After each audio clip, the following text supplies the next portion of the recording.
Welcome, one and all, to the K.O.E Nation. How are we doing, all you beautiful people? Let me just make sure you're getting... Yes, you got the introduction of Extreme. How are we all doing, all you beautiful people here at the K.O.E Nation? Folks, I am your King of Extreme, Phil K.O.E, the man of the hour, the man with the power, the man that makes you the podcast cower, the prince and potentate of the political parlance, the lord of the Scottish Highlands. One handsome man, if I do say so myself. And tonight we're going to get into a little bit of a chill stream tonight, folks. We're going to have ourselves a good time. Might get into some reviews, but I'm also going to play some appearances I've been making on some other shows. This was my appearance on the Minds of Ecclesia panel on Lethe Waterkai's show. This happened a little over, not quite 2 weeks ago. And we discussed AI. We discussed Bible prophecies, and many other things. Now, there's one point that I do want to bring up. I was not able to pull up the exact prophecies that people wanted in that moment, but what the best one is actually Psalm 22. So we'll get into that a little later. But also one of my greater achievements is I debated somebody who programs AI, who doesn't think we're going to see exponential increases. And even the audience by the end was saying, nah, Phil pretty much came out on top on that exchange. So without further ado, we're going to get right into tonight's entertainment, and we got plenty that we're going to get into tonight, folks. And if you got any questions, drop them in the comments, all you beautiful people.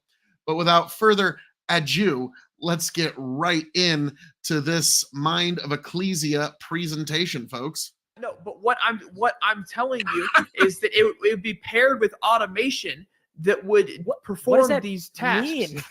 What does that mean? Bro, I love you, buddy, but I'm like, I don't know when you say pair it with automation, like what does that specifically mean? Because like it hits a button. It hits a button. Oh, the button God. is scripted to do a certain action. 10 seconds in, we're already. How do you define that? How are we doing tonight, all you beautiful people? By the way, it's been a long time coming. Lethe, how are we doing? I'm hoping I'm coming through loud and clear to all you beautiful people out there in TV land. The man of the hour, the man with the power, the man that makes you the podcast cower, the prince and potentate of the political parlance, and also, Lethe, as you will find, the prince and potentate of punctuality. I mean, come on now. Your King of Extreme, Phil K.O.E. How you doing, all y'all? Been a long time coming. For the folks that I know well and for the folks that I don't know, it's a pleasure to make all your acquaintance. You can, of course, find me at K.O.E Nation on YouTube, TikTok, Twitch, and Twitter-X. I'm never above shameless self-promotion, and I am looking forward to getting into all the fun and frivolity this evening. How we doing? What expert analysis of AI do you have to provide? Before we get there, Chris is about to say something. Oh, go on, Chris. What's up? Let me try to regain my train of thought there. Sam, what was the last thing you were saying? I was saying how like when he says like pair it with automation, I don't know what it means. And then before that, I was talking about how like AI models do not have world models, or knowledge representation. Okay, yeah. So I was going to go into like, so when it comes to art and image generation, like there's been a huge panic for like a lot of artists saying that this is going to take over tons of jobs, like in terms of like concept art and things like that, and animation and all this stuff. And I keep telling people, even though I do art myself, like I'm telling people, this isn't what you think it is, right? No matter what you type into like the mid journey, like it's never going to come up with that perfect thing that you have in your head that you're thinking of. Like you give it your input and it's making its best guess, is searching its database, and it's putting these variables together in a way. I understand that, but what I'm saying is it does it enough. It does it right enough. It gets right enough times out of the day for it to escape human error, and with the combination of against efficiency. I mean, you're talking about you two are talking about it pulls a lever because it went down the path to pull the lever. I'm gonna pull your fucking lever. Listen, you're talking about two different fucking sectors, okay? Chris is talking about the way that like it works within art and create. He's basically saying that AI is a tool here that people can use, right, to expedite the process of creativity, right? Yeah. But like, but ultimately, it doesn't take any jobs away because you still need the person there to do the thing. Yeah. Whereas you're talking about a separate sector in which you essentially want to use fucking chat GPT like Ask Jeeves, right? Or fucking Google voice prompt, okay? Which you can already do with Google voice prompt. Like, yes, it can read off a fucking web page for you, but nobody wants that when they phone up fucking computer help. No, Viv, that's not what I'm saying. I would tell. This is why I opened the bar link. This is why I did it. So my computer won't get on the internet, and so then it says restart your computer, router, and modem. If it's connected to that, to a chill stream and a pile of shit. That's what you walked into, Bandit. Restart it. No, this was a good one. I dominated this. It was fun to watch. It can't check physical connections. That's the one thing it can't do. It can ask questions. Is this plugged in? Is this plugged in? Is this plugged in? And then verify. Just wait 1 second. Then just verifying that Wi-Fi is enabled and doing that. It can run that task. We already have things doing that are not AI. You don't need AI to do that. I'm saying if you paired it, AI is unnecessary in this sort of things. If you call AI and AI can start doing this shit on your computer, that is not something we have. I don't want AI. I mean, Spartacus is true to the pedestrian understanding of AI here, to be true. Now, Chris, I wanted to touch on something you said a little bit earlier, where you're talking about how artists, how it's not like, no, I'm agreeing with you, Sprout. I agree. Like in the way that most people understand it, it's kind of like, when you show somebody a disc. You're saying I understand AI at like a basic level. I understand AI past the basic level. Okay, but what I'm getting at, Chris, what I wanted to say, let me just get this in here. When it comes to art, Andy Warhol's lazy ass would have done it all with AI if he had that shit available to him, okay? Like, in terms of no, Andy Warhol wouldn't have done shit himself if this shit was around. His lazy ass, it would have all been AI. So, yeah there's definitely going to be art. Like, I have some thumbnails that a friend of mine used AI to make for my YouTube channel. And so it's like, it's not perfect, but guess what? It's fucking close enough. So let's rock and roll. Yeah, so, you're going to see a lot of things like that. You're not going to pay. You're not going to pay top dollar for close enough. And like right now, like you can use it to expedite for a hobby. Process. Close enough's good but enough. If you use AI to completely fulfill an entire production, it's going to be incredibly noticeable. It's going to be sloppy. No one's doing it that way. There has been some studios who tried it, and they've been like, no one is interested in that. Like, I can understand if you have some ideas of concepts and you're trying to get those concepts out of your head really quick. You're going to put it through an image generator. It can help you get that process started. But those to be your final concepts, that's lazy. You can cut down a lot of man hours in filmmaking and art and so on. It's like a sketch pad for the layman. It's like a doodle pad. Not even for the layman. I think the real power comes when learned professionals are using these tools, right? Because they will be able to quickly identify the parts where the AI is kind of fucked up or got something that they don't want in it, and they'll know how to correct it quickly, right? It's a tool that can cut down on the amount of man hours that are required to complete a project, which cuts down on the amount of needed labor. Especially if it cuts down on man hours, it's going to cut down on the need of labor, which has been my point this whole time that me and Sam the Human have been talking. Like, yes, this is going to replace jobs. This is going to, especially the work from home folks, this is going to replace a lot of jobs. Sam was saying arguing the opposite. Sam was arguing the absolute opposite. I'm talking about me and Sam's discussion from the other day on Discord. Sorry if I'm a little meta on that one. As someone who works from home and works with a lot of this AI and automation technology, I can guarantee you will not replace most work from home jobs. Most work from home jobs aren't doing that, though. A lot of them are like, as much as I hate to say, quite a few of them are like office job professional email senders. What does this mean? No job in the marketplace is like 90% email sending. There's just no job that does this. This is just not true. I'm sorry. I don't know. Does anybody here? Okay. You've never experienced one in your own life. I'm very professional office email senders. Does anybody here know somebody who's 90% of their job is just sending emails? Does anybody here like? And that might be their job, but that's not what they were hired for. No, it would be one of their jobs. Osiris with the truth there. So so there's going to be a lot of there's going to be a lot of inefficiencies that AIs are going to pick up, because the thing is, all labor trends always trend towards zero. All labor value trends towards zero.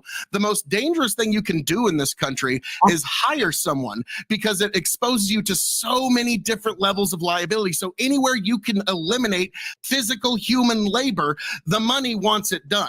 And the other thing that a lot of people don't really realize is the advancements, we think in linear terms. Our human brains are very limited.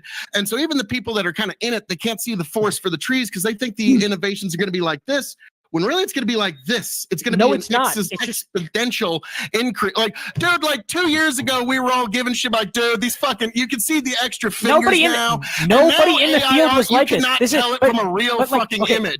Just like where we're going to be in 36 fucking months from now. No, the issue here is that you're saying we can't stop. This train's already rolling, man. There's no stopping. Let him speak. Let him speak. Listen, you just said that AI experts cannot see the forest from the trees, but no AI expert that I know of, that I was in grad school talking to grad researchers. Don't know what the ingredients are. Okay, none of them were surprised at the advancements that AI art generation was making. These visual models. These are people that are working in computer vision. I don't work in computer vision. I wasn't surprised by the computer vision advancements. I don't work closely with these models. I'm an natural language processing. I work with LLMs. That's why I know so much about them. This is what I did my research on. This is what I went to grad school for. Now, like, again, you can't say in one breath, like, oh, AI experts can't see the forest from the trees, and then say, well, no one saw this coming, when every AI expert saw it coming. Nobody was like surprised by this. Nobody was. Nobody in the field was. These are like dissident. I think we're seeing more.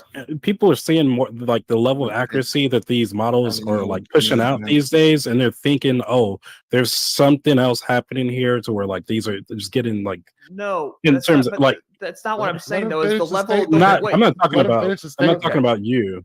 I'm not talking about you. Like in general, I kind of understand what you're trying to explain. But I'm saying, like in the general public, like they're seeing these things, and they're like jumping to conclusions. They're seeing how because like the general public has never seen this level of accuracy in these type of models before, because they never, like, hasn't been pushed to the public like this before. Yeah, right? But they've never seen anything like the fucking internet before, right?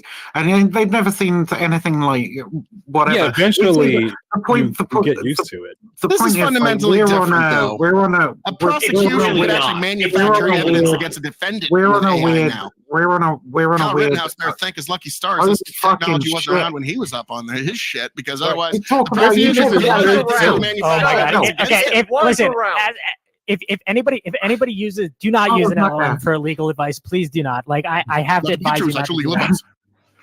I swear to God, this is like 10% meat, 90% more whiskey, and 0% brains. Listen, the level of hallucination and LLMs for legal advice is just ridiculous. Only use LLMs for financial advice. That's the only time you should use an LLM. Here's what I want to ask Sam, right? So from my perspective, okay, we don't know what point we're at with AI, right? From my perspective, we're on this kind of like upward swing where AI has been getting better at doing things like image generation and so on, right? Over the last 2-3 years, and everybody's seeing a rapid acceleration in AI's ability to do this sort of stuff. But I don't think we know where we are on the sort of upward curve, right? Are we at the start of an upward curve that is just going to keep going up and up and up and up and up until AI completely revolutionizes every single industry in ways that we can't possibly fathom currently? Or are we getting close? Or are we getting close to the end of that upward trajectory before we have another long plateau before something else like takes us up there? And this is a really Sorry, I love this question, because there's a concept in AI called AI winters and AI springs and AI winters, right? So an AI spring is when we have a large amount of, or an AI summer. Sometimes it's called AI summer or AI spring. We have these large advancements in AI technology, and it seems like it's going to go to the moon. And then we have these AI winters, right? And from I can't give you an accurate, like, oh, we're like 3 months away from an AI winter, right? I can't give you like that kind of accuracy. What I can say is that we are seeing kind of this plateauing already. Like what I mean by this is that the jump, while there's a huge jump between like GPT-2 and GPT-3, and we see these jumps, right?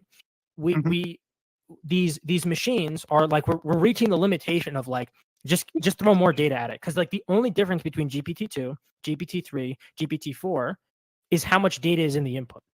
That's general. Like the technology in itself has not changed, and like there's only so much that can do. Now, I would predict that we're going to hit an AI winter soon. One, because AI is like a lot. There's a lot of AI hype. AI is not going to be able to produce what people are promising it's going to produce. Like again, if you go on Twitter, and this was like a while ago, I used to talk about this. A lot of the people who are hyping AI, if you go back far enough, they were the people that were hyping Bitcoin and cryptocurrency. Yeah, of course they are. Experts. Right. I mean, that's one of the things that has always made me very wary of this shit. Is basically everybody who gets on it is a weirdo fascist huckster. Like, right. But beyond that, like again, tell me I'm wrong, Osiris. Tell me I'm wrong, bro. Like, exactly. That's what I thought. Sit the fuck down. I think as the promises of as certain people promise too much from AI. Too bigly. Like, too bigly. Sorry, that was just my brain is just go 100 miles an hour. Sorry. Like as some people promise too much, and there isn't any fruition of these promises. I think that investments are going to shrink into it. I think we're already seeing that in the tech unicorns are dying, right? Like the idea of a tech unicorn. We don't have as many tech unicorn companies, which is where a lot of the innovation comes from. OpenAI was a tech unicorn, which is like one of the largest AI research firms currently today. The point that you seem to be essentially making, and essentially the reason why I asked you this question is because I thought you'd be able to explain it better than I would, right? Is that there needs to be a new fundamental discovery in the technology for it to go much further than it currently has. Yes, yeah. Which is like I said earlier, which is like the joint embedding models that Jan LeCun and Meta AI are currently kind of developing might be that leap. And there may be just a small AI winter where these joint embedding models produce a lot of things that they're promising, and then there's just like everybody starts hopping on this new model, right? And because the current investment is very, very high, right? So if there's a time at which we're going to see those kinds of advancements, we would expect to see them soon, or we're probably not going to see them for a while. That would be my guess. Like Meta AI just bought 600,000 GPUs, which is like, again, $12 billion was how much they spent on GPUs. Damn. Academic institutions don't have this kind of money to buy it. So one, this is like another thing, that academic institutions are reliant on these large corporations that are putting billions of dollars into this, right, to actually produce academic results. Which was a huge issue. Right as I graduated from grad school, there was a lot of concern about, hey, is academia going to be able to survive in this landscape? Because we just don't have the money. We're reliant on Google, we're reliant on Amazon, on Meta for compute, and that's a huge question. Like the compute cost is huge. So like as the cost increases, if there aren't, like again, if you're spending $12 billion for a 2% increase in your model's efficiency, that's not worth it, right? So what you're saying, the investment's going to dry up. I think fundamentally what we've discovered here is that we're going to be stuck with very shitty AI memes for a very long time. Yep. Right. And I think everybody who reposts them should be shot, frankly. Oh, Jesus. No, we're going to find that calls like that are going to be like Paul Krugman's call about how the internet's going to have no greater impact than the fax machine. So, yeah. One of us is going to be right. One of us is going to be wrong. Time will tell. I don't think the clock. Hold up. I don't think that AI isn't going to have an impact on the economics. I think that you're saying that by the end of the decade that most work from home jobs are going to be automated is an insane claim to make, especially when the limitations. Within 10 years, 60% of the current work from home jobs will have some AI doing it. I don't think people understand what these work from home jobs actually are. Folks. Like, what do you assume these work from home jobs actually are? Because I don't understand that. Like, if you don't physically need to be at the office, it is something that to some extent can be automated. That's not true. How is that even true? No, that's very much not true, especially now where remote work is primarily done digitally. Right. So it doesn't matter if office work is primarily done digitally. It does not matter if you are physically at the office or not, as long as you have a digital connection. It doesn't matter if there's physically somebody doing it or not. Yeah, it does. Yes, it does. That's the thing. Is the intellectual labor being performed is the valuable part. The money wants less labor. I'm sorry. The money has always wanted less labor, and yet we haven't seen it actually happen. Wait, the money is effectively saying the CEOs are useless. The money only wants less labor if it can produce the same amount or more of profit, right? Like with every major technological or decreased liability. People have predicted major job losses as a result of that new technology. In no case has that ever borne out because the new technology creates as many jobs as it displaces. Buggy whip manufacturers had no problem with the automobile being made. Yeah, you're totally right, man. Yeah, listen to yourself there, man. Industries can be supplanted, but buggy whip manufacturing workers went over to automotive manufacturing. And every time there was a we should have one ratio every time, man. No one's ever displaced by change. I want to train an AI on Phil's fucking responses to questions that he clearly doesn't fucking listen to. Richard said something. There's not enough computing power in a Dyson sphere to fucking make an AI to match the incredible power of Phil K.O.E. All right, so I'm sorry. If most AIs operate on some form of logic. Yeah, Phil. It's more true because if there was that much computing power within Phil K.O.E.'s head, he would turn into a black hole. I wish that were true. Well, Rich, let Rich speak. Hey, let Rich speak. From happening, let Rich speak. Rich is trying to talk, bro. One second. God damn it. Not only that, your seconds up. But not only that, but the AI would have to know what the right answer is because it would always have to choose the wrong answer. So the AI would literally have to be perfect to always be able to be KOE. No, but it's the creative ways in which the AI would have to be wrong. That's the thing. We'd have to hit AGI levels of computation. Go ahead. Oh God! Somebody just sent me a fucking friend request on Discord. I'm accepting it, but I was not expecting that. Y'all are good shit. What the fuck? You never did find me a church to make That's right. I'm so sorry. If you can find one that adheres to the Westminster Confession of Faith and you go there for a month of Sundays, I will read the fucking entire what's it called? Conquest of Bread on stream. I want that read on stream. I will read it as a fucking audio book. Are you kidding me? I will fucking make that a project. All right, like I will fucking do that. If that gets you into church for a month of Sundays, I will gleefully do only that. 4 Sundays. Send me the name of that requirement that you just got, and I will find it. I will send you their website for you to verify. Okay. I think it was a very specific Christian sect. On that note, I'm going to give everybody a chance to run from the ship and say we're going to go into open. So if anybody needs an outro, by all means, go ahead and take it. Otherwise, you're in here for the entirety of the Octagon. Rich had something to say now. I've been hoping.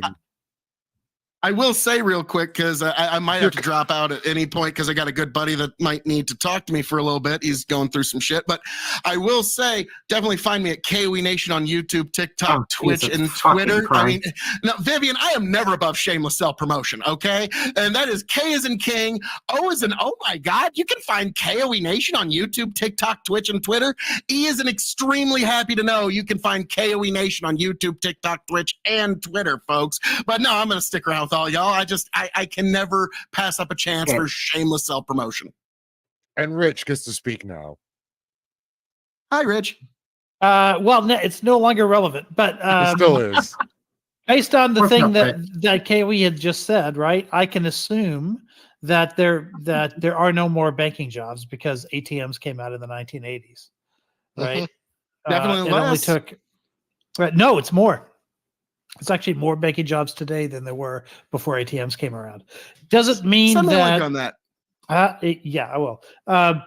Basically what it is people, Phil. and any given individual branch is more efficient as a result of those ATMs being there.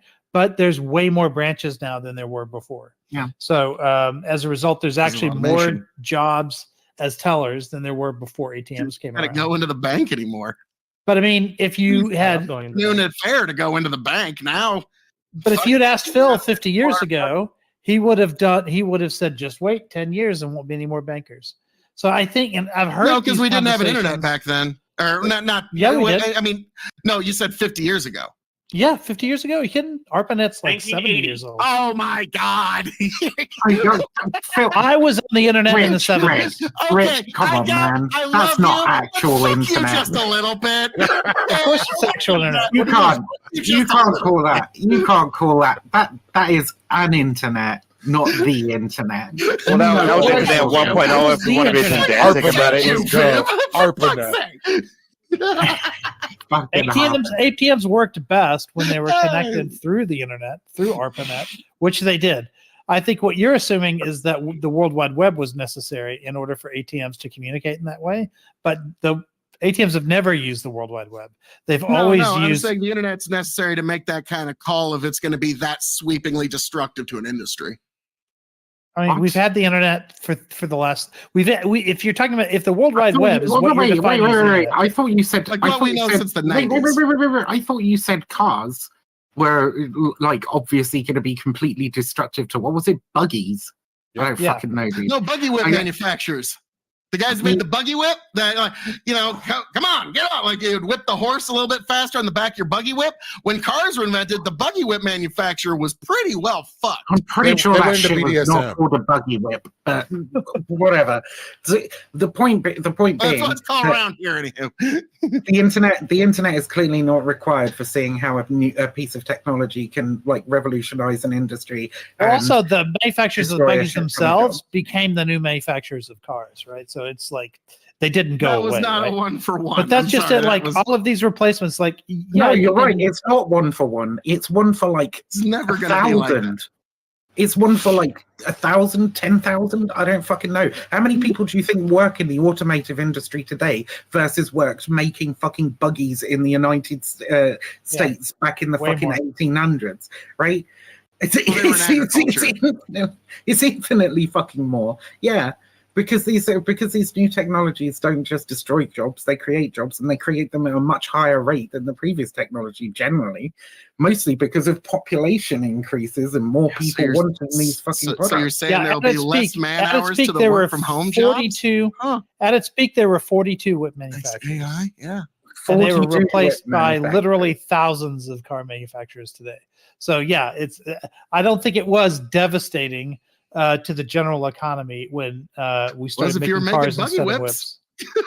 Well, no, it wasn't. You got a better job. That's what he's saying. You had more money. You had the capital to buy a car company. One specific industry, one specific sector, but the amount of jobs lost in sector A was more than made up for by the amount of jobs created in sector B. So for the overall economy, I think was a equivalent of learn to code. I think what Phil is they did learn to code. And they learned to work at Ford's factory. Okay, but not all of them, right? And I think the thing that Phil is hitting at, okay, and he's a total dumbass. He's incredibly ineloquent, even if he's frustratingly verbose. But the point that he's hitting at is that some people who lose their jobs due to the revolutionizing of a particular industry from new technology are not going to retrain, are going to find themselves left behind. And we have to remember, of course, that wasn't his claim. His claim was that all the jobs would be replaced. Yeah. Okay, but my exact claim is 60% of work from home jobs will be replaced by some form of AI. I'm being real nice to this fucking meat and whiskey sack over here, right? And just steel manning his assemble that remark. Okay. Okay. So I'm just steel manning his position a little bit here, right? But the other point that we have to recognize is not only that some people won't be able to retrain and do other jobs, right? It's also that quite often the areas in which this manufacturing or this service is taking place change, right? And there's quite a lot of towns in the United States that used to be booming fucking towns because of one industry or another that are now fucking ghost towns, right? Where the people living there have no fucking money, no hope, no opportunity, and no way out, right? And that's something that like big shifts in industry absolutely can cause. And I think he's just, Phil wants us to be mindful of the common man in respect to that kind of thing. And I think that that's a perfectly reasonable point to make. He just needs to be able to like actually make it. Yeah, which you did. I did just perfect, but I appreciate your input. But also, I mean, I do like that he makes very specific predictions that we do need to write down, because I remember the first prediction he made for me was that cold fusion was 4 years away, and he made that prediction 2 years ago. Oh, nice. To me, so that means we're now. I always round it to 5s and 10s. Motherfucker, if cold fusion happens in 2 years, why the fuck are you even worried about the AI? Yeah, I know exactly. Yeah. Also, we like no one's really working on cold fusion now. Normal hot fusion, yeah. Lots of people I didn't say cold fusion. I said we would have regular fusion reactions within that time. Okay, we have regular fusion reactions now. You slippery, you tried to sneak something in there. Hold on. Yeah, no, I never said anything about cold fusion. I want to go over this in detail. Because cold fusion is more theoretical. Because you just said, okay, leaving aside cold fusion, you just said fusion reactions. We've had fusion reactions since the H-bomb in the 60s. So what I think you're intending to say, and correct me if I'm wrong here, is sustained within a reactor. Net energy positive sustained fusion reaction. That would be the best way of putting it, yes. Yes, okay. Which we're 2 years away. Which we're really fucking close to. Like, we damn near got there not too long ago. The problem is we've always been like, the estimates have always been like 20 years away, and that's still where most expert estimates are. Even with ITER being close to completion, that's literally just a test reactor. It's not intended for actual power production. So it commercializing the technology. Once we get past, the science problems, it's just an engineering issue at this point. I'll take the bet, bud. I'll take the bet. 2 years from now, we have stable energy positive fusion. Right? Okay, I'll go with some things in, but I come from the beautiful. No, wait. Exactly what the years were. I come from the beautiful island, right, of the British Isles. Okay, up top we have Scotland, all right, where some of the best whiskey comes from. All right, beautiful.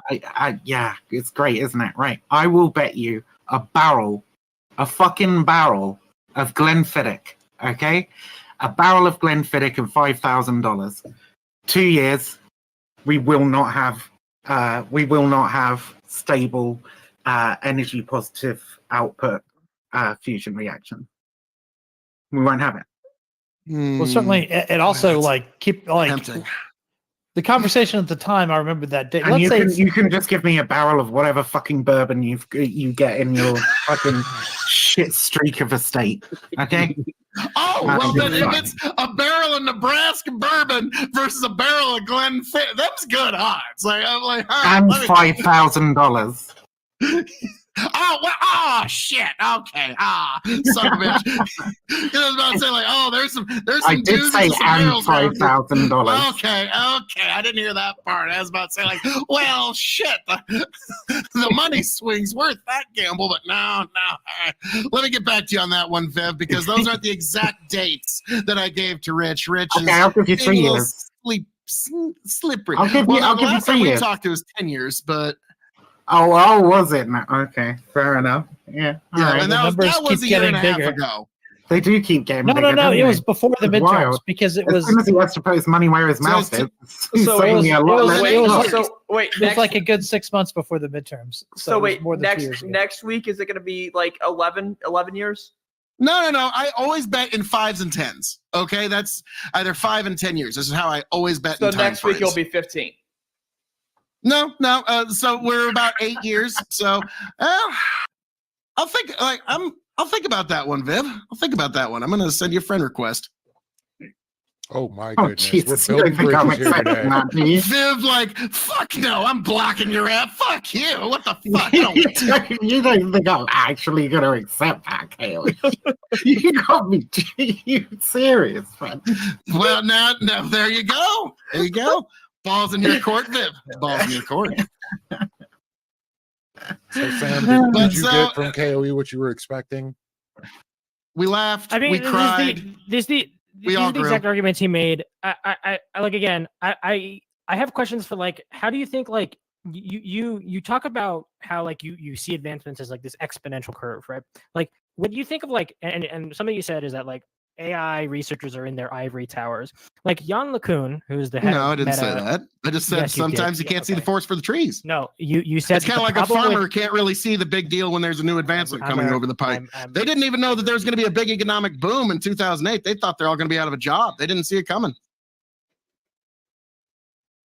One second. I'm gonna. So I mean, I'm sorry, man. Like, that's just that. So I didn't say you're in your ivory towers. I said some of y'all can't see the forest for the trees. Okay, wait, I'm sorry, K.O.E., did you just claim there was an economic boom in 2008? For farmers, not for the rest of the economy, because all the speculative money ran into commodities in that time, and so it was actually a pretty good time to own a gold mine or be farming. So yeah, so in the big economic crash of 2008. No farmer saw that shit coming. They all thought they were going to be in the same shit boat as everybody else. I mean, I feel So like you a said lot of wait, farmers wait. Let Sam speak. Okay, you said academia is made up of intellectuals of yesteryear who couldn't actually do it themselves. Hence why you're they're talking about our hiding in the real world. Discord talk. Okay. Okay, yeah. So my issue with, like, Now a we're lot of the ways getting that you okay, the reason why I have an issue with a lot of the points that you make is that I think it is disconnected from how any AI research is actually done. Most AI research is done by organizations, not academia. Academia leeches off of these organizations, which is like one of the issues that academia has currently with AI, is that these organizations are required because compute is so expensive. This is something that I pointed out in our conversation. Now, again, the problem is that AI is not like this. AI is very, very, very, very slowly creating new innovation. Again, the last time we had any, since forever, and for forever going as far as we get, like I don't like. So you can tell. Okay, so you know the exact future of this technology with no chance for exponential growth. That's interesting. Unless linear algebra, the fundamental math behind all of AI right now changes. Like I don't see us like having. It doesn't have to. It has to be able to calculate it faster. No. Okay. The math behind how AIs work is linear algebra. Like you need linear algebra for AI. You understand that, right? I'm well aware of this. I'm also well aware that if it can actually find a way to crunch that faster, then we're going to see exponential advancements. This is something that literally throwing more bandwidth and money can actually help. It won't. It hasn't in like exponentially. Like the differences between ChatGPT 3 and ChatGPT 4 are not exponential, and they've thrown much more money at it. And I don't think that the amount of difference between Llama 4 and Llama 5, right, which is Meta AI, is going to be exponentially different, even though they're throwing $12 billion of GPUs at it. Like it just doesn't like this is just not the case. Like. Yeah, while he's saying that, just in case you didn't know, NVIDIA just launched an AI healthcare. It's a Hippocratic AI launch. Just launched it today. There's going to be actual AI nurses that are going to be actually able to take appointments here soon, folks. While he's saying that there's not going to be exponential jumps, NVIDIA just said that they're getting into healthcare today. There's no fucking way that's passing any medical association. You can look it up right now. They announced it 9 hours ago. Okay, one of the things that I studied and did, which was really kind of funny coming into this panel. I knew nobody's going to do that. No, just because they launched that doesn't mean like hospitals and places are going to take that up and use it. So they may be launching a professional decision system, which is something that I also studied in grad school. And the problem, there's huge problems with AI in the medical field. There's huge problems that like the human element in of itself is just a big thing. One, how do you get people to go to AI doctors? People want to be treated by humans. They just do. Like, does anybody here want to be treated by a computer? When you can't get to a regular doctor, you'll take what you can get. No, well, no. So one everybody also said they'd never do the self-checkout in Walmart. Now they're all fucking doing it. I was just being sarcastic. The self-checkout at Walmart still fucks up all the fucking time and requires a human being to sort it out. And one human being for 20 different aisles versus 20 different checkout people. Okay, that's great. That's amazing, right? We're gonna have one human being to 12 different surgeries completed by AI. Hoping that it doesn't, hoping they catch the fuck up in time before the person just bleeds out the table. Yeah, before it just cuts your heart in half. The problem is you're not taking into account the fact that a lot of these stores, like Walmart and Target, are actually restricting the usage of their self-checkout because of the amount of shrinkage that is being caused by theft due to these self-checkout machines not having sufficient inventory management capabilities. Or they're upping their security. So, Walmart, for example, one person that got watching 12 things isn't going to wrestle nobody to the ground. Walmart, for example, has a camera above the self-checkout, at the self-checkout, as you leave the self-checkout, and as you enter the self-checkout. And yet you're still experiencing it's major a lot more problems with extreme shrinkage. now. So, like, see, Osiris, I don't know why. All I can tell you is that I love watching movies and I love watching shows on my pack of 5 gum in my room. It's great. Okay. I don't get the joke. That's what my TV's on the receipt as is the joke. Is that instead of scanning the TV, I scan the pack of 5 gum. Okay, took me a minute there. Like the buffer symbol was on the forehead. K.O.E, do you know the similarity between dissecting a frog and explaining a joke? Let's hear it. Shit. They both die at the end, but you learn a little bit more. True. It's super dangerous for like nurses, like hospitals, to be using AI to even set appointments. Like there can be some liability factor is crazy. Yeah, and you get rid of the human element. What? you want AI opening your ass up and then taking out your fucking spleen? Nobody's like thrilled about it. When you eliminate the human element, you eliminate the liability. I'm not thrilled about getting surgery, right? But I would rather kill myself than you tell me the AI is going to open me up and then successfully do a thing. I need proof. Would you rather have no healthcare at all? No, I want proof. I'd rather have no healthcare. Yes. You know what the fuck you mean? Most people aren't going to make that choice when they can do the Walmart self-checkout fucking healthcare. Okay, it's like if you look at that sounds fucking insane, but that shit's coming down the fucking pike. And bro, what are you talking about right now? That's crazy. If you look at any retail store's hiring page, like any city, right? Even though they have all these new self-checkout lanes, right?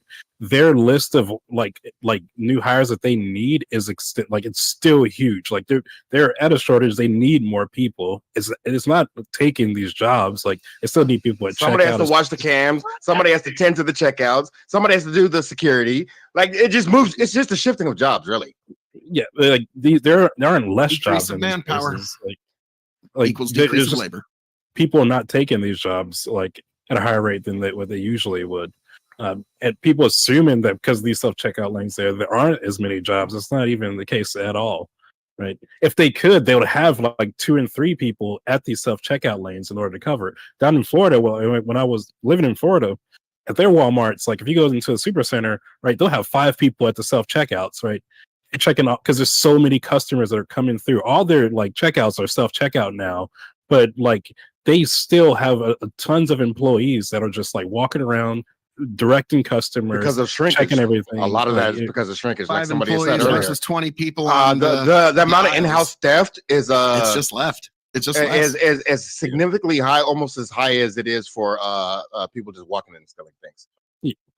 They have a person at the door checking receipts, it's become kind of a mess. Like it does help there's some convenience there. Especially now that you have people can drive up, get their groceries, pick them up, or get them delivered now. Like there's all these things for convenience sake. and because of that, it's just like adding more jobs on top. Like before, there wasn't fulfillment. Like fulfillment, people go around like grabbing groceries off, picking up for customers. Like that job didn't exist before, like 10, 15 years back. Like now, it's a huge market to where like they're trying to fill jobs in position for people to shop for customers. Like it hasn't really at all decreased the amount of jobs available. Like not even a little bit. I have a very good friend who he works for logistics for a major big box store. And their whole thing is they want to eliminate customers even coming in. They just want it to just be you pull in, you open your trunk, they throw it in and get the fuck out of here. Okay. Like that's literally where they want it to go in the future. And so we'll see where that, Amazon's bots might have something to do with it. When automation gets better and you can have a robot going around the store picking up the items for customers, and even with that, there's some issues in terms of like customers changing their minds in certain items, canceling things, or making a mistake in what they're picking. With a human person, a human would like see something, can like text the customer like, hey, did you mean to get this, or is this what you want, or we don't have this, is this okay, right? Is this a proper replacement? Like there's so many infinite variables that you have to go through to like when it comes to these things, like even small jobs like that, it takes a lot. Now, if I may, this is kind of the overarching of my concern here, and I just want to give you some perspective here. I'm a 5th generation farmer from the state of Nebraska. Okay, my great grandfather homesteaded our first field, and over that time, when my great grandfather homesteaded, a huge percentage of not only the American population but the world population was involved in agriculture, and with each advancement in labor.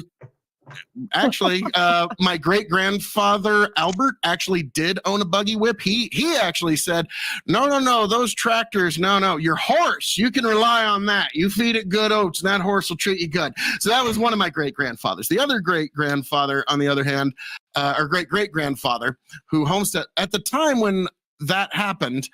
A huge percentage of our world and this country was involved in agriculture. I would say north of 40%. I might be off on the exact number, but there you go. With every advancement in a labor-saving device, and it's something that cuts out manpower, it's something that we have had one person able to cover more and more acres to the point where one human with his equipment can cover about 1,000 acres without while still, having some measure of a life at home. So with that, we now have less than 3% of the human population is now involved in agriculture. But Phil, with every advancement, the amount of people needed to do the shit becomes less and less and less. Now, with agriculture, luckily, we made more food. So it allowed more people to make more babies and make bigger cities. It allowed people to specialize greater. That gave us these huge technological booms. But with this, you're not going to see the same creative destruction. No, wait. So, no, there's a difference here, Sir Phil, that you're missing here, I think. And that is the fact that you're talking about, this is not a slight. This is the only way I know how to put it. Wow. No, it's not as bad as you think. This is non-thinking labor, right? Like, you don't need to think to get the cotton out of the fucking ground. You don't need to think to get the corn off. You need a machine to pull the shit up, right? And then because it's a living thing, it does require living eyes.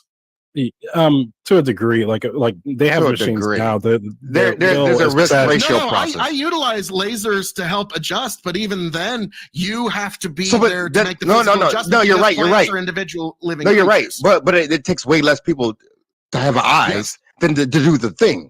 Yeah. Now, when we're talking about AI replacing workers, that what you're talking about is a level of logic processing that needs to happen, which is very different than manual labor that needs to happen.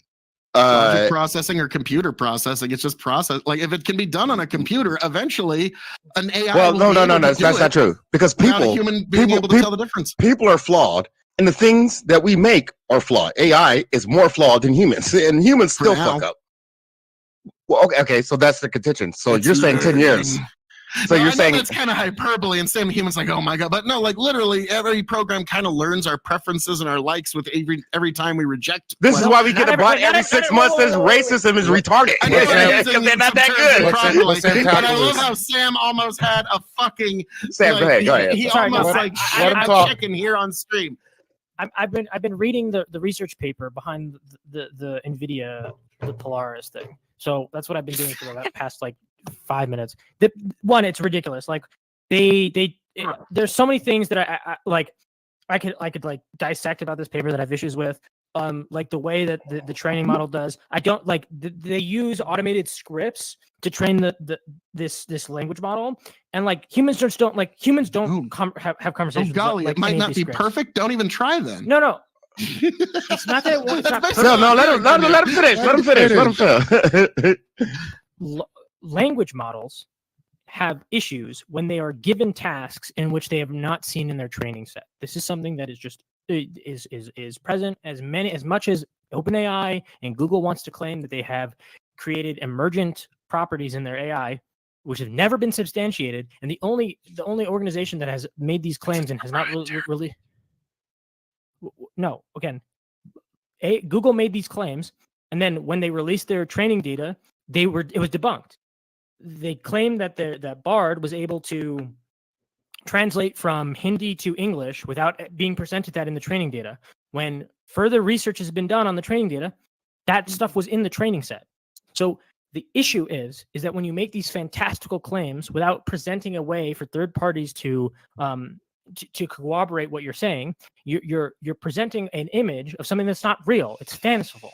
So again, going through this, when you have these kinds of systems, there are limitations. When you use AI to train AI, which is what they use in this Polaris system, there are limitations where real world circumstances that are common day that nurses deal with will never be in the training data. So the AI will fail to do so. So when they use one of the evaluation methods is they say, hey, look at this script. Do you think that this is that? And then they showed it to a nurse and they said, do you think that the AI listened to the patient? And yeah, in this automated script, sure. But in a real world scenario, that's not likely to happen. Real world scenarios are not bound to the niceties of a research facility. So the issue is, might need to be some advancements here and there. Yeah, golly. More than shit, man. This is like, why even plant your crops? There might be a hailstorm. I mean, fuck, man. I'm sorry. You're gonna have to launch it and give it a shot here. The baseline technology does not allow for emergence that is necessary in real world scenarios in which a human element is necessary. That's what I'm saying. Obviously, this ain't your fucking surgeon yet. Jesus, this is like, hey, what kind of rash is this? That looks not like even a ripworm rash or some shit like that. Like, God Almighty, man. Not even just obviously, you're gonna have to take baby steps with this, but yeah, NVIDIA's in healthcare now. AI is involved in healthcare, whether we like it or not. Wait. Stop. One, it's not NVIDIA, so this is just wrong. It's another AI agency that partnered with NVIDIA so that NVIDIA provided GPUs to them. Oh, so that's what happened. NVIDIA subsidiary. Oh, I'm no, so it's sorry. not. It's not a subsidiary. It's not a subsidiary. They bought the GPUs to do the compute power. That's what he said. Yes, and NVIDIA gave them a deal on the GPUs, or didn't make them pay for it because they thought this is something that's nice that they could write off as a fucking tax write-off. That's what. This large organization uses our parts. Okay. It's we partnered with Apple Corporation to assist in our signage infrastructure. We paid 1/10 the price for all of these iPads. That's what that is. Or they didn't pay any money at all. So it's the equivalent for that AI company for NVIDIA. It's literally this other AI company called Hippocratic AI. Discount contract.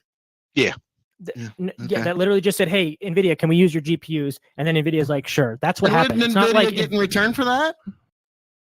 Advertising. They're getting a tax write-off. Yeah, and tax write-off and advertising. Also, they bought the could put chips, so they made money off selling. Yes, NVIDIA really wants to be at the basis of AI compute. And right, they are. They just are right now because they are. The A100 and the H100 chips are it's pretty much NVIDIA and the release of Dune 2 that's holding up the economy right now. So that's pretty much it. I'm afraid. Dune 2, Nvidia, and Apple. That's it. They also partnered with the landlord who provided the building that all of this is going into. Yeah. So, but so building construction is also it's obviously a closer relationship between Nvidia and Hippocratic AI than like their landlord. But like it is very similar to like saying that like the landlord is getting into healthcare AI. But so beyond that, again, the evaluation metrics I have a lot of problems with. But but Nvidia doesn't own this company. they just don't. I don't. Okay. No, I said Nvidia is involved in healthcare now, which you just conceded. No, the GPUs are 20 seconds the ago. computer. Their computers are. Like, dude, like 25 seconds ago, you just fucking said that fucking exact set of fucking words, man. I'm sorry, you can't just. I can't even through every fucking every time you get any fucking pushback a little bit. Come on, man. K.O.E. Why doesn't Nvidia? One second. Why doesn't Nvidia hire Phil? K.O.E. They need his expertise. K.O.E. If you want some sort of technical thing, you're not getting it from me. He knows everything about the kernel. If you want something technical, I'm not going to have it for you. All I'm saying is that if I have a K.O.E. card, right? I'm sorry, not a K.O.E. card. If I have you should have one. No. It's like having the key to the fucking spinny, motherfucker. I'm good. The K.O.E. card. If I have an Nvidia card, right? Is my stream brought to you like in partnership with Nvidia, and Nvidia's got a piece of my stream? Well, like it's a little different. If a company starts adopting like Roundup Ready 2 as a trait, then yeah, in some level, Monsanto is now involved in that particular company. Okay. This is like beyond that, again, like I want to specifically talk about the study. Again, I don't like the evaluation metric of like showing a nurse a script that is run through your system and being like, hey man, do you think that this like AI listened to you? It's like a very, very weird way of evaluating efficiency. And I would really like to talk to somebody who's in the medical field. Experts on that. I'll just ask healthcare experts. What companies are adopting this? Who's taking companies. This It's literally like it literally was just announced it 9 fucking hours ago. We're like, why hasn't half of healthcare adopted this? The paper came out a week ago. The paper came out a week ago. I just read the paper. So like it came out on the 20th. But it's been announced today. You telling me they announced it? They released it? Honestly, with just no sounds partners. like it sounds like AI WebMD is what it sounds like. Yep. That's basically what it is. But the problem again, for some folks, that's all they need. WebMD's bad. No, WebMD is bad enough. We don't need it automated. We don't need. I forget what the disease is. Where you always wait. I forget what the disease is. To where you always think you have like the disease. I forget what that is. Read the disclaimers on those things. I guarantee you, they say stuff like, "Do not rely on this for medical advice." But if we have a hard enough problem with those people going on WebMD and looking that shit up and doing like the research themselves versus like a AI going, you're gonna die. Like, no, we don't need that. So so what it is it's not even just one AI agent. It's like a set of several different AI agents that do different tasks, right? And like, look at these tasks. These aren't like a wide gamut of like AI of like what a nurse does. Like it's not doing a lot of diagnostic things. What it's doing is like, hey, do you have this specific condition? Oh, you can't take this over-the-counter medication, which a lookup table could do. An AI is not necessary for that. And what I guarantee is that this AI it's a time saver for people. The fuck? Some people don't have those skills. So is a lookup table. Wait, I'm sorry. Some people aren't web savvy. Some people I don't need a time saver. If I'm dying, I don't need a time saver. I need some good advice. I don't know. Too much of a tech world. You're in your tech bubble, and you don't realize that there's people out there that hardly ever fucking touch these things. It saves you time, but it also stabs you in the heart during surgery. But it saved you time. This is why we pay a premium for healthcare. I don't need a time saver. I need something that's accurate. Okay, so again, one of the issues they just need you to get to skip to the end.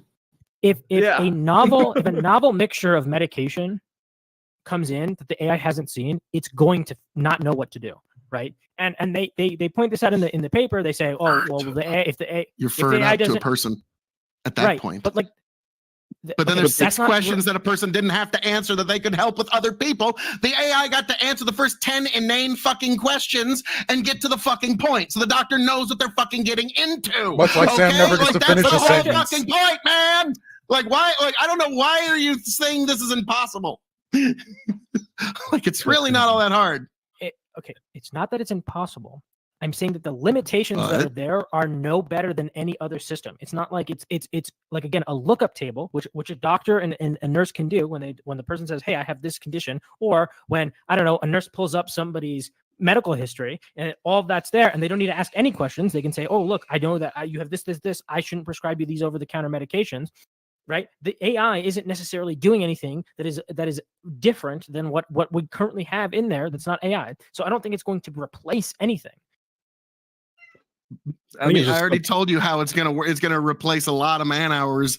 So there's a lot of inane questions that the doctor doesn't have to ask 50 fucking people. Those things just get to the fucking point. I want to also point this out because I know that there have been people in chat that have been saying things all the time. So, like, one of the issues with AI in the medical field, which is something that I've done research on, and not research, sorry, I did a literature review on, is that what the issue is that doctors aren't AI literate. They're just not. Just like K.O.E. isn't. Just like most of the people that have these conversations aren't. And so what happens is that doctors who may have a better understanding of what the diagnosis is or what they're looking at is than the AI, they think, oh man, it's a computer system. It's rational and it's useful. So I'm just going to override my own perception of what's the problem is, and then they're just going to take the computer's assessment. And the problem is, even when the doctor knows that the computer is wrong, they will override their answer 80% of the time. That is something that we do not want in the medical field. And until we can overcome that issue, I do not recommend any professional decision system take over jobs in the medical field. So unless you understand the human element of what's going on, it's so insane to have this conversation. A lot of the medical field is already incompetent enough. We don't need it to get worse. I mean, this will actually kind of help, whether anybody wants to admit it or not. Like, we already have. If there's an additional layer of observation, even if it's an artificial one, that is going to help. That's going to give additional documentation that doctors can look back on, because the one thing that you constantly need in medicine is documentation of previous shit. And this is going to give more documentation, less questions that doctors need to have with providing more documentation. So, yeah, this is nothing but positive. I don't know why you're acting like the sky is fucking falling, because we're going to have AI helping in our healthcare, man. I think the problem is your understanding of what's. I mean, it's not bury your treasure, burn your crops time. I'm not saying this is a blessing. No. I'm saying that the adoption of AI needs to be very, very slow, especially in fields with human element, as in you're working with a human being at the end. As the end product of medical care is a human being, right? You have to be very, very careful. One, because AIs cannot be like, again, professional decision systems are separate from LLMs, but like this Polaris thing is an LLM. LLMs cannot be factual. They do not have knowledge of the world. They do not have models of the world. Okay. So when people tell me that like when people in chat are saying that I'm thinking about deep learning, these are what these models are. The Polaris is a deep learning model. It's an LLM. Okay. So the issue is that these models cannot be factual about the real world. They just don't have real world models in them. And the issue is that when they go wrong, they can be catastrophically wrong. So the adoption of these processes, they could be. That's true. Like, again, especially in the medical field. The medical field has so much backlog of racist books written about them. Again, it is still very. You can look it up. Doctors are less likely to prescribe medication to Black people. Doctors are less likely to prescribe pain medications to women, because this is something that has been told to them through the passage of time, that women and Black people are less susceptible to pain. And then it gets encoded in our AI, and we don't fix these things. And then we just like adopt them at random without necessarily fixing these issues. By the way, I can argue with the doctor. I can't even argue with the AI. Ultimately, well, the AI doesn't have any bias. If you say your pain's at a 10, your pain's no. See, this is what you don't understand about it. It has the bias of the data that's put into it. Yeah, exactly. So the garbage in, garbage out of programming. But over time, when it gets enough real world data, it can't ignore that. But real world data is biased. That's the point. is that if you have black people being prescribed medication this 10,000 times at a on 30% reduced rate, then the patients. real world data is going to reduce it at a 30% rate. Like it's going to reflect. Yes. Now, what you could do is Won't you could go into the real world data and then artificially adjust it so that those things are equalized. That would fix it, but that's not fixing it with real world data. No, what I mean it's by also not removing bias. It's data, I mean like changing the bias. people who come in and they say my pain's at a 10. Well, okay, your pain is now documented at a 10. Doesn't really matter. Well, there's no one there to give bias. So the things that what don't AI can also this be is potentially not how very AI models bad, work. This is can not how AI also models work. potentially be very good.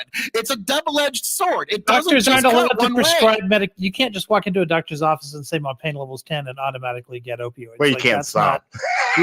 No, well, Wait, they've been cracking wait, down wait. on that. I mean, like, you can that's do just that it. shit, They've and made you're it- not necessarily going to get no. Like, yeah, you they're can gonna be do like, that shit. "Get Now, the fuck I gotta outta make a here." doctor's appointment. Now, if what Phil is saying is that an AI pain will just reached the automatically level 10. dispense, all you have to do is say the magic word 10, and the AI will give you whatever drugs you want. Not what Then I we have said. another issue. That's Doesn't why I sound said like what will be great documented. result. I Ico. go, God bless you, but you always try to smuggle something into Ico. the conversation I never said. So, Well, you're but talking God about bless you, sir. God you're bless talking about you. magically having Okay. no bias when the data itself has the bias. So how do you remove the bias from the data?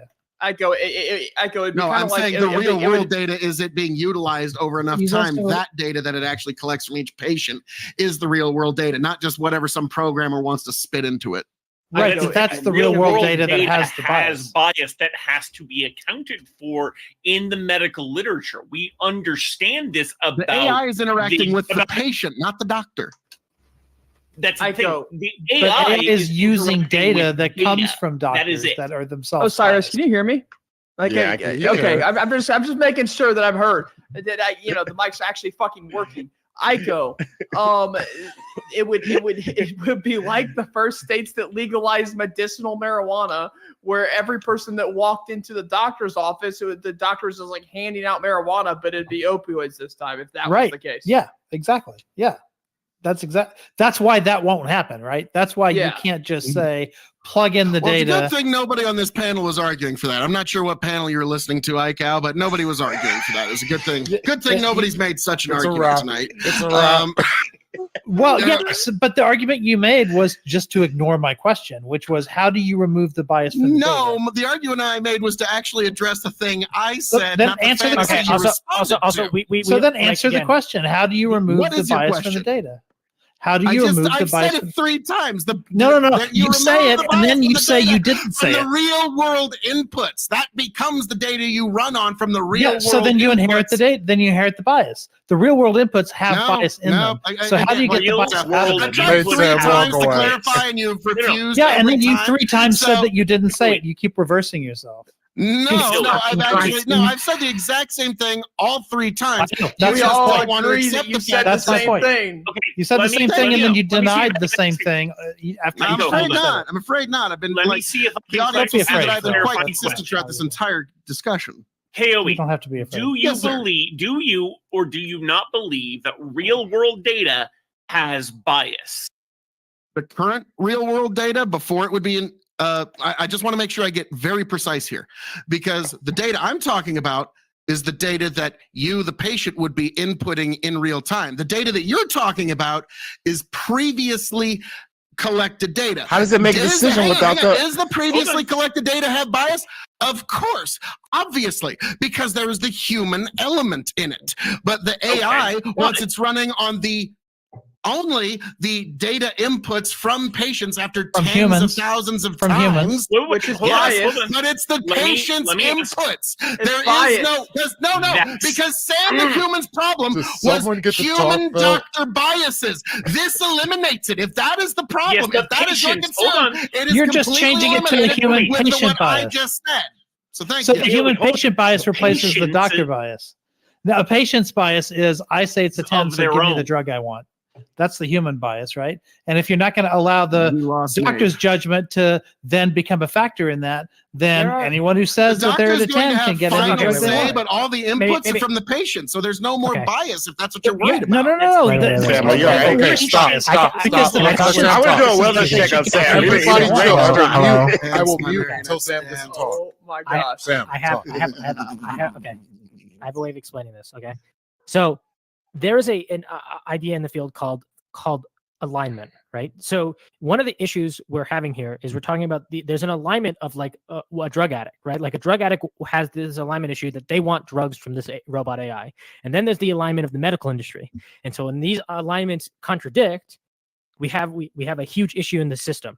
This doesn't matter if it's an LLM, if it's a professional decision system, if it's whatever AI model it is, okay? So the question is, there's one question about how do you deal with this, right? How do you deal with this alignment problem? The other question that we have is, how do you deal with the alignment problem of historical data that you use to train the models, whether it's a professional decision system or an LLM? Again, these are the two main systems, AI systems, that are used in medical fields. When you have, they needs to be trained on some historical data. How do you deal with the bias that's in there that you receive that creates incorrect medical diagnoses for people? So whether that be a Black individual, or whether that be a woman, or whether that be any other type of minority that we have limited data on, right? So you can't just like say like, oh well, we could just fix it because it's a data will fix it.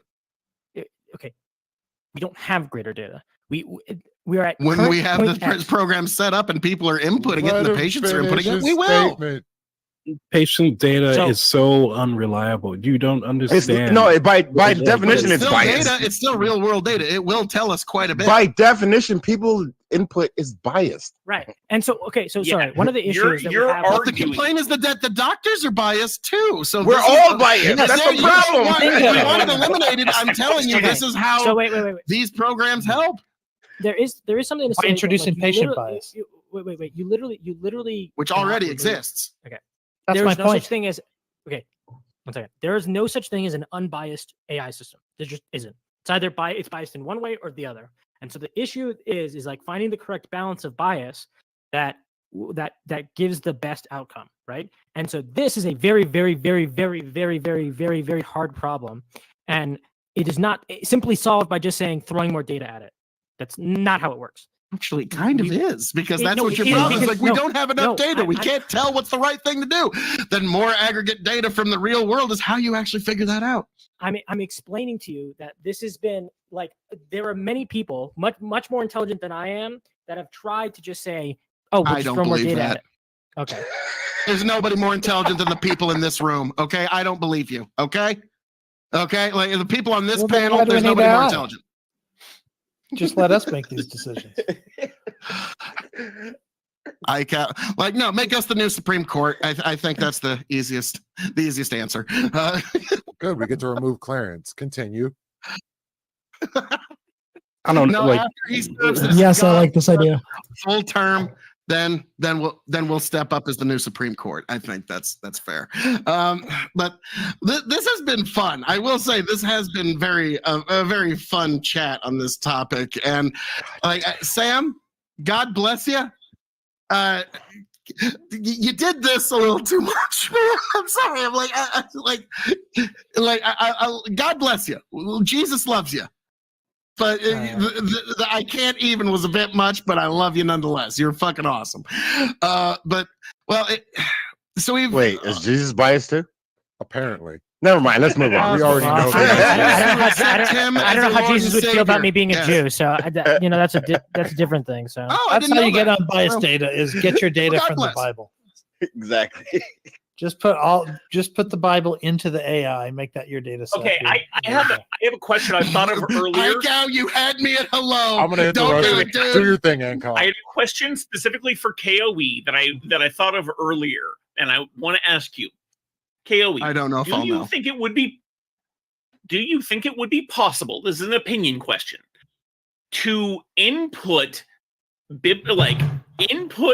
Bible as well as other relevant material and get an AI that could more or less reproduce the responses that you might expect from God. Putting God in the machine. Okay. To be very specific with your question, to get responses that a human would expect from God? I mean, since that's the only way. The way God would actually communicate to us, no. But the way that we could expect it, like in the same way that like people say, Morgan Freeman did an amazing job in Bruce Almighty. people can conceptualize of it. We listen to plays where God and the devil are characters. So, people can conceptualize of said answers, and an AI could potentially write something that some people would imagine, but could it do it on any level of God? No, absolutely not. All I could see at the end of that is a bunch of dead babies. I have a clarification question then. So, you have previously, and I possibly mentioned it here, I don't remember, spoken of biblical inerrancy. And as I understand, you believe the Bible to be more or less the word of God, whether inspired or direct.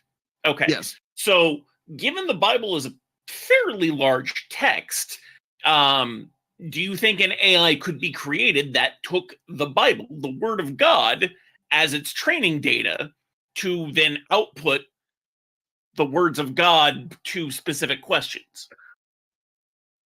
It'd just throw out Bible verses. It wouldn't if you think, I was about to say, Chris, that's beautiful. That's what we actually need. Is if you have any question, they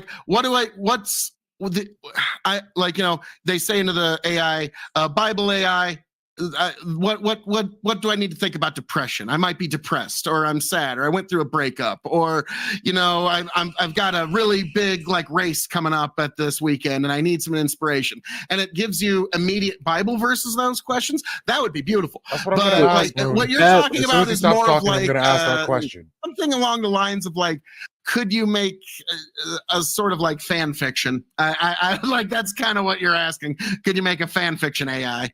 It wouldn't be able to do that with Dante. Chat is wondering if we can make an AI to replace you as the preacher. And an AI, well, first of all, there is not enough computing power to really capture the full essence of K.O.E. I can be imitated but never duplicated. And so, now, here's the thing. Everyone is down the sound of my voice, of course. Now, Lethe gives me a hard time, but someday he will come back to Christ, and all of you come back to Jesus. It is the right thing for all of you. We all love you. Jesus loves you. Come on back home to Christ. I mean, I love you guys. So K.O.E. is technically correct, and I've explained this before, and I'll explain it again. AI can never fully be K.O.E. because in order to fully be K.O.E., it would have to know the right answer at all times. That way, it could choose the opposite. Which is half right. You're half right there, Sprout. But there's just not enough computing power in 3 Dyson spheres to get the full essence. No, here's a real question: can AI replace the preacher in the church? I know this line of thought for $200 a month. Yeah, for $200 a month, 100%. There's a company that will give you a fine-tuned AI. I know your logical reason. I'm sure people will try, but will you be actually spiritually fed from that? No. Why do you? That's spiritual skim milk. Never mind. So you can understand. Wait. You can understand that the AI doesn't have a good model for something when it comes to Christianity and being a pastor, but you can't understand it for anything else. It's crazy. Well, no, that's the difference between the natural and the supernatural. That's the difference between the sacred and the profane. I'm sorry if you don't understand that. In time, you will, Sam. In time, you will. I prayed for you, and it'll come for you, sir. All right. If you believe it exists, you'll believe it exists. Hashem knows all, K.O.E., can machines have souls? Ooh, the Deus Ex Machina question. Chat wants to know. I'm going to be honest with you. I'm just giving you the most honest question. I don't know. Sam wins the poll. MVP Sam. I'm second. I'm in second. You're not in the poll. I didn't vote. I'm someone else. You know what? That was decided in chat that I was someone else. Hey, Lethe, I have to say, I appreciate Sam for being here today because he gave coherent arguments on the other side, especially the first topic, that I would not have expected, and I thought we would all agree. So shout out to him for that one and being a good sport about it too. Oh, he's amazing. Jesus was a Jew, so yes, he was circumcised. No. Oh God. I don't want to Did we need to know that? I don't know. I don't know. I was reading Leafy's chat. I'm just reading Lethe's chat. If I recall correctly, there was actually a passage in, I want to say probably Luke, that talked about. Yeah, apparently his Bible is His circumcision took 8 days. Paul talked about Big circumcision. All right. That was Paul, not Jesus. I'm just saying, if it took 8 days for his circumcision, then he must have had a massive dick. Enormous one. How do we get here? I have no idea. Apparently, the circumcision of Jesus required 8 days. I'm just saying. The last thing I want to talk about Jesus and dicks. In the chat specifically. I was just following chat. That's all I was doing.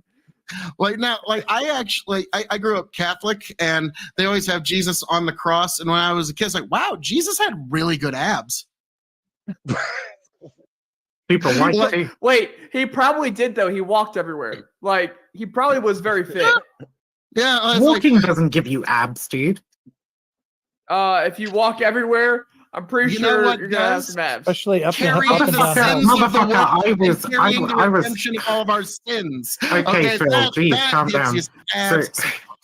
Motherfucker, I was like street homeless from the age of 16, okay? I was walking fucking everywhere, endlessly, okay? I walked miles and miles and miles every single time. Did you eat with Jesus' abs, motherfuckers? I had no abs. Did you cut out pork? Did you cut out all the bad foods? Did you live the holy life? Motherfucker, I was homeless as shit. I wasn't eating much at all. Did you follow the kosher law? We'll take what, like shit. McDonald's, I'll take whatever. I had a sandwich and a bowl of soup every night, and that was about as much as I ate. Did you mix dairy and meat? Jesus had wine. Jesus had wine. Yeah. Gotta have to be fortified, baby. So like, all I'm saying is, right, my legs got fucking jacked, okay? But my stomach was not. My stomach was not jacked. Because you don't use your stomach muscles for walking, really. You're gonna burn those calories, though. Okay, but that doesn't give you a six-pack. Depends it does if you don't eat enough. Wait, you've never seen a guy that's so skinny that he has a six-pack? Not like he's strong, he's just that skinny to where he's got a six-pack. You've never seen that before? That's usually not the case. Like, I've seen Africa. It doesn't look that. No, wait. So wait, Train Spotting was filmed in the UK. No, 1 second. It's I thought that was Scotland. It's like a. It's not like starving. There's like it's like a mix between the two. It's just The future is threatened by enemies often unseen and unexpected. In the midst of an uncertain and evolving world, the need for Marines to defeat these shifting threats is critical, because the need to ensure stability for our nation has never been greater. When there are battles to win for America's future, there is one constant: Marines.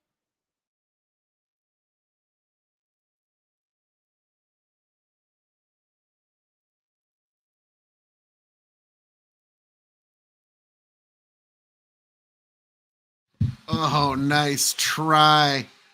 Twitch tried to sneak an ad in. Nah, you ain't paying me shit. You ain't getting on. Nope. Yep, folks. You got an ad. I don't like it. I don't like it one bit. Keeping my eye on this shit. All right, we're back. Just like that, no good, like fast. And what I'm telling you is, most of the time, if someone's metabolism that's fast, they just naturally have abs. Yeah, when you're 20, maybe when you're 20. I agree with you. Maybe when you're 20. But that's what I'm saying. Is you'll be skinny with a flat stomach. You'll be skinny with a flat stomach. Jesus probably didn't exist anyway. So whether or not he had a big dick, abs, or was white, who gives a shit, right? Well, he was definitely. No, Flavius Josephus even wrote about Jesus in historical records. So, like, my God. whether you believe in his divinity or not, that's a different issue. But him as a historical person is not disputed. It is disputed. But who did you say wrote about him? Josephus. Basically, someone shoehorned a mention of Jesus into the book Josephus. Yeah. Josephus is a poor source, as is Tacitus, in fact, which are like the only couple of sources we have. Neither of them writing contemporarily or firsthand. They did write about like when Jesus' brother was arrested. What was his name? Sorry, Craig? You can look it up. It's in on the Antiquities of the Jews by Flavius Josephus. He actually talked about like about 60 years after Jesus died. Yeah. I mean, like it or not, like Jesus' brother was a contemporary. Sure, Jesus' brother was a contemporary, but I mean, you're saying it's not true, but there you go. I mean, that's in the historical record, whether we like it or not. Joseph, it's not the historical record. Not every book is a record of things that actually happened. It's not. Yeah, so says Vivian. So says Vivian. So says Vivian, the history graduate. Okay. Yes. My fucking degree in history. No, I'm sorry. No, I'm sorry. After one person decided to use their degree as backing, I can no longer accept degrees as backing for I don't give a shit. The correct points. I don't give a shit. Like my credentials. Okay, fine. We'll go with the argument. Look anything up nowadays. So I'm like a shark; it'll kill me. Just to be clear, Josephus was born in 37 AD. Exactly, he was born after Jesus died. That was my entire fucking point. It's hard to say that that's contemporary. His account is not contemporary. Jesus's brother, if indeed he had a brother, would have been a contemporary, right? Nothing that I've said has been countered. Okay, I did plainly say that it was talking about Jesus' brother, who was his contemporary. So, I got a question. This is fun. Okay. If Jesus was doing the thing, and when Jesus was doing the thing, why nobody at that time wrote about Jesus doing the thing? Why didn't Jesus fucking write anything? Well, that's I think the point that Vivian's trying to make is that there are no contemporary sources. I mean, the contemporary sources are Q, but we don't have access to Q anymore, right? So we have to see the echoes of it in the Gospels. But beyond that, we don't really have at least one of which is a known forgery. Which one? Is it Paul? I think it's Paul. Paul didn't write any Paul's Gospels. not in the Gospels. Give me a second. I'll tell you. There's a lot of different theories about how the Gospels have gotten to us. There's different varying receipts that give you different varying stories. Some academics that try to give a less than favorable view of Christianity will go with one set. Folks who try to give a more favorable view of Christianity sort of go with a different set. So take everything you're about to hear with a grain of salt, folks. Don't worry, I will. Oh, yeah. Are you just talking to the audience, preparing them for a conversation that's getting ready to happen? The Book of Daniel, which isn't actually the one that I was talking about, is a forgery. But the Book of Daniel would be in the Old Testament, not the New Testament. But yeah, I know. I'm just saying there are biblical books. My brother, you are older than me. Do you still feel the pain? Oh, it's Peter, I think, actually. Not Paul. And obviously, yeah. Peter. I know there's. I know there's Yeah, I'm sorry, guys. Stop this for just a second. But like at the one point, Viv is just saying things like not even just like, oh, that, and one of them is a complete forgery, and then looks up like, oh no, wait, I was just completely talking shite. So keep that in mind going forward, folks. We're gonna get a little deeper into this, and then we're gonna get into some other fun. And I got at least one thing I'm gonna review tonight, but I just wanted you to keep that in mind that Viv was completely full of shit right there and just told a bald-faced lie. So keep that in mind. Now that you mentioned it, yeah. Now, me, back when I was a teenager, if you'd have asked me, what are the Gospels? I'd have been like, Matthew, Mark, Luke, and Ringo? John. Well, I wouldn't have known. I would have had no idea. I think the historicity of Christ is a very interesting fucking debate, but you'd have to have it with somebody who knows what the fuck they're talking about. I mean, and that's gonna be a problem here, apart from probably Spartacus. Let's say he existed. Rich. Did he do any of the shit that they said he did? 99.9% says no. Yes. Unless he was just really good at magic tricks and people were really, really slow. I mean, typically we decide these things by sins, looking at the synoptic gospels. So if you line them up, Matthew, Mark, and Luke, those are the synoptics. They will agree with each other on certain accounts, and they will disagree with each other on certain accounts.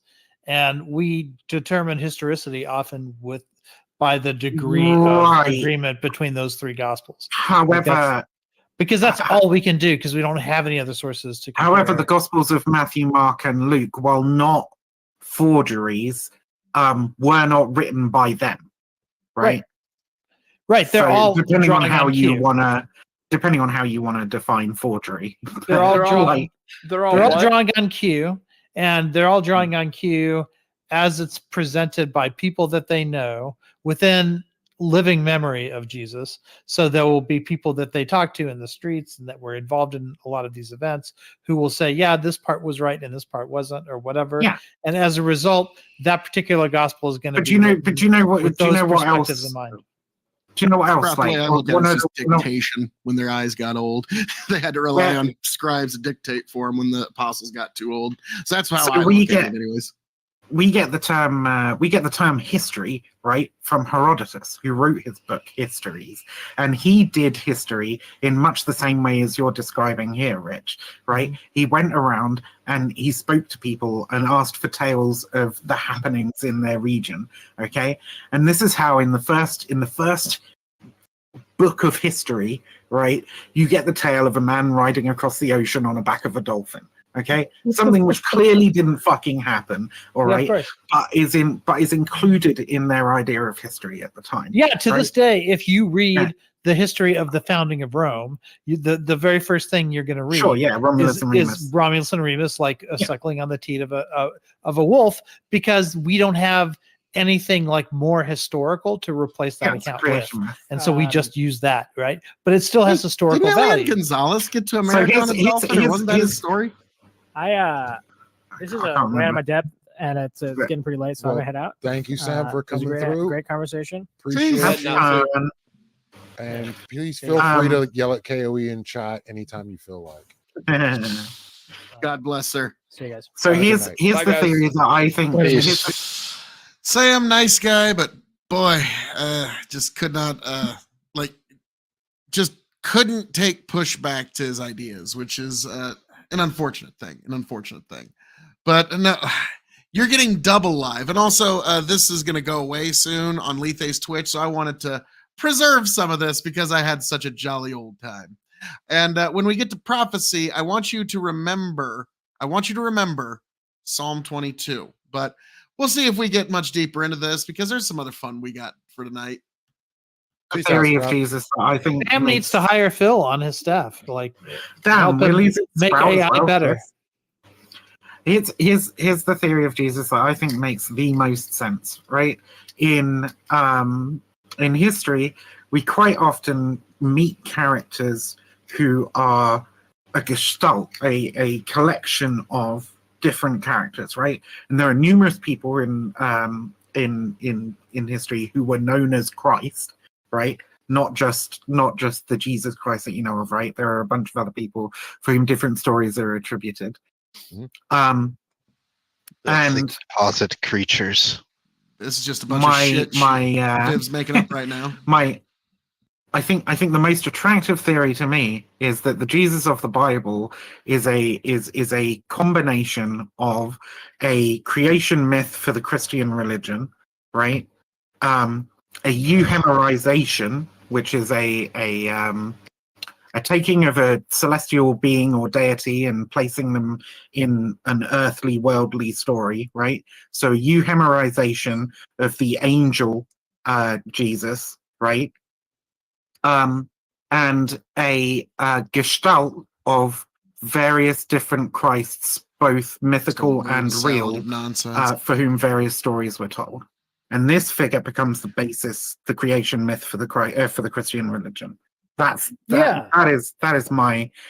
I think is the most attractive theory as to like who the Jesus of the Bible actually is. I've got a friend of mine who is a classicist, and he wrote a book about the.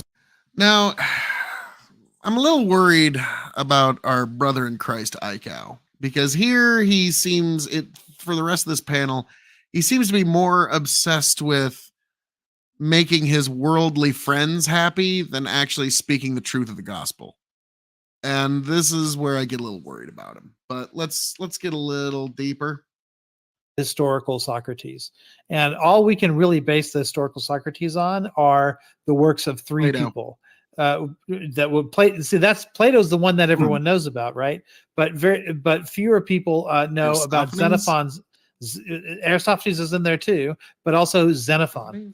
So if you combine the three of them, Plato, Xenophon, and Aristophanes, and you look at all of those accounts and you stitch them together, you get what is more likely to be a historically accurate account of like who he was, who Socrates was. Yeah. If you rely only on Plato, like a lot of people do, you're going to get a very different character than if you read all of the sources where there were contemporaneous accounts of him.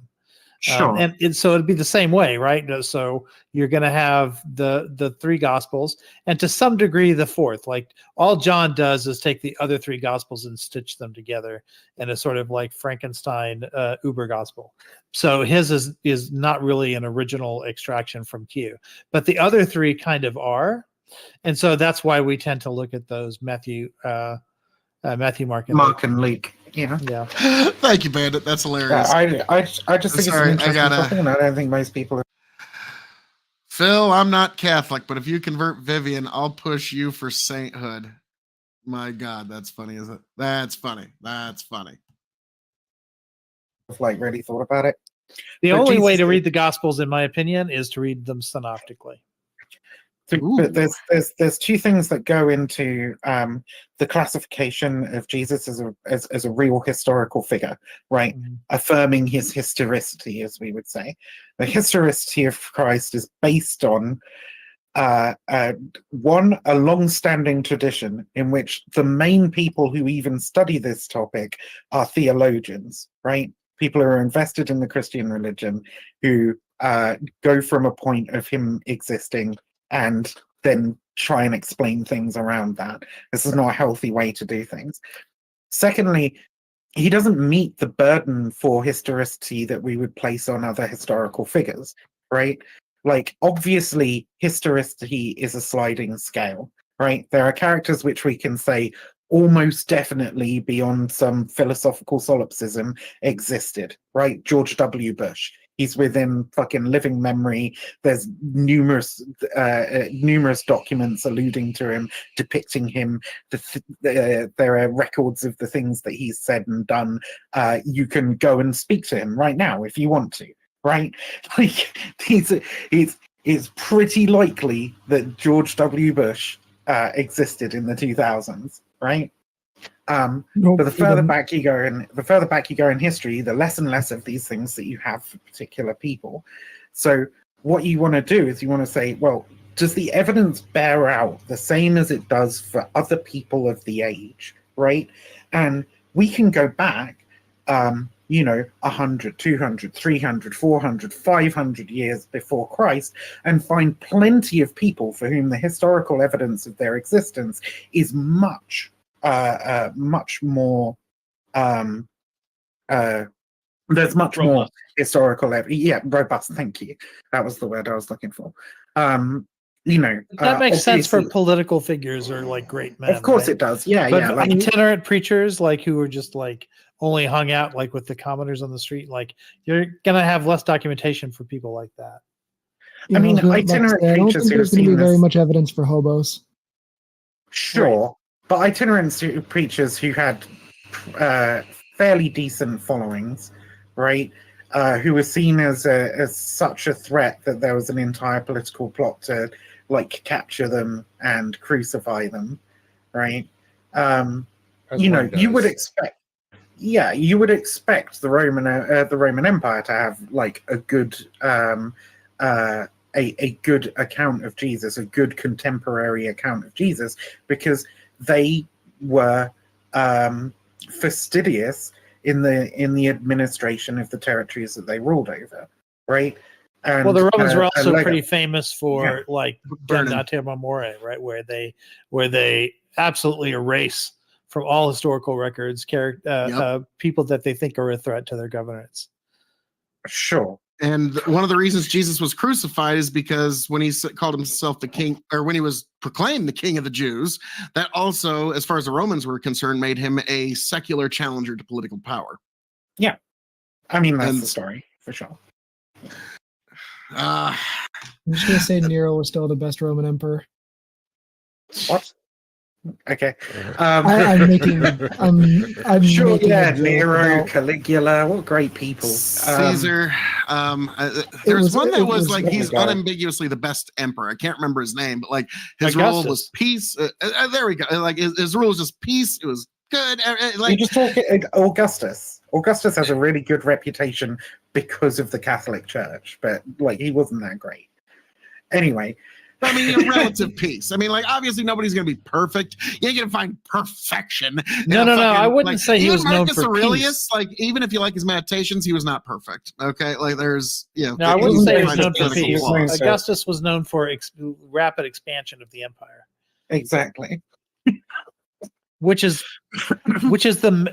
one measure for the success of empires. How many guys did he lose? If they didn't lose any Romans, then that's relative peace. Well, he lost them, but he was able to recruit more than he lost. He had a growth strategy. But regardless, going back to the historicity thing, we don't have that weight of evidence for Jesus. And sure, there are some excuses as to why we might not have that evidence. We can argue over that all day, but the fact remains the evidence doesn't fucking exist, right? So saying, well, he was an itinerant preacher, as you just did, and we might, who would have kept a record of Jesus anyway, yada yada yada. Certainly, you could make that argument. You could speculate that this figure existed, but I could say that about fucking anybody. I could make up a figure right now and say this person existed, performed miracles, and we should found a religion on him. And you say, well, where's the historical record of him? And I say, well, he was an itinerant preacher, so there are no records of him, right? It doesn't provide extra evidence. It's only an excuse for why evidence might not exist. So now we have. I agree with that. Real quick, I just want to get some people are saying in the comments St. Patrick wasn't Irish, which is absolutely true. He actually went to Ireland to try and convert people sometime in the 4th century. Now it's a family tale on the Irish side that we're from that part of Ireland that St. Patrick converted in the 4th century. Now it could just be a family tale. Who the fuck knows? But it's one of those so that's something that. When it comes to St. Patrick, I'm well aware he's committed a genocide. Who knows? It's really a toss-up, honestly. Yeah, of snakes. By which he means pagans. Yeah, that's a joke. It's like, yeah, he got rid of them snakes. Yeah. Got rid of the snake. Got rid of the snakes. Yeah, the Christ God wins again. So just another random genocide that the US is.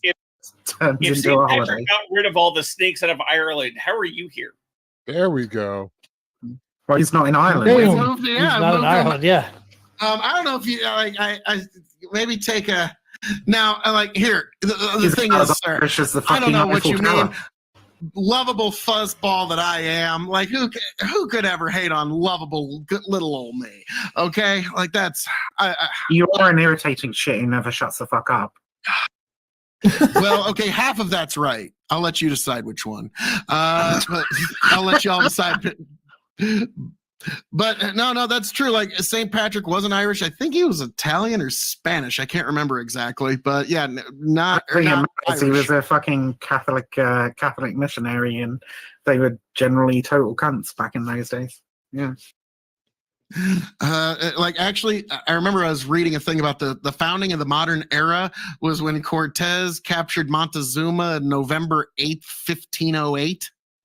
And that was kind of the founding of our modern era. And there was a bunch of Franciscan monks that were along to help on that ride. Sorry, what was the founding of the modern era? Well, it's just something that some historians say the founding of the modern era was the day that Cortez captured Montezuma. I believe it's November 8th, 1508. I might be off by a few days. I don't think any historian would say that was the founding of the modern era. The modern period starts around the time of the French Revolution. Work, that's definitely what he points to. And that motherfucker's got a bibliography. The modern era starts long before that. Yeah, I mean, everyone has a different date, right? But for me, it's Shakespeare.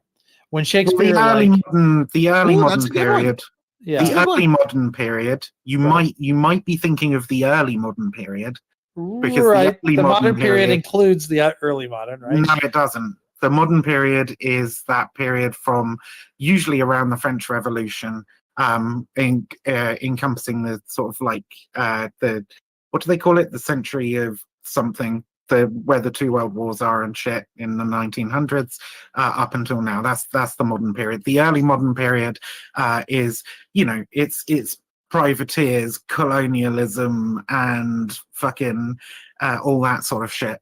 Yeah. But you wouldn't say early modern is medieval, right? No, early modern's not okay. medieval. So early modern is revolution. Early modern is the beginning of modernity. In my opinion, in the English-speaking world, that's Shakespeare, because that's when he takes us these terms get really stupid in history, okay? But the modern period is separate from the early modern period. Modernity, as opposed to the classical period or the ancient period, right? They're like different scales, right? So they're not. Yeah, and everyone, and obviously, like there's different metrics for it too. Modernity is not connected to the terms modern and early modern, is what I'm saying. I tend to look at things in terms of language, right? So for me, it's Shakespeare bringing English, basically inventing modern English, sort of is what brings the English-speaking world like into. The future is threatened by enemies often unseen and unexpected. In the midst of an uncertain and evolving world, the need for Marines to defeat these shifting threats is critical, because the need to ensure stability for our nation has never been greater. Oh, for fuck's sake. Okay, that's it. That's enough out of you. That's enough out of you, you motherfuckers. So we're going to switch gears here just a second while I get a drink ready for a review. But we're going to get into a really fun time, me, Tony Chicken, and someone who can now finally be back on Twitch after they just lifted their ban on people being on Twitch about 3 days ago. Like, people who are banned, they can't come back, but you can play stuff and react to their stuff and watch their stuff. So this is a long time coming, and it's a review of, well, I'm going to let you figure that out for yourself, folks. Let's get into it. Want to set the world on fire. Please welcome Tom Montgomery. I'm here, and you're quite privileged to get to see you tonight, okay, guys? And that one is you. No other will do.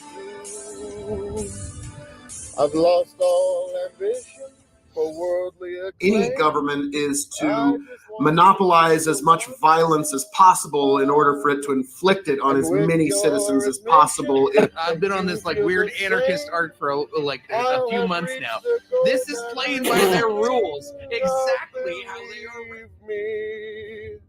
are. I don't want to set the world on fire.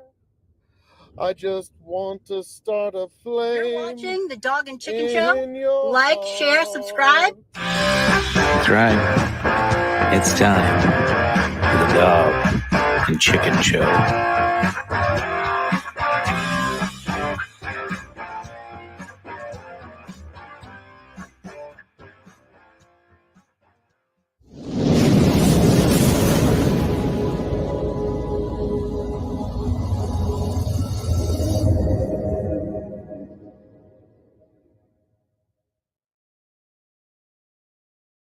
And welcome back, ladies and gentlemen, to the Dog and Chicken Show. I was going to do another one of those corny openings with, the Chat GPT written intro, but Tony's not here and I can't see the cringe on his face, so it's not fun.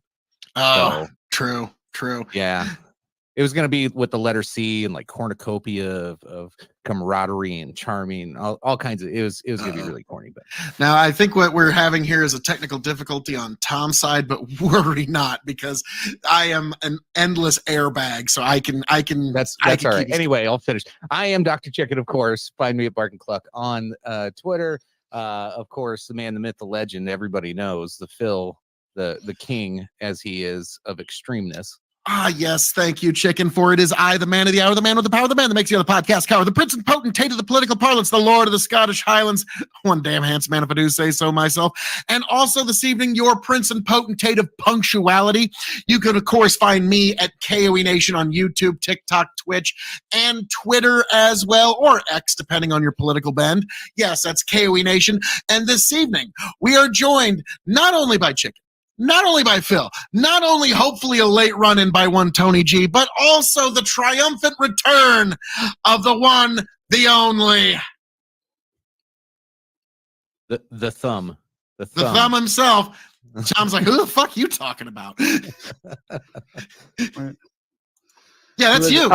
It's me. Yeah, Tom Fuller. So yeah, my earphones went out right as we started. I thought maybe y'all sound went out, but apparently my earphones died. So now I'm back on headphones, unfortunately. Yeah, now this is the kind of high-end production value that you come to tomfoolery and Big Bucket Empire for, folks. Okay, like that's what you expect here. Now, folks, in today's modern world, always have a backup set of ears because one's always gonna fuck up on you. Yeah, I love it. Bandit. When did Tony lose his hair? Yeah. Ouch. Tony does not have guns this big, okay? Tony has not been in the gym that long, all right? Tony's been posting a lot of gym talks lately, so I don't know. You two are going to have to do like the Scott Steiner Triple H flex off. Yeah, he totally went Insta-dad. Like you got the Instagram moms, like Insta wives, but yeah, he's an Insta dad now. Yeah, like the other day, my mom was making fun of like those weirdos on TikTok who post exercise videos. I was like, yeah, I happen to know one of them. I happen to know him quite well.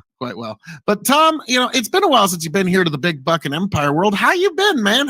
How's it been since you've come here last and graced our doors? Been great, yeah. Been trying to do a bit more video essays and working on a couple right now. Hopefully we'll be phasing in that direction. We'll probably still stream a good bit for stuff like this and for debates and crap like that, but most of like the coverage that I do and most of like the reviewing other things will hopefully be through a video essay format going forward. Nice. I've always found that to be a little more satisfying long term, because also like when it comes to any content, like, is it going to have an afterlife after this? Like, a Dylan Burns panel, for example, it's relevant for about a week. And then that's about it. And so everything we do on this show relevant for about 3 days, and then so that's why like over at K.O.E Nation, it's a little bit more timeless content. So I like that. You never know, like something that I made 2 years ago suddenly gets a second chance at life, if you will.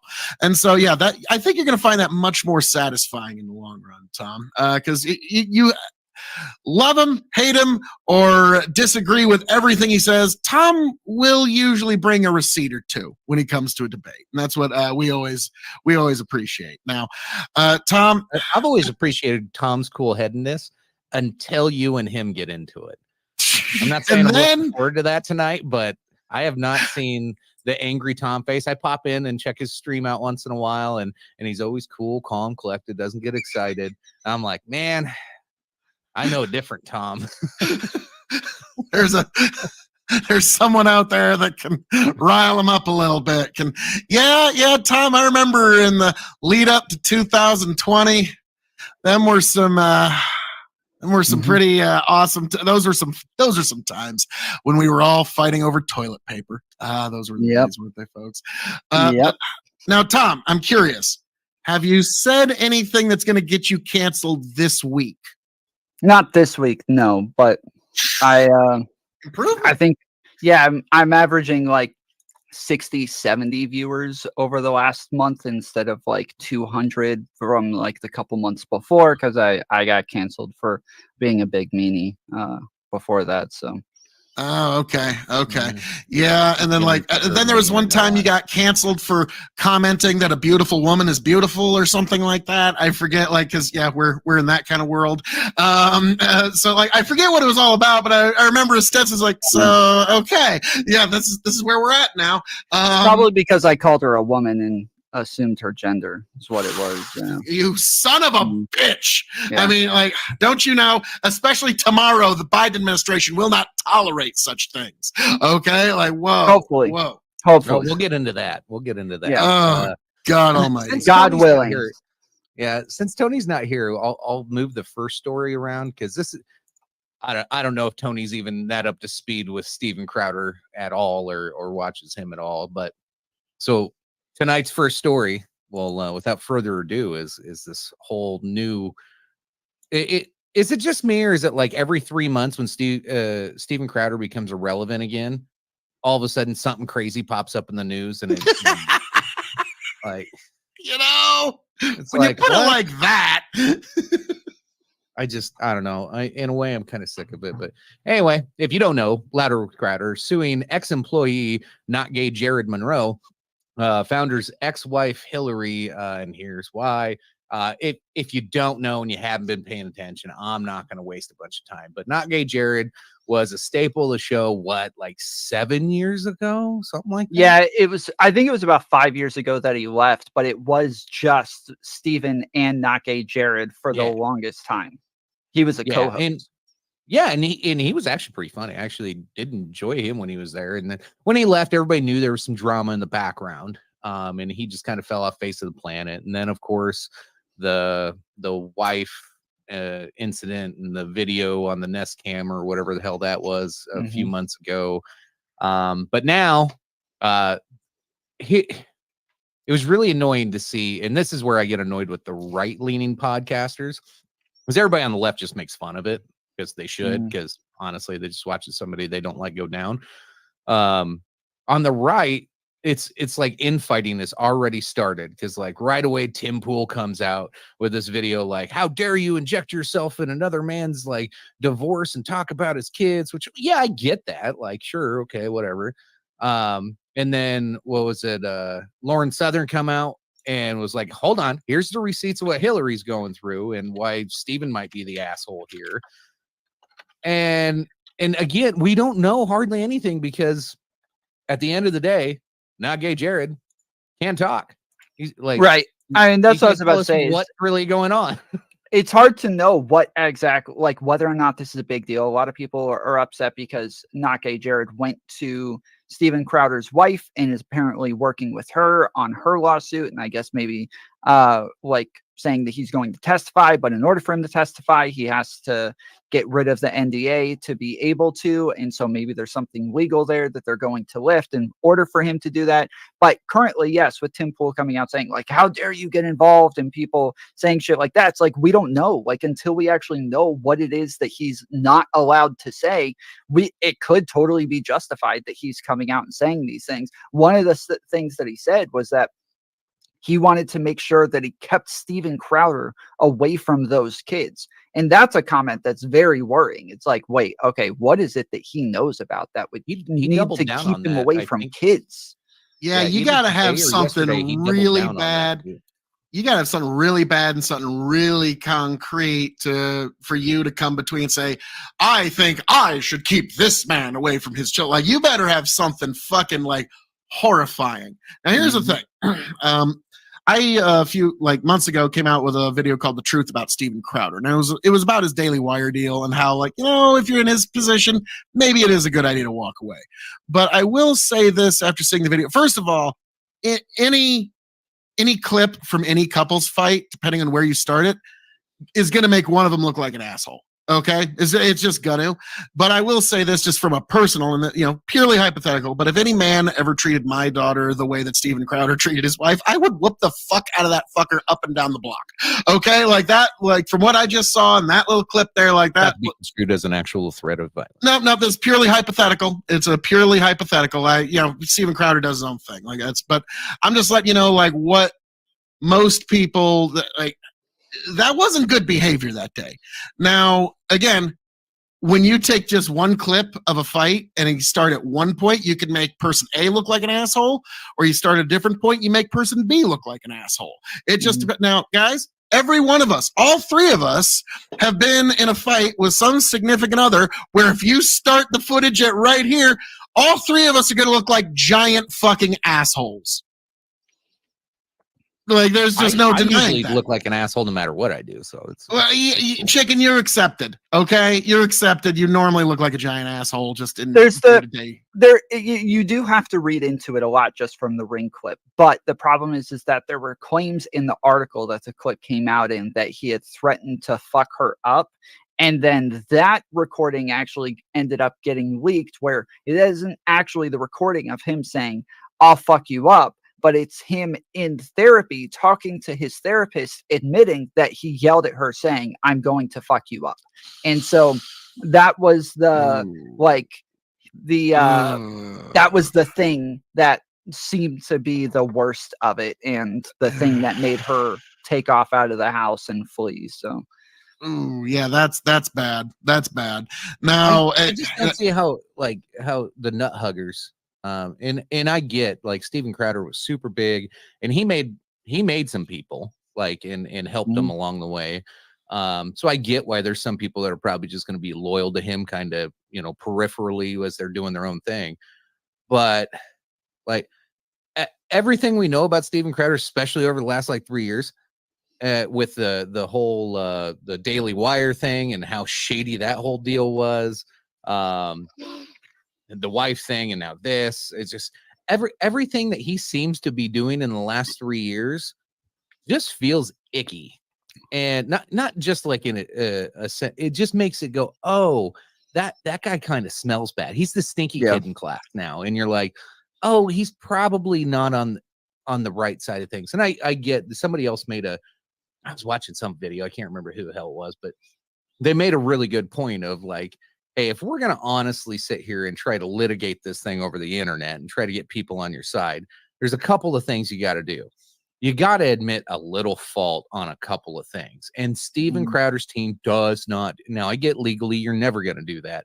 But like, if you want to win the public opinion, you got to do hey, yeah, I was a dick when I said this. However, this is what's going on. But there's none of that. It's we are right 100% of the time. Like he's trying to be Donald Trump without the Trumpism. Like, you know what I mean? Like, not just that we're right 100% of the time, but when I was going over this, one of the things that I recalled, because I was a big fan of him, back 5-6 years ago, is that everything becomes a big conspiracy. So anytime not only is he right from, top to bottom, but there's, Big Con coming after him, or it's, all of his old friends are conspiring to ruin his reputation. There was the stuff with Vox where it was big tech that was coming after him. And yes, that started Adpocalypse. Like it's always this, Jesus.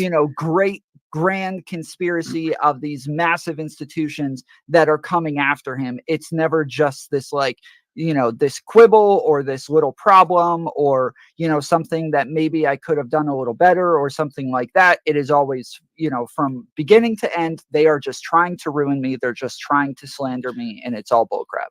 Now, I got to say, when you brought up Adpocalypse, I'll never forget, because there were some creators that got a little irritating, like Kyle Kalinske, Lauren Southern, they got a little much. But I remember Steven Crowder, you would have swore listening to him that you had some sort of constitutional, near biblical right to YouTube ad revenue by the way this motherfucker was talking. And that was when he kind of fuck you just a little bit. Like, that was the first time I went, just fuck you just a little bit.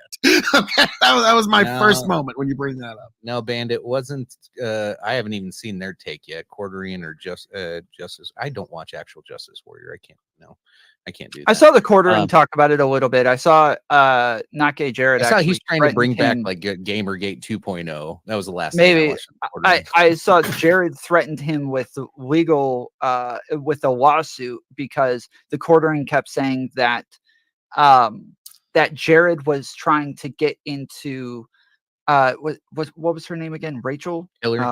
Hillary, yeah, that he was trying to get into her pants, that he's in love with her, shit like that. And he said, if you keep saying that we're in love or that I'm trying to get with her, that I'm gonna sue you. He said this on Twitter to the Quartering. Okay. Now the Quartering, basically every video you'll ever see of the quartering is about 1.5 minutes of, hey, here's the thing you clicked on. Would you like to buy some coffee? Would you like to buy some coffee? Holy shit, please buy my coffee. Oh my God, I have no other way. Like, so yeah, the quartering is a very effective coffee salesman. I don't know about his politics much because he don't talk about it all that often. This is true. He's always selling coffee or VPN services. Yeah. Yep. There you go. So yeah, like unfortunately that is one of that's one of the roads to this internet life, kids. Remember, you could end up like the quartering. So stay in school. Yeah, his story is fascinating because didn't he just used to do like claw machine videos? Isn't that how he got big on YouTube? I don't know. He's had a couple of channels. He has like other things that are totally irrelevant to what it is he did there. Initially, it was just like a gaming channel, but he has other channels that are things like, I don't remember what it is, like building cabinets or some shit, or like hunting. Like he has the things that are totally irrelevant and totally and he seems like a completely different person on those other channels too. So he seems like you'd be a cool guy to hang out with, but he seems like he might also be an incel before incels were a thing. Like he's too old to call an incel for some reason, I feel like, but he just seems like somebody who never leaves his damn. I know he's supposed to be married, blah blah blah, but I just I don't know. He seems like he should be a really cool guy that should be out bowling with his friends, but instead all day he's bitching about e-drama and politics and not he I'm not going to say poorly, but not great. Well, I mean, that's how most of the political YouTubers became political YouTubers, was from Gamergate, where they were all just gaming channels where they talked about video games, they played video games, they complained about video games, and then all of a sudden they felt like politics were getting pushed into the video games, that there was always this liberal or progressive slant, that, you know, people like Anita Sarkeesian were ruining gaming, and now all of these people like Shoe on Head, Sargon of Akkad, The Quartering, like all of these gamers now were very much involved in political takes. People like Destiny, like all of these gamers now are all about politics and giving their political takes, just because they felt like there was some sort of crossover, and now most of what they're known for is just politics at this point. Yeah. Now, to me, I always found it fascinating that there was a time when playing video games online and recording yourself was profitable. Like that's something that like our grandchildren are not going to believe, because like even when it was happening, I was like, okay, why is this even worth money? There's no reason any of this is worth any money. Why is this? And then some of the biggest content creators are still gamers. There's still tons of them. If you go on Twitch, if you go on Kick, some of the biggest streamers are still just gaming. People like what was his name? Dream, you know, especially like the Minecraft community, there's tons of people who are still just gaming and doing really well. See, I missed the boat. I knocked my wife up and had to get married, and I actually got married before I knocked her up, but yeah, there went my gaming career. I was a big gamer back then.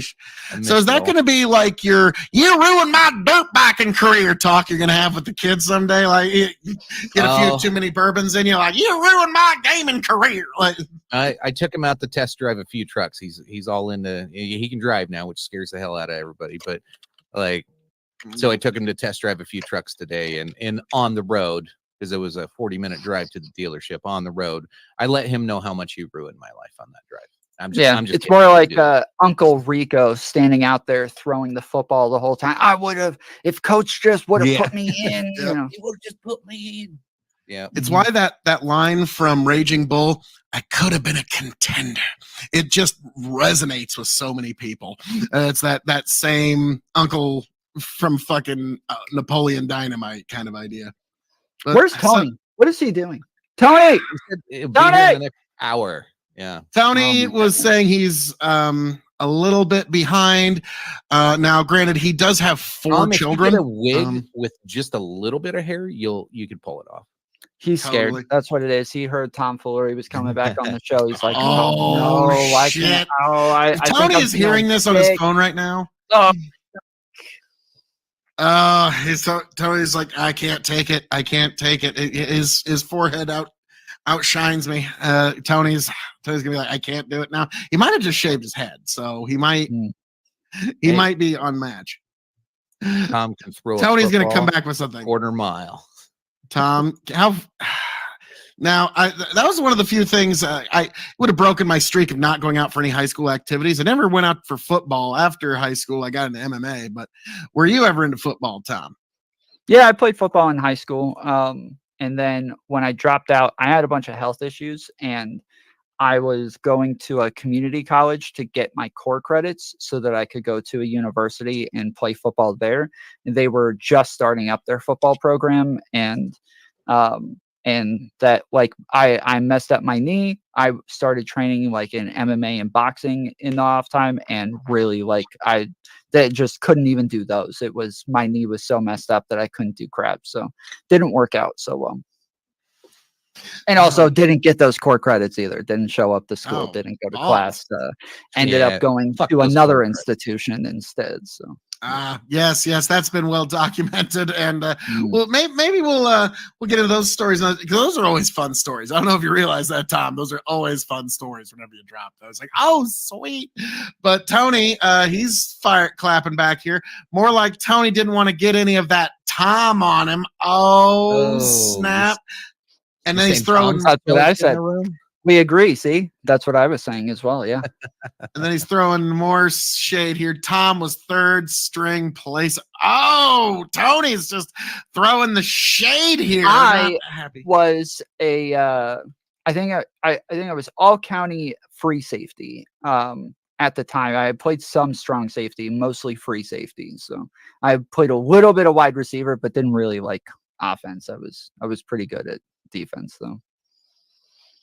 Nice. And then I also played basketball, but I like my life. I loved basketball. Basketball is my favorite. Like I always wanted to like trade my talent in football for what I like for basketball. I wish I could have been that in basketball, and it was never that good. It was always pretty short and couldn't really do the same thing on the basketball court, unfortunately. Let's see. Woke ass Tom. Says the guy who's doing nothing but screaming and yelling about Trump all day. So he's based as fuck. Oh, I mean, no, the other screaming against Trump, that he hates Trump. Trump. Well, okay, then yeah, we don't need that. Love the rest of this show.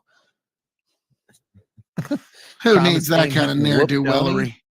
I get it now. Okay. Phil, what does a safety do? Things safely. Phil, I'm sticking with that answer. No, fuck you. I'm sticking with that. Your knowledge on football never ceases to amaze me. Now, Tom, you would have loved this during the Super Bowl. I did a live watch along with all of my vast football knowledge, and it was quite something. It was really something. Like at one point, Tony and all the guys started giving me random football questions throughout the night, and I just showed my vast football knowledge and acumen, and the world was impressed. Contusion I don't know. In chat knows me in real life. Okay, I was gonna say, because like I know Tom as one of the most hardcore right leaning conservatives ever to be on this show. Mm-hmm. Yeah, really, because like, well, self-described, of course. He is the triple commie. Okay, the quadruple Marxist, and Connie with an N. Connie conservative. It's oh well, but how do you pull off the quadruple Marxist though? Now, Tom, I get it. In today's world, you can self-identify as a conservative if you like, but in reality, your triple communism flows through your veins. It is so plain to see, sir. I identify as Marxist because of Mark Twain, right? That's what a Marxist is somebody who's a big fan of Mark Twain, right? I think that'd be a Twainist. I think you should go by that. No, Tom streams way too late for me. I'm an old man now. I am already past my bedtime tonight. So. Yeah, Mark Twain has a lot of N-words in his book, and that's what makes me a Marxist. He does sometimes. He does drop a couple of slurs in his books. Connie was Tom's name before the transition. Jesus Christ! Tony's like, no, I'm backing down a bit, motherfucker. Like, whoa, he's chopping at the bit. Tony saw my muscles, and now he's getting intimidated, and he's got to get really defensive. He's like one of those little chihuahuas, got to bark real loud when he sees it. So oh snap! Oh snap! We're getting into it. We're getting into it, folks. Yeah. Hopefully, we don't have to talk about maps tonight. You guys don't want to talk about maps? I just found out that West Virginia was a state. No, not those kind of maps. Sorry. I remember old maps when they used to have the Soviet Union rather than Russia. Those are kind of cool. Those are the ones I used to play with my micro machines on when I was a little kid. Are you really that old? Grow the farm up. Yeah, actually. The Carissa Avalone Camel gangbang interview that was Pulitzer Prize stuff, Tom. Thank you. Appreciate it. Do tell. I'm not 100% sure. Oh yeah, bring us up to speed on this. This is actually from like 6-7 months ago, but Hunter Avalone, his wife and him announced that they were getting a divorce. So they started splitting up, and then a guy comes out and is like, actually, I've been her handler for OnlyFans for a long time now, and Hunter's just been jealous the whole time and been a problem, and we were gonna run off and together, but now she's just like dropped off and stopped answering me. And so now I'm scared that she's going to out me and try to lie about me. And so I'm going to just out all her information first before they start trying to spread rumors about me. And just, dropped a whole lot of like videos that she was getting into and different types of content that she was doing. And this drummed up a lot of problems, especially with the conservative audience, because Hunter Avalone was a conservative for a long time, up until like about 2 years ago. A little bit right. It was like right after I started transitioning over, he started as well. And the whole time he's kind of done the same thing where he's like, oh, I live like a conservative life. I have, I have the wife and kids, I have the house. And so conservatives really got upset about this. So then when we brought her onto the show, a bunch of people had a lot of questions. There were inconsistencies between her story, Hunter Avalone's story, the other guy's story. There were like conservatives who wanted to come and like push on, the narratives that they were driving with their conservatism and their traditional lifestyle. And so, so we had her on. I didn't even know she was coming. She just jumped on my show one day. People have access to just jump on sometimes. She's one of them. So she just jumped on, and this is in the middle of a fucking shit storm that like the entire internet was talking about. They happened to just jump on my show, and we had a conversation about it, and she was very open, and it was, it ended up being a good interview. That is about as PG a version as you can possibly put that story, because Grow the Farm Up was referencing the events that were happening on the day they got divorced, where 6 gentlemen relieved themselves upon the subject of this particular talk. Just real quick, they had been planning a video where a guy was paying her to have like a gangbang, and the video was never actually made, but the other guy was the producer of this video who was supposed to make the video for her. Yes, it was in the works, but it never actually happened, from what I understand. Okay, because I had heard like this happened the day they got divorced, and I was like, bro, that's fucking brutal. And like even me, like, okay, I've only been on with Hunter Avalone one time. We debated religion. Seemed like a nice enough guy, but I was like, dude, like this ain't right. That the fact that this poor fucking dude's divorce has made this fucking public to the point where the 3 of us are like, okay, like from a guy that's been divorced. Okay, let me be honest with you. They're like, both of us wouldn't want some things to be known by everybody from the King of England to the fucking Hounds of Hell, okay? And that's like, it was kind of like when Prime Kai's had that thing happen, and everybody from the Queen of England to the Hounds of Hell knew about this shit. And like, oh, dude, this is a weird world we're living in now. Yeah, I've been through something similar recently as well, where stuff about my personal life came out, and people are like, "Oh, you lied about this shit." I'm like, "Yes, it's none of your business." Correct. I lie to you guys about my personal life sometimes. Yeah, like to keep my own privacy. Yeah, wait. Tom, you've bragged about it on the show, mate. So you mean to tell me you don't actually have a 12-inch cock? That is a totally different thing. That's okay. Like I was giving him a chance. Like, nope, that's still true. That's still in like politosphere, whatever you're gonna say. Like whenever I like watch whether lefty or righty, like I really pay attention to their mannerisms and just like if I met this person in real life, if I met this person in real life, like when they claim, well, I used to be a conservative.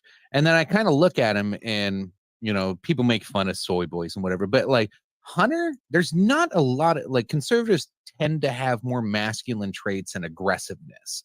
Not always, but they tend to have some or even like even the way they argue. And it was fascinating. The Destiny and Jordan Peterson interview. Jordan Peterson brought this up, and it like I was like, yes, this is exactly what I'm always, because I've always been confused with Destiny because of his like how he attacks. It is more on the aggressive side that you would typically see from more of a conservative type, and in the way he does it, but he has more lefty beliefs. Either way. So that's why a lot of people are kind of like fascinated by Destiny, because he doesn't seem that feminine. He comes off more of a masculine, aggressive type. Well, Jordan Peterson broke it down perfectly. He's an unagreeable person. He's got an unagreeable personality type. And so that's that's more right leaning usually, or libertarian leaning usually. But when I look at Hunter Avalon, I see zero of that. All I see is feminine. I'm like, there is no way this dude was ever conservative. He was told he was conservative, maybe, or he thought maybe this is a good thing to say I am. I don't think he ever was. I don't know. I don't know that conservatism is conservative or I don't know that conservatism is aggressive. Like because even like if you look at the online political sphere, this is mostly progressives or like far lefties, communists, people like that, and most of them are insanely aggressive. Most of them are like screaming and yelling like their hair's on fire all the time, and so yeah. So it's not. I wouldn't put it's more of a feminine aggression. It's more based on emotion. Logical. Yep.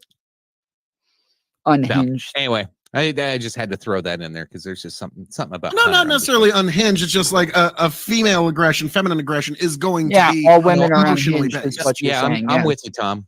Yeah, all women are unhinged. I'm with you. Again, I'm not even going to go that far. I've found a couple of women in this life that are actually pretty cool. So you can do it too, fellas. You can do it too. But me too. I call her mom. Cool.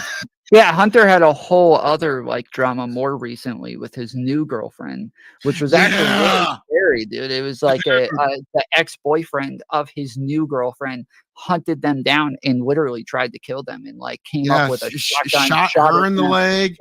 Was gonna shoot Hunter. Then he gets into a shootout with the fucking police. Yeah, and then killed himself. Yes, this was like that was pretty terrifying.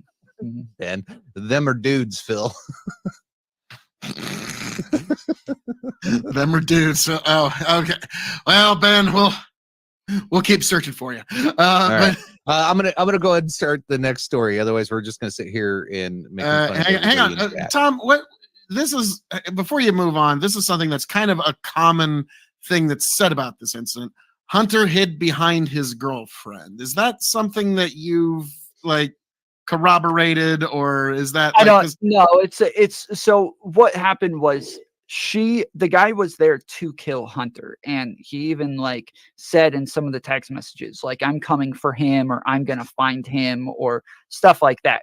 And the whole thing was about him wanting to be with her, right? So it didn't make sense that he was there to kill her. He was there to kill Hunter. So her trying to like stop him and tell Hunter to run made sense because he's the one that they're trying to kill, not her. So even like the cops were talking about it, like, yes, if he's the one that they're trying to kill, like it makes sense that he runs off and and tries to go somewhere. The idea from people was that he should have stood his ground and fought back, but he didn't have a gun on him. He didn't have, like, what was he? It just didn't make sense. It, like, in that case, you are supposed to save your life and try to save the other person's life, and getting away from her. Like, the only reason she got shot in the first place was because he was close to her in the first place. Do you think it's fair that people brought up his very well noted anti-gun stance as a response to that? Like, because I wonder if that's fair, because like it to me, I get it, because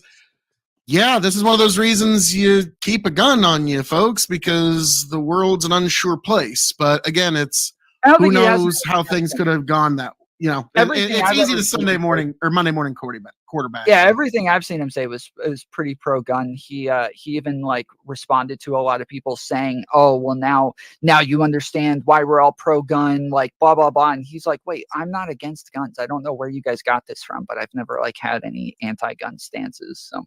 I mean, I've seen some clips that were kind of counter to that idea, where he's very much talking about how, you know, universal registries and all the kind of things that, you know, is normally the beginning of the slippery slope for gun control. And so he was on ostensibly agreeing with the left on that. So, but to me, it's like one of those, if you've ever been in a deadly encounter where people are pointing guns at each other, it's real fucking easy to Monday morning quarterback that shit when you're sitting there not having had a gun pointed at you. So, now, didn't somebody say I need to take a shot at gin? Yeah, real quick. So, folks that don't know, we subscribers, I know last time we were live, we upset a whole bunch of you saying we weren't going to drink as much. Oh, we're still going to drink, and you can do your subscribers can give a shot an hour. We're going back to that format. However, to alleviate some asshole trying to give one of us 5 shots in 1 hour, we get vetoes. We get to veto a shot when it becomes excessive, and we can share our vetoes between the 3 of us on the screen. So if Phil gets 5 shots in an hour, me and Tony can give our vetoes to Phil and save Phil from dying and make sure his liver gin awfulness. Yeah. So, but the first one, I'm sorry, our subscribers paid the tax. So give me the full screen here. Good, honorable chicken, sir. And so, folks, this is god awful barrel aged gin. It's one of the worst gins I've ever as gin. It's decent, but in terms of something that you actually have to drink, it's fucking terrible. This is so it's gin finished in a bourbon cask. Here you go, folks. And this is for all of you, not only a Big Bucket Empire, but also everyone within the sound of my voice and tomfoolery, to fighting, stealing, and drinking. If you're gonna fight, may it be for a friend. If you're gonna steal, may it be a lover's heart. And if you're gonna drink, by God, I hope it's with me. Oh, he loves his gin. It's gin from a bourbon barrel. It's got to be good, right? Now, folks watching from tomfoolery, if you want to make me go through that, you have to donate $5 at buymeacoffee.com/TonyG, TonyGee, all one word. At the bottom. Yep, there you go. So if you want to put in $5, you can make me take a shot of gin. You can make Chicken take a shot of god-awful oat whiskey, which he hates. So these are all ways that, we can, you as the audience can actually enact a hostile takeover of our show. Tom, you know me. I'm never above shameless self-promotion. Dad's Worldwide with a shout out for you, Tom. Looking good for a triple commie. Appreciate it. Or Connie. He's triple Connie. He's gone back Tony's and forth. He's not even on the show, and he's like, I want a shot. The fuck? Well, Tony, get the fuck. What do you think about Undead Chronic, Tom? You ever heard of Undead Chronic? No. They're the deep red pill sphere. I know some people who listen to them, and they're like, my brother talks about them once in a while, and they're like the no hymen, no diamond type guys. Like they're the don't get with single moms type red pill manosphere, if you will. Tony, that can mean a lot of different things. You'll send a vid. Tony, shit, don't. If anybody ever gets a message from Tony G says I'll send a vid, be careful. It's his dick. It's always this dick. It's always his dick. Okay, I'm just warning you now. All right, I'm just letting you know. Tony, like, I'm halfway. All right, I don't ever want to get any shit about being late ever again, T. Motherfucker. Yeah, Tony. Phil showed up 17 seconds before showtime tonight. Okay. That is like 17 seconds earlier than I've ever been, chicken. So, all right. Oh, we're going on to the next story. Speaking of collapses.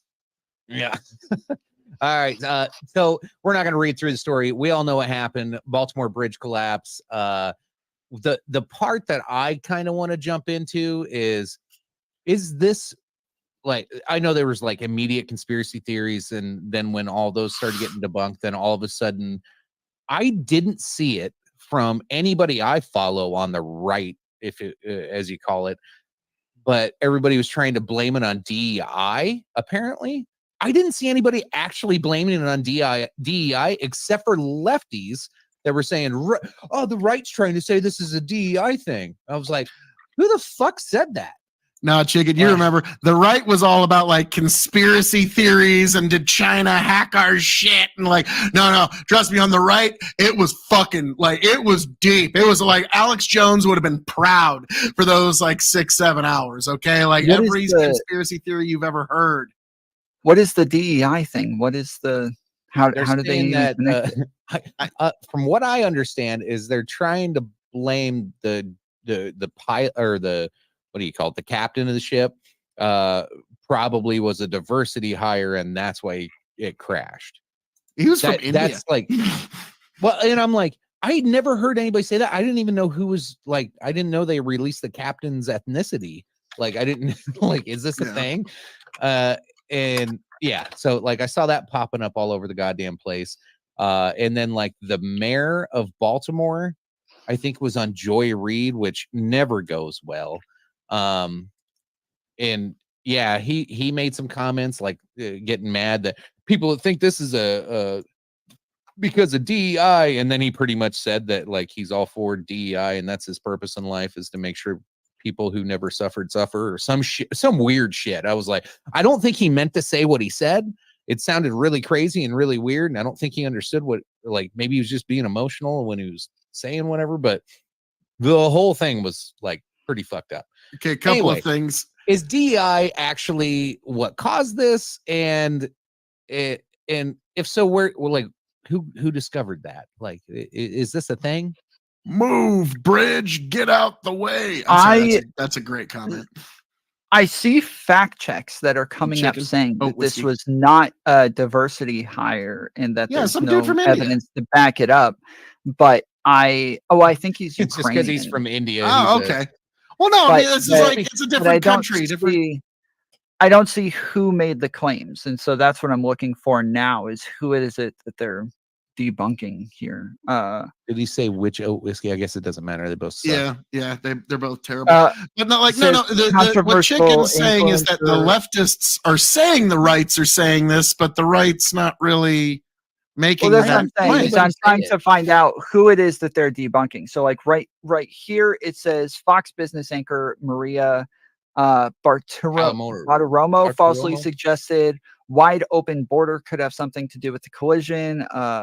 There's another one. Controversial influencer Andrew Tate shared a conspiracy that falsely suggested the ship had been cyber attacked, citing that in the video of the that's what collision, I was the seeing. ship's lights appear to turn off before impact. But yeah, I just don't been them signaling like, motherfucker, get out the way. You know, like it's so because that crazy chick on Fox News, Bartiromo, made an assumption and speculated. Now all of a sudden the right thinks it's DEI. Yeah, well, so no, there's other things. So everything that came up with DEI about the ship's captain were a bunch of like Twitter posts. That's really all I saw, and it seems like one is called like Pacific Lib. So I don't know. They have. It's Scott Key wrote that racist song, the national anthem. This okay. Now that I look at it's Pacifist Lib. And I think that they're actually a groiper now that I look at them. What the fuck is a groiper? I hear this term a lot. What the fuck is that? Nick Fuentes that like, yeah. Yeah, I was gonna say Nick Fuentes. Every time I hear groiper, that's all. Oh, okay. Because I thought you were talking about like somebody that like gropes people a lot. So, but no, the exact opposite of someone who gropes people a lot. Someone who maybe hasn't groped anyone in fucking years, maybe a decade. So, okay. So, such a strange choice of name then. Yep. Yeah, but like most of everything comes up as Twitter posts that it seems like are all fairly right wing.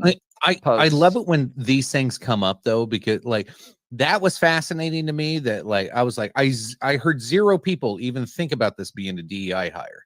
Like I never heard that, and I was watching the story pretty closely. And then all of a sudden, I was just seeing like Twitter blowing up with conservatives trying to blame us for their DEI. I'm like, what the fuck is going on today? And so I kind of blew that off. And the thing that I was like fascinated with, it's kind of like that van girl that went missing a while back. Like everybody got mad at me because I called her van girl because I can't remember names. That's just like a thing that's wrong with me. I just can't remember names a lot of times. So I just call her Van Girl. And people Girl the Farm Up. I'm sorry, but I need to fuck you a little bit. Girl the Farm Up goes, K.O.E runs stuff all the time, and he's our DEI hire on the farm. Hey, Girl the Farm Up, go fuck yourself just a little bit. Anyway, the thing that annoys me whenever these things happen, like the Andrew Tate will pop off that, oh my God, this was a conspiracy, and it was they got hacked and shut the power off and blah blah blah.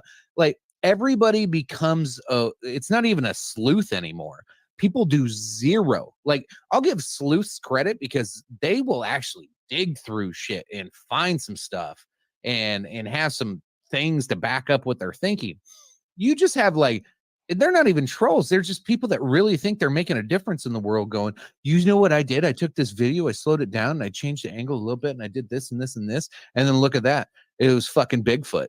Bigfoot fucking knocked down that goddamn bridge. Like it's crazy how fucking dumb people will get.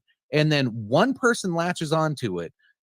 You get an Andrew Tate to just say something like that, and then somebody will run with it. And fucking thousands of people fall for this shit. How dumb are we?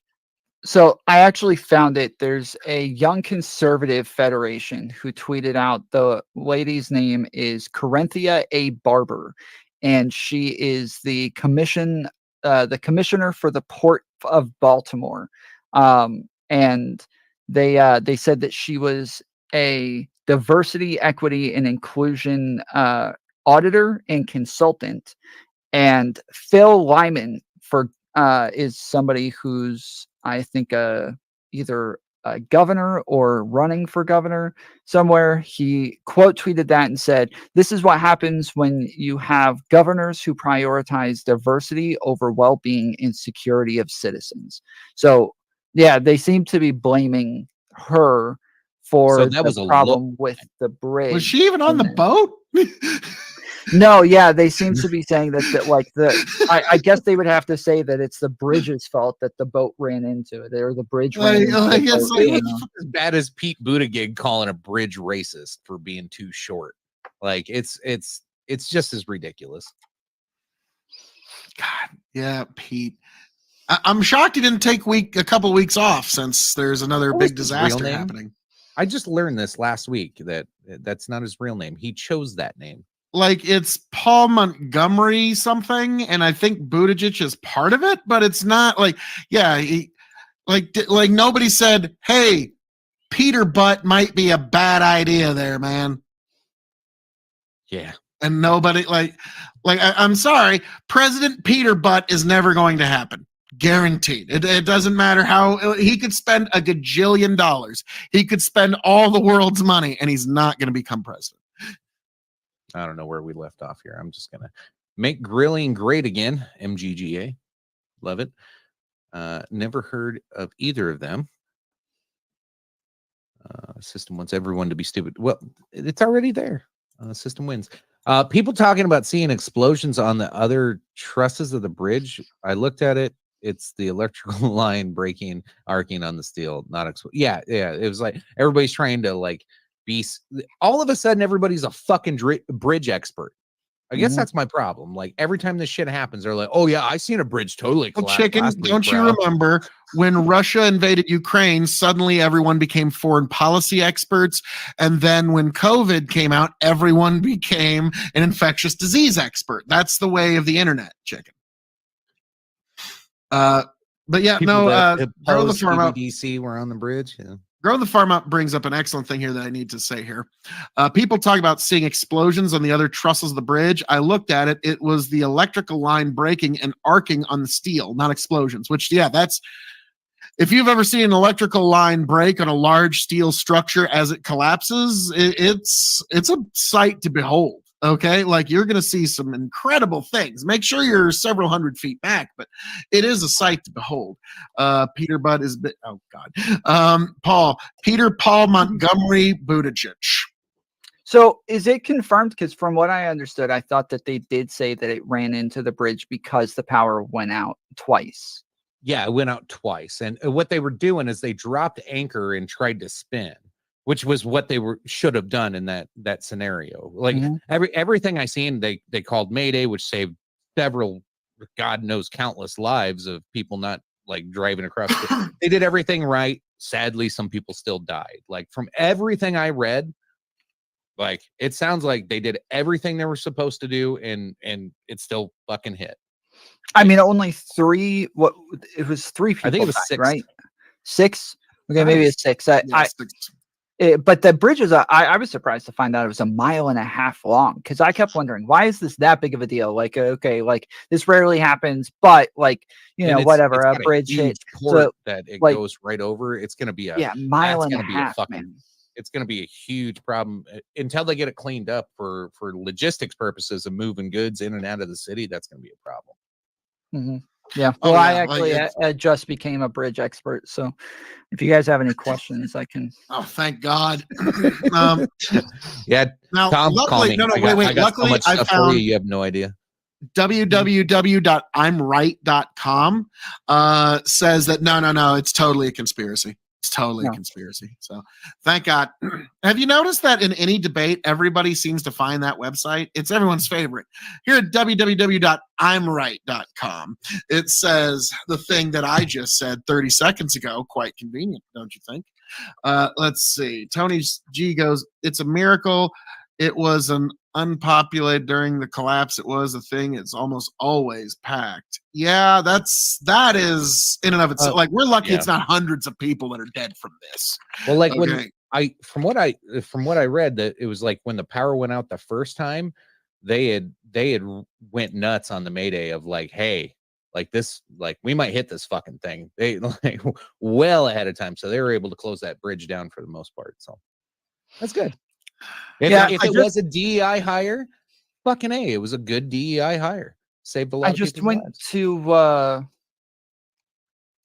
www.imright.com and it transfers you. I think the domain isn't bought. Somebody needs to buy that and make it to where you can just type in whatever you want and it'll put it into an article saying, or like a fact check or something saying that you're right. Politica. It's like it'll be a Politica article, not Politico. It's the and it'll literally say www.imright.com at the top, and then just like it'll just spit out like an AI. It's like a ChatGPT article, not CNN, it's BNN News. Yeah, what? Oh God, that's actually. Funny. When I first started streaming, I wanted to like give an example of what it was that I was looking for, because the idea of like switching from podcasting, which was like done, we recorded them and then published them, but I wanted to do streaming where instead of just talking to one person, I can talk to an entire chat and engage with them, and they can post articles and we can like research stuff together. And I thought that this would be a lot of fun. So I went and that's kind of what we do now, but I went and tried to like create an example of what it was I was trying to do. I thought I was a genius. This was a new thing. I didn't know that other people were already doing this all over the place, but I went and created like a video other people are doing this that like they have their chats, like, help them research stuff and they'll post links and articles and they all, but we're not alone in this. Yeah, no, apparently not. So I made a like like a video to give an example, and I made a fake CNN like article, and I was like, so I can say like, yes, I'm right, the chat's wrong, and then I'll pull up an article, and then the article like title was a CNN article that says like, So you're yes, Tom is gaslighting right, your he's audience. That's definitely fucking right, awesome. he knows what he's talking about, he was definitely right the entire time, and it's like this whole article just kind of explaining that, and I'm like, but one of you then could like disagree with me and say, no, actually Tom's wrong, and then you can send me an article. And then it came up with like an MSNBC article where the headline was, no, Tom's wrong, and then it's like, no, he was wrong, he's definitely got all of this incorrect, he has no idea what he's talking about. And it's like the whole article. Okay, Facebook that was took that video down for impersonating, for like fake news and like impersonating articles and fraud and shit. So I thought that sounded like a fun idea. That sucks. Yeah, it was pretty good, and I got a strike for it. So, Tom spreading fake news confirmed. Yep. That sounds awful commie of you, Tom. Spread the Marxist propaganda at all costs. No, Trump voters are the ones who spread fake news. Actually, all right, you're behind the times. Zip through the chat real quick. I know you are, but I'm sorry, Tom. You got to come a little bit better than that. Come on now. Cover girl. I can go to I'mRight.com and show you if you disagree. Well, the thing is, I also have "You're full of shit." Tom admits he is the misinformation. Oh, what's the one?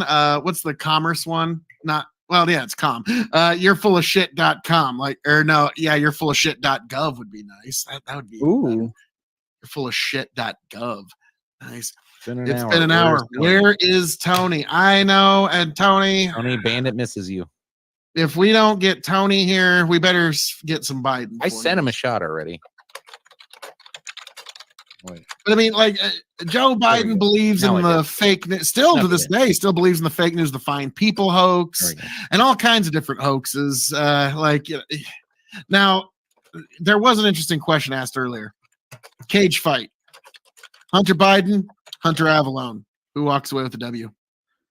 Who are our options? Hunter and who? Hunter Biden, Hunter Avalon. Hunter versus Hunter.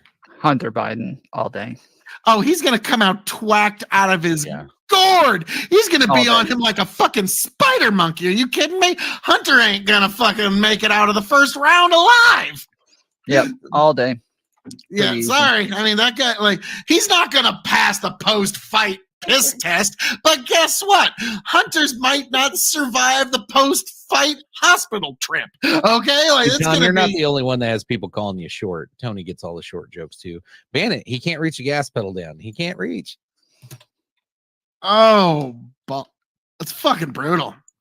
Biden, he's like wife's driving. Like, I like how everybody's like, no, Biden. It's gonna be Biden. It doesn't matter if Hunter's got the age advantage. It doesn't even matter if he's got a reach or height. I don't know what their heights are, but if he had a height and reach, I don't think it would matter. I think it would like just Hunter Biden just fly across that ring like a spider monkey and just be on him, just like Hunter Biden looks like a big dude. Like he's pretty tall. He's a size guy, yeah. Let it be known, Ben has like half an inch. All right. We're gonna move on to polling. Let's get into some election stuff while we wait for Tony for the big story of Diddy. 2024 presidential election polls, folks. 27 to win is probably, I don't know if the best one or not, but it had a whole bunch of stuff that would be fun for this story. So here you go. Nationally, you have 46 to 44 with 10% saying other, with Trump with a 1.5. Arizona, Georgia, Michigan, all with slight Trump. Nevada. Why is North Carolina listed on here? Like, do we care about North Carolina? Like, I get some of these being swing states, but like, is North Carolina going to be a swing state in this? Maybe I'm like behind. I mean, what are the numbers? Is 43, 48? Doesn't look like it. Yeah. Pennsylvania down to the wire. Texas looks like it's going to Trump. We'll see. Wisconsin, pretty tight. Florida looks Trump. Ohio looks Trump. Alaska looks Trump. So this, of course, is being in Minnesota. This is actually interesting. If Minnesota, I know a chunk of this is that the undecided Palestinian, like they vote, like they're mad about the war, so they shift it off.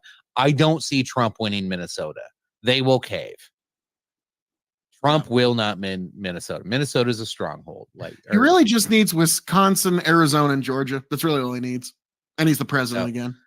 And like here's the thing. Also, like now, Tom, this is going to be an interesting chicken. Before we move on, because you mentioned Pennsylvania. Where was Georgia? There we go. 4.2 heading to Trump. Oof, boy, but there's still some Go ahead, Phil. But no, I was gonna say, like, now for the last few years, there's been this talk of like, stolen elections and all this kind of rhetoric in that regard. Like, we're all aware of it. We all know about it. Okay. I'm gonna give you here's an interesting thing to keep in mind. The single biggest disprover of the stolen election narrative could potentially happen this election cycle.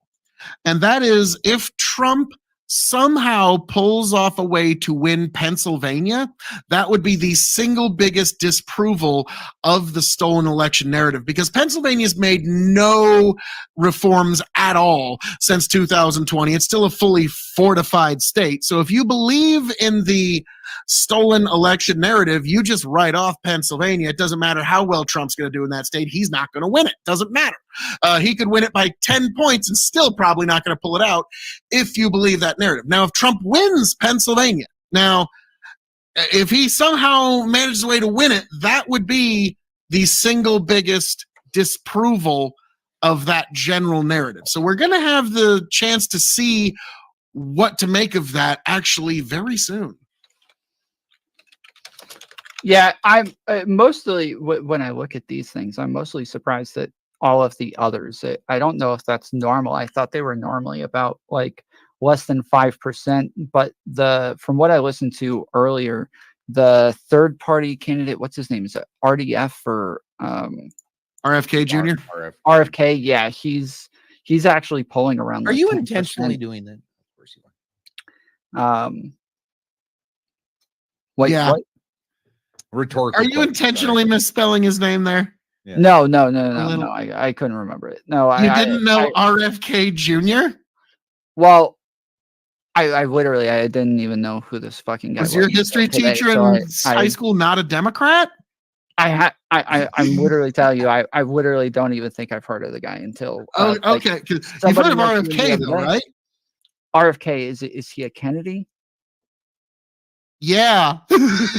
Anyway, so Tom, what was your point? You have yourself a fun time Googling and getting up to speed on that one. Is he the one who got shot a while by ago? Sirhan? Yes. Yeah, he was going to be our president. Allegedly. Yeah, I remember. No, Sirhan admitted to it in his car. Yeah. From the grassy knoll, right? It was no, he was Ron Kennedy. Okay, yeah, Ron Kennedy, Tom. Ron Kennedy. Like I said, you're going to have a really fun time on YouTube tonight, learn all about RFK and that whole thing. So, like, Girl at the Farm was like, Tom, you do politics. Like, please let this be a bit. Please let this be a bit. Okay, but yeah, no, that was JFK's brother that got shot. But yeah, multiple Kennedys got killed. And that was why Ted Kennedy didn't run, because his mother begged him not to, because she figured she lost enough sons to the office of the presidency. Anyway, my point is that it's surprising that like a third party candidate's actually getting this many votes, because normally it seems like they're like 5% or below across the board. Because he's a Kennedy. Polling around 10%. Like Jamie Kennedy? No, like of the Kennedy dynasty. Now the question is, who does he pull more away from? From the Trump voters or from the Biden? But right now, the polling is looking like he pulls a bit more from Biden. But can I tell you, like, you're going to be disappointed in this, Phil. I don't know if this is Tom's troll and what he's trying to make a point at, but here's who Kennedy's going to pull from: boomers. Ooh. A lot of boomers. Now the problem is that might be a wash, Okay, I looked him up. He was in Malibu's Most Wanted. That's why you think he's doing so well. Absolutely. Yeah. Well, and he was on Rogan, so he's really popular right now. That's all. Oh. There is that. Tom is never not trolling. That might be the case, but so we will see. Like now, Georgia, like that one's going to come down to the wire. That one's going to be a nail biter, and that's one where I'm worried about things going south. I do not want this to happen. But if there's any sort of fuckery at all with the counting in the swing districts, I don't like that. History might tell of things called like the Battle of Athens or Atlanta. The Battle of Atlanta. Right. My salad just got delivered. I'll be sweet. Yeah, we might actually hear about things like the Battle of Atlanta, which I do not want. Keep that in mind. I would hate for that, but things are getting to a boiling point in this country. Nobody's wanting to listen to each other anymore. Nobody wants to talk to each other anymore. Nobody wants to reach across the aisle. We're not talking to each other. And the really concerning thing right now, Chicken, is we've got a third of the country on the left and a third of the country on the right. And then there's this other third of normies that are just going to stand by on the sidelines and watch. But the right is convinced that the left is just about ready to round them all up and send them off to wherever. And the left is just about convinced that the right is about to round them all up and send them off to wherever. That is a very dangerous place for our politics to be, where we are so divided that when there's so much conversation, I've never heard the word gulag so much in the last year.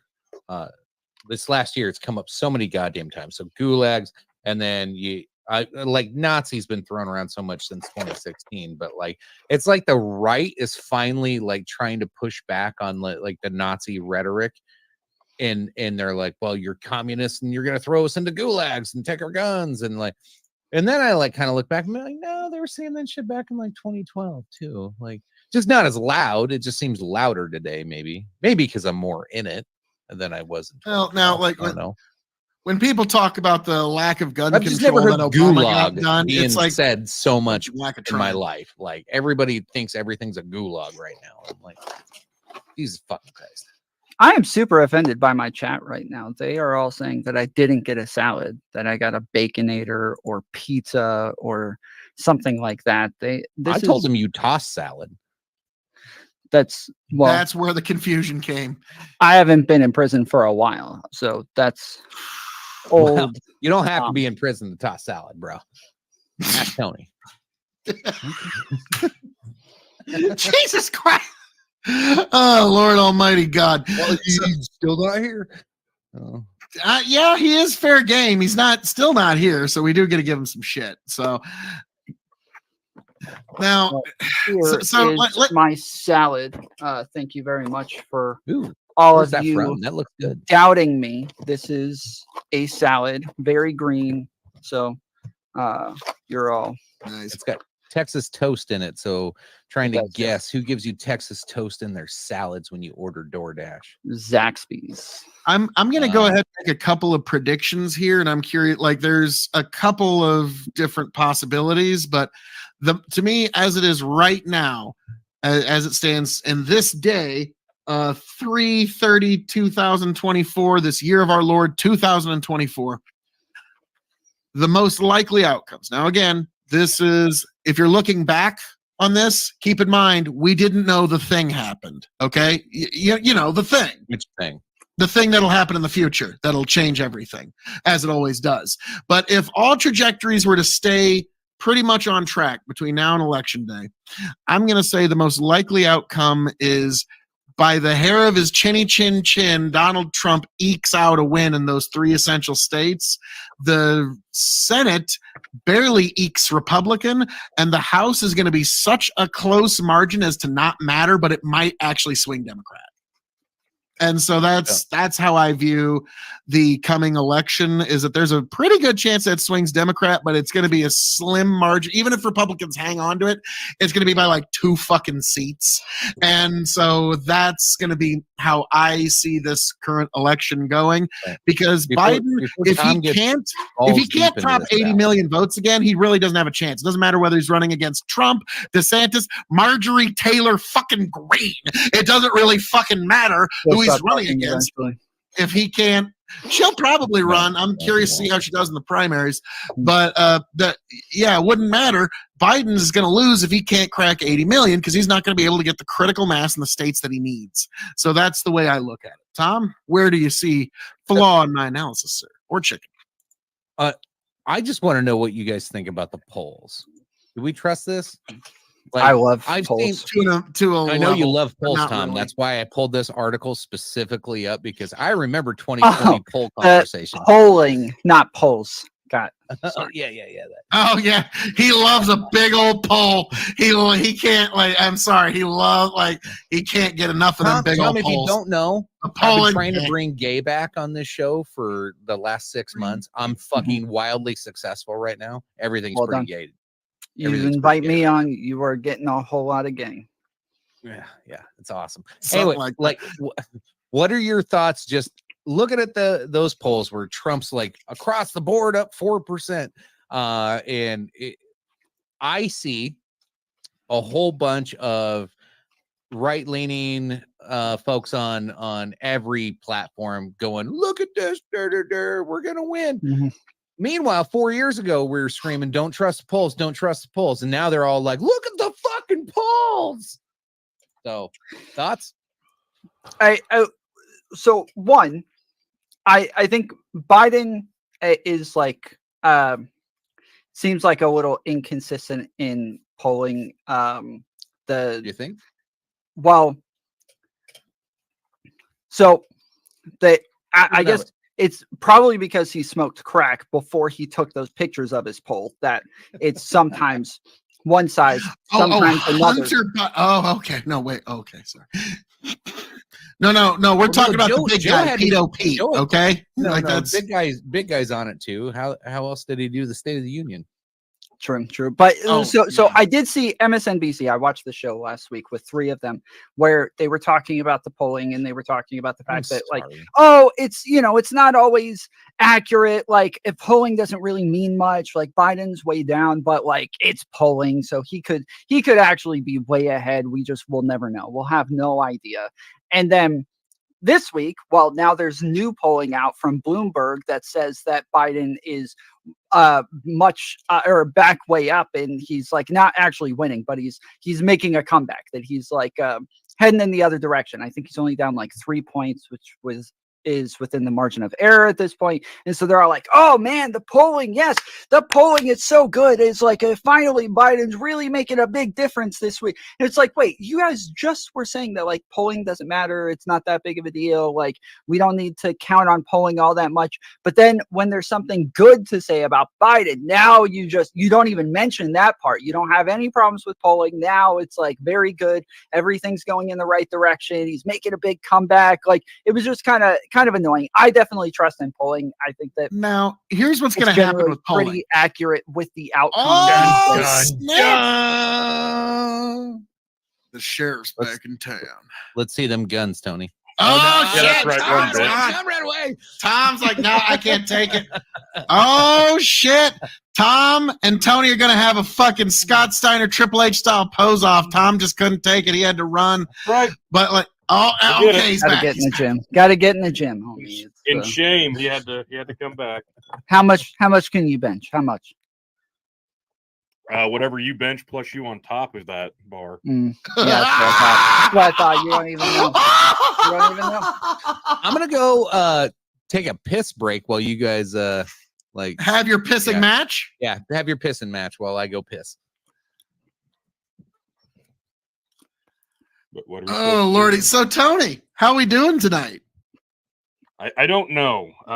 The last few minutes I missed the rhetoric and the comments, so catch me up. We're talking about polling and how should we trust the polls, should we not trust the polls, and this is what I'm going to say, because nobody in their right mind should trust the polls. That's part of it. Because here's what's going to happen, because this is what always happens, because the polls always say, well, we were pretty close.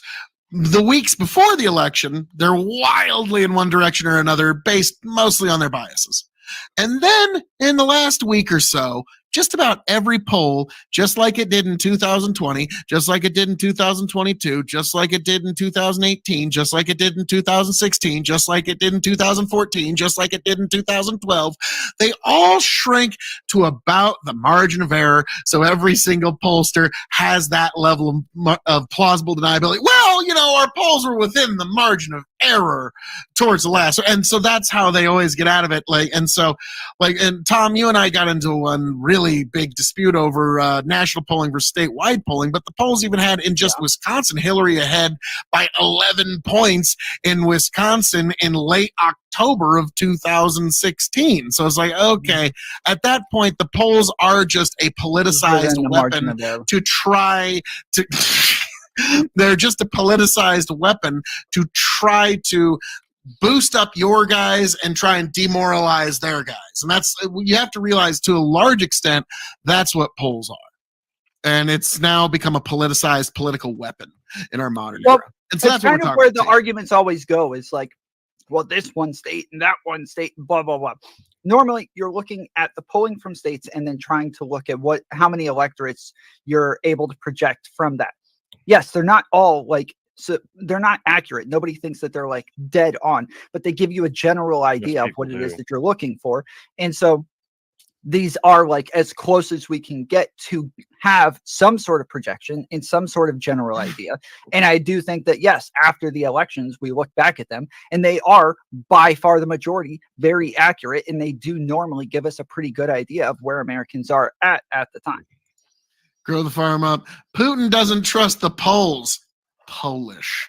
Now, if you were to give that, even if I were to grant you that analysis, which I don't fully, and there's a lot I push back on, but if one were to grant, you would have to admit that 2016 was an extreme unique outlier to all other trends in terms of accuracy, to the point where you could be convinced that there was a concerted effort to try to see if their polling could actually direct the public.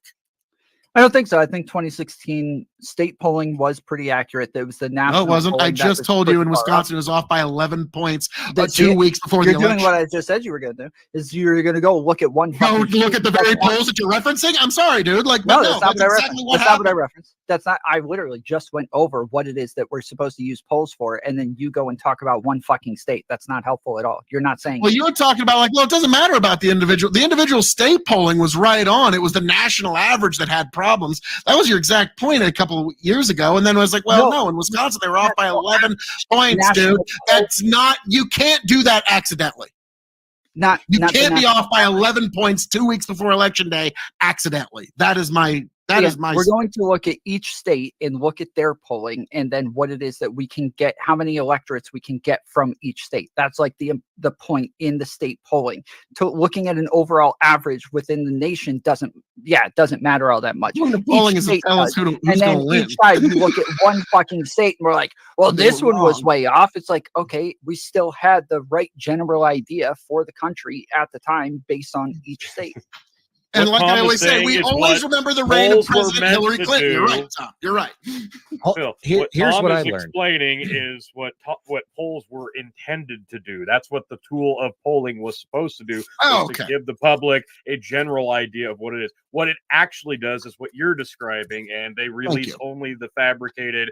They only ask the right people to influence other people to vote that way, because then they can show those polling numbers to the public and go, well, look, see, this is how the polling is. You don't want to vote for the guy that's not going to win, do you? Yes, well, but it goes both ways. You say like, hey, Biden's way up in the polls, and so now you're just making it to where Trump voters don't even want to go out and vote because it looks like there's no point. Or you say, Trump hey, voters will Biden's losing in the polls. They're just saying Biden's losing in the polls so that more people run out to go vote now because they think they have to, because he's down in the polls. Like, it goes both ways, but in reality, no, it doesn't go both ways. Hold on. Because the people that it influences are the same people that think we need to get rid of the Electoral College.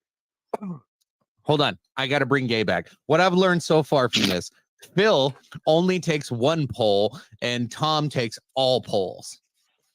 Phil's committed to the polls that he takes. Tom's a little bit more loosey-goosey with them. He's more polypolarous. if you will. Polypolaris. I get around. There you go. That's There you fair. go. Bandit, are you happy I brought Gay back? All right. And I do Chicken's got to give back. Gold Farm up as a good credit here for this one. Putin doesn't trust the Poles. Polish. This I'm is the sorry, first that's just time We we already pulled read that that up, one. Bill. That's, Jesus yeah, fuck. about 3 minutes late on that one. That's We fucking pulled that up beautiful. like Fuck off. 4 times.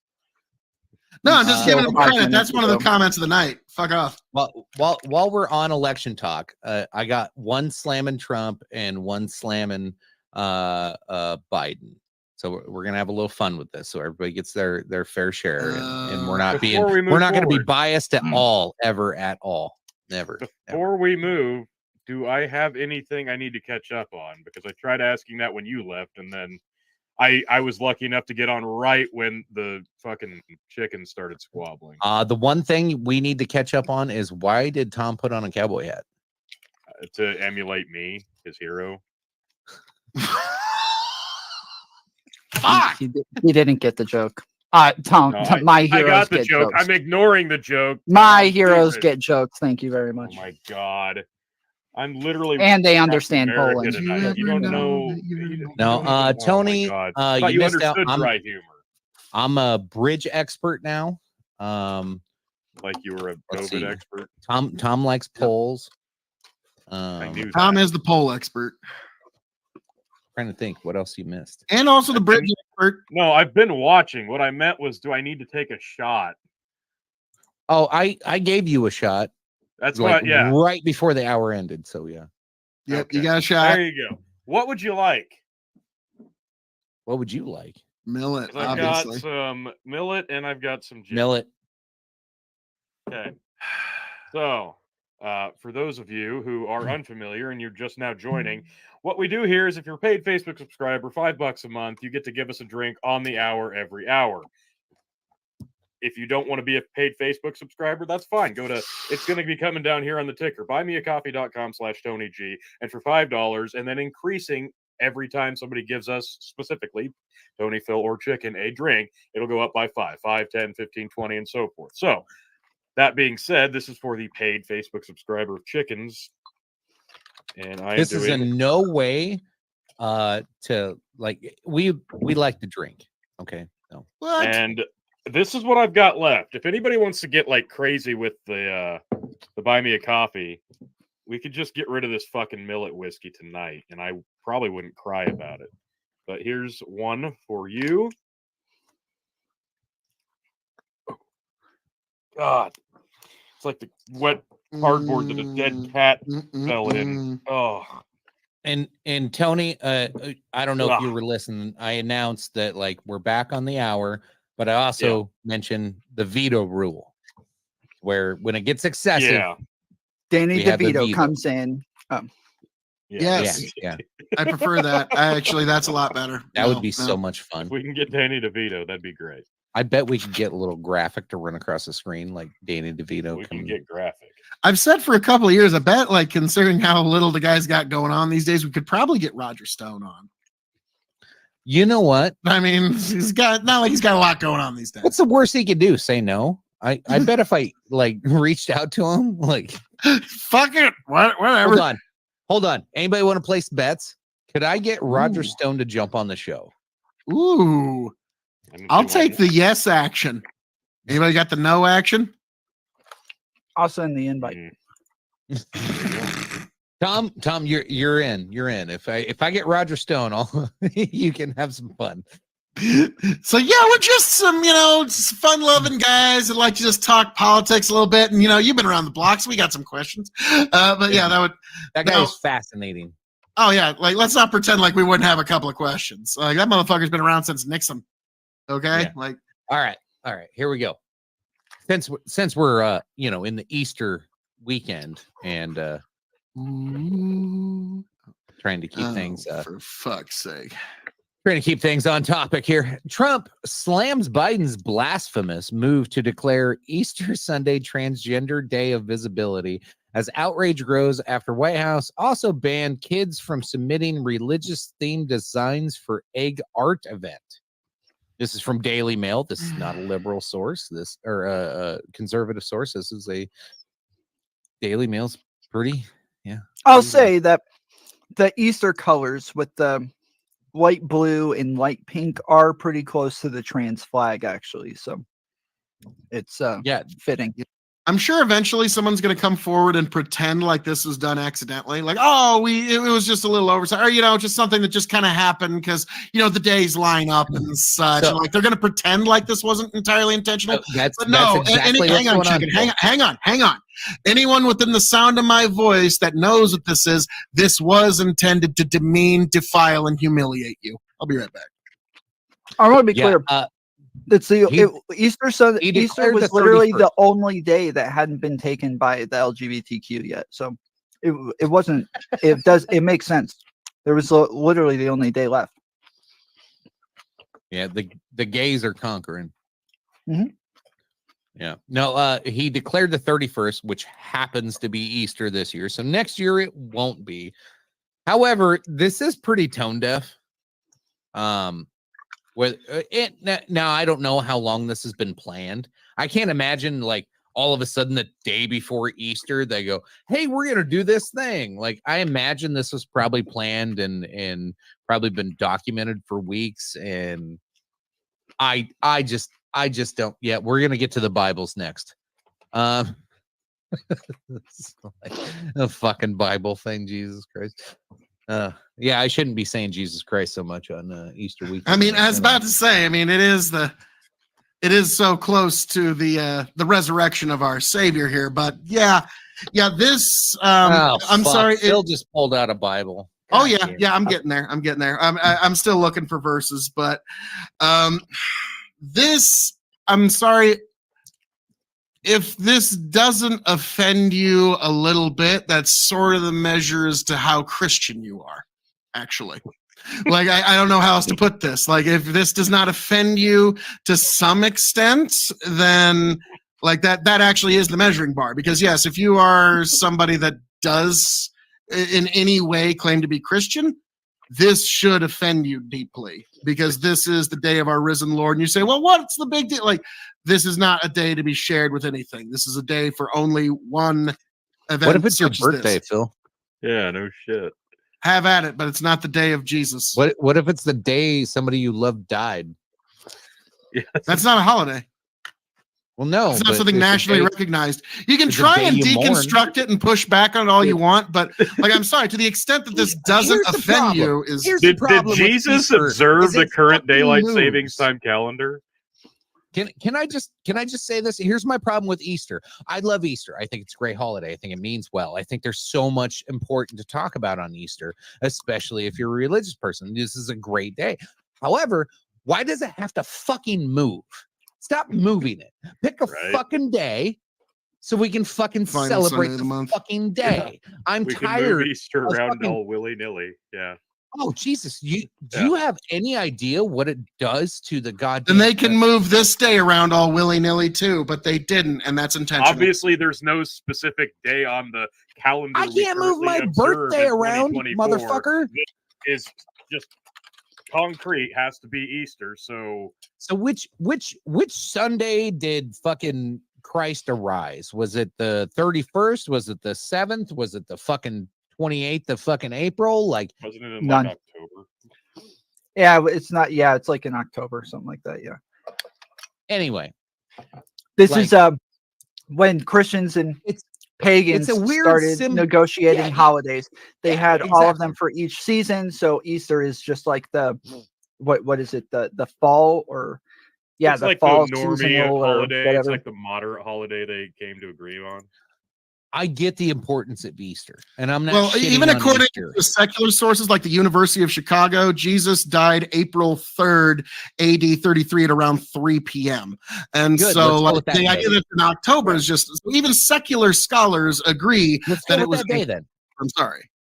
Let's go with that day. Isn't it the 3rd? Why do we It's play the this final game Sunday where we of fucking April. move it around and fuck with people's And that's how it's lives been every goddamn since time year? in memoriam here in the West. Since the beginning of Christendom, that's how it's been. And now just this other day just so happens to accidentally fall on this day. Wrong. What? That precedent of moving it around can be wrong. The final Sunday?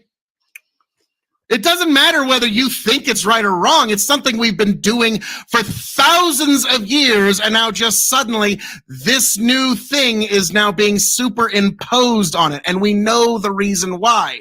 It's the same reason why they like to turn crosses upside down. It represents the overturning of Christianity, and that's exactly what this is actually all about.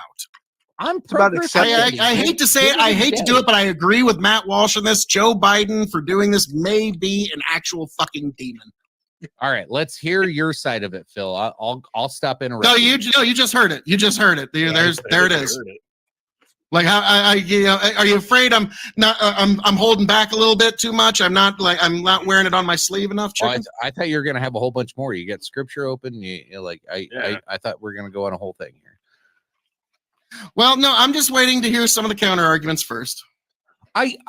Let's be real. Like, I get it. Here's my problem with conservatives is you fucking hold on to some of these silly goddamn traditions sometimes. The moving the day around.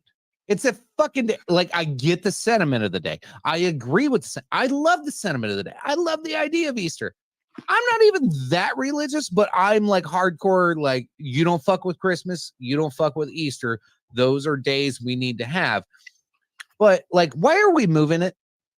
Can we stop moving it? Like, it never made sense to me. Nobody's been able to explain it to me other than like what I've read is the same thing fucking Tom brought up was like a fucking goddamn thing we fucking negotiated hundreds of years ago with fucking different religions of like why we're doing what we're doing, and we have to have this special Sunday. I fucking part of our Western Christian tradition for 2,000 years. Like, I mean, if you want to be an Eastern Orthodox, go for it, but they won't care. Look this up. I need to look. I mean, I think for 2,000 so. years.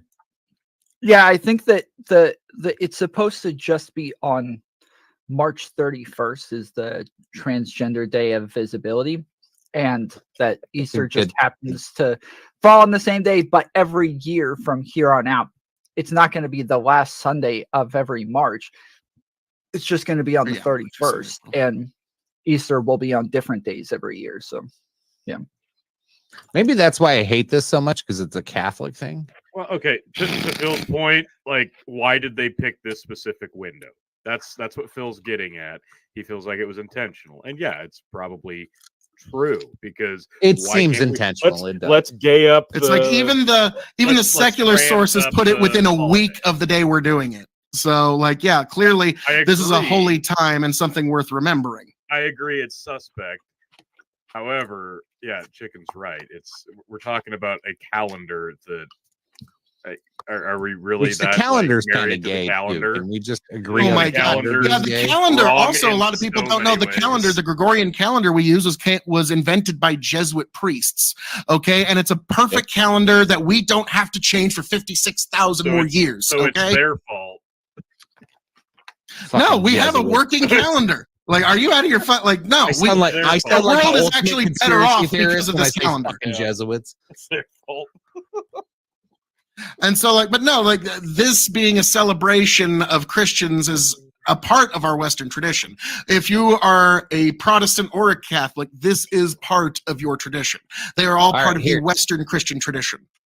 Here's what I'm getting is Easter's exact date varies so much because it actually depends on the moon. The holiday is set to coincide with the first Sunday after the Pascha full moon, the first full moon after the vernal equinox, though the equinox exact date can vary each year according to the Old Farmer's Almanac. The church always recognized the vernal equinox as of March 21st. So why does Easter move or come from the full moon? Early Christmas or early Christians wanted Easter to coincide with Passover because Christ's death and resurrection happened after the Jewish holiday, writes Christian minister, blah, blah, blah. Because the Jewish calendar is tied to solar and lunar cycles, the dates of Passover and Easter fluctuate each year. It's the fucking Jews. The fucking Jews are involved. Wow. Damn it. Oh, yeah, I forgot. I got to take a shot. You knew they had to be. Give me full camera for this gin shot. All right. Actually, Phil, I don't think we I should have known the Jews. Hang on. Hang on. No, we're already here. Phil, no, hang on. We can't give you full camera because over the last like 20 minutes, it's kind of been our tradition to have a 4-camera setup, and we can't go messing with that. All right, like it's a holy tradition here. Chicken blasphemous. It's evil to do 1 camera. Yeah. It's pretty evil. Then Phil they is call the me devil. beautifully evil. Yeah. Folks, I hope all of you have a marvelous, happy Easter. I hope you celebrate it with you and yours, and I hope with you and yours you celebrate the risen Lord.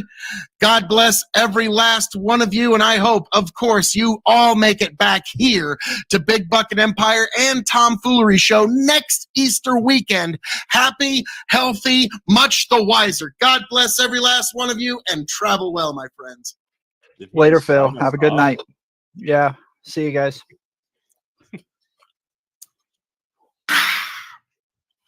No, that's just a toast to hope you get here next year. That's literally what you like say when we're like going off the air. Yeah. Yeah, I don't think it matters. To people. Fuck off. I don't think it matters. I don't think that like the trans day is like anti-Christian or anything like that. Even when I was Christian, I didn't think that like anything. Well, sure, but it doesn't. It's not like to say that because they put it on the same day that this is offensive to Christianity when there's other things that align with Easter sometimes because of the fact that it moves around. Yeah, and that's one thing I'll give as like a caveat. Well, it moves around, so yeah, maybe this year was just inconvenient. But like, why wouldn't you have made that the day last year, or did they? Like, is that something that's like hidden in the story? But it sounds like this year was the first year. I think this is the first year. Thing. So like, I have some breaking news about holidays, if I may. Like, this is going to be very controversial, folks. So, like, just brace yourselves for what I'm. Get ready for something very reverent, folks. Some truth bombs are about to be dropped. I just want everybody to be prepared for that. This is what holiday is tomorrow. It's holidaycalendar.io. What holiday is tomorrow? Tomorrow is National Tater Day. So you tater lovers, you're evil.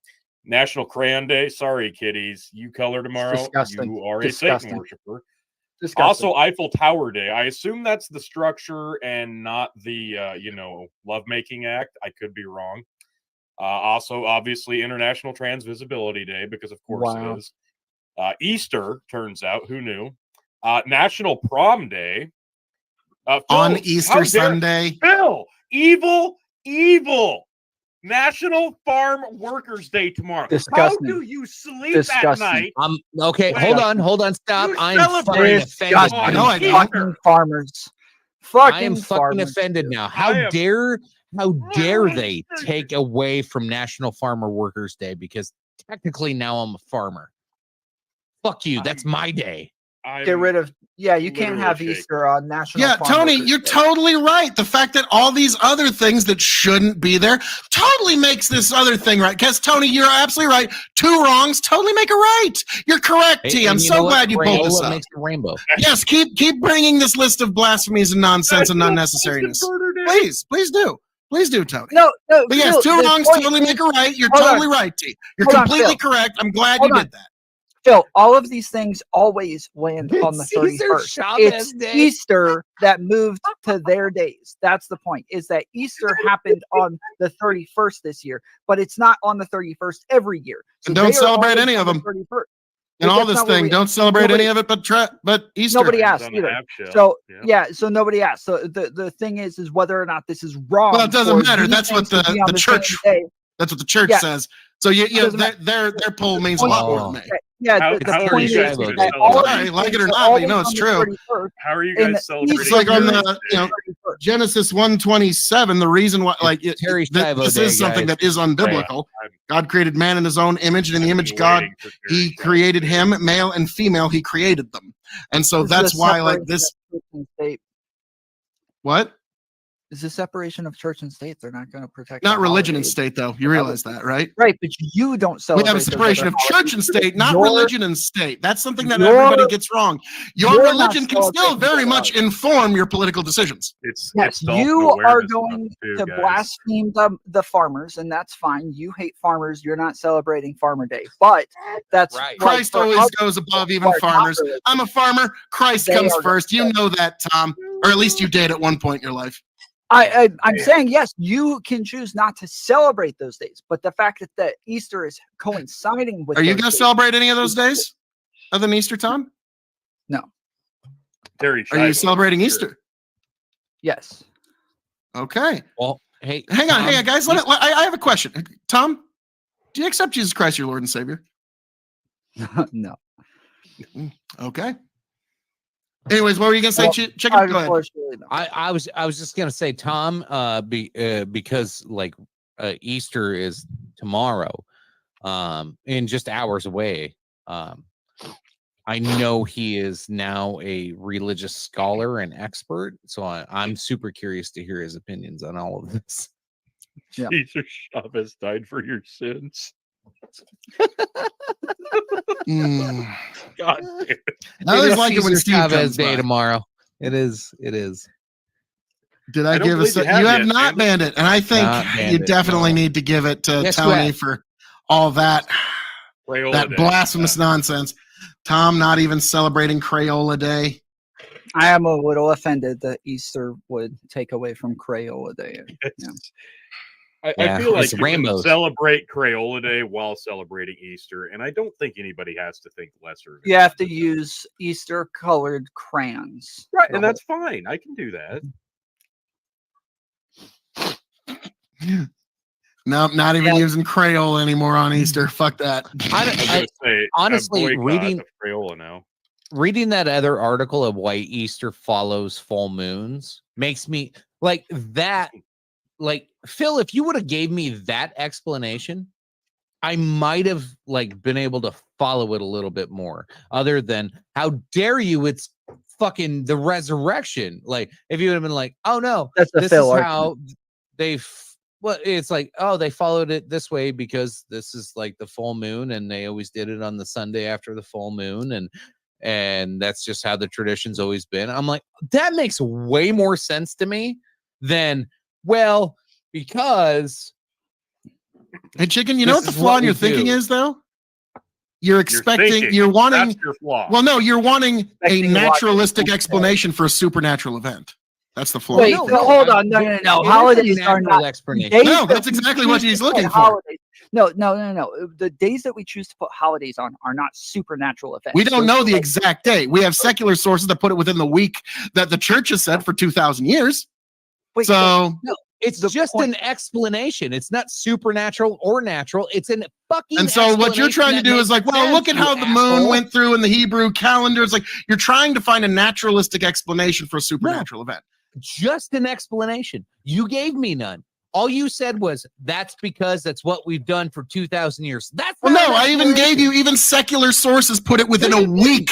Yes, I did. University of Chicago says April 3rd.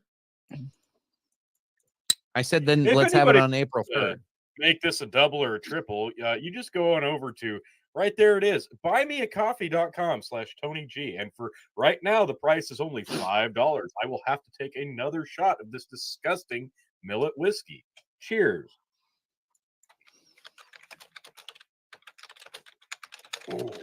Or anything of your choosing. It doesn't Chicken, are you always looking have up to be- www.imright.com? I can actually hear him going No, to that was imright.com. Tom typing.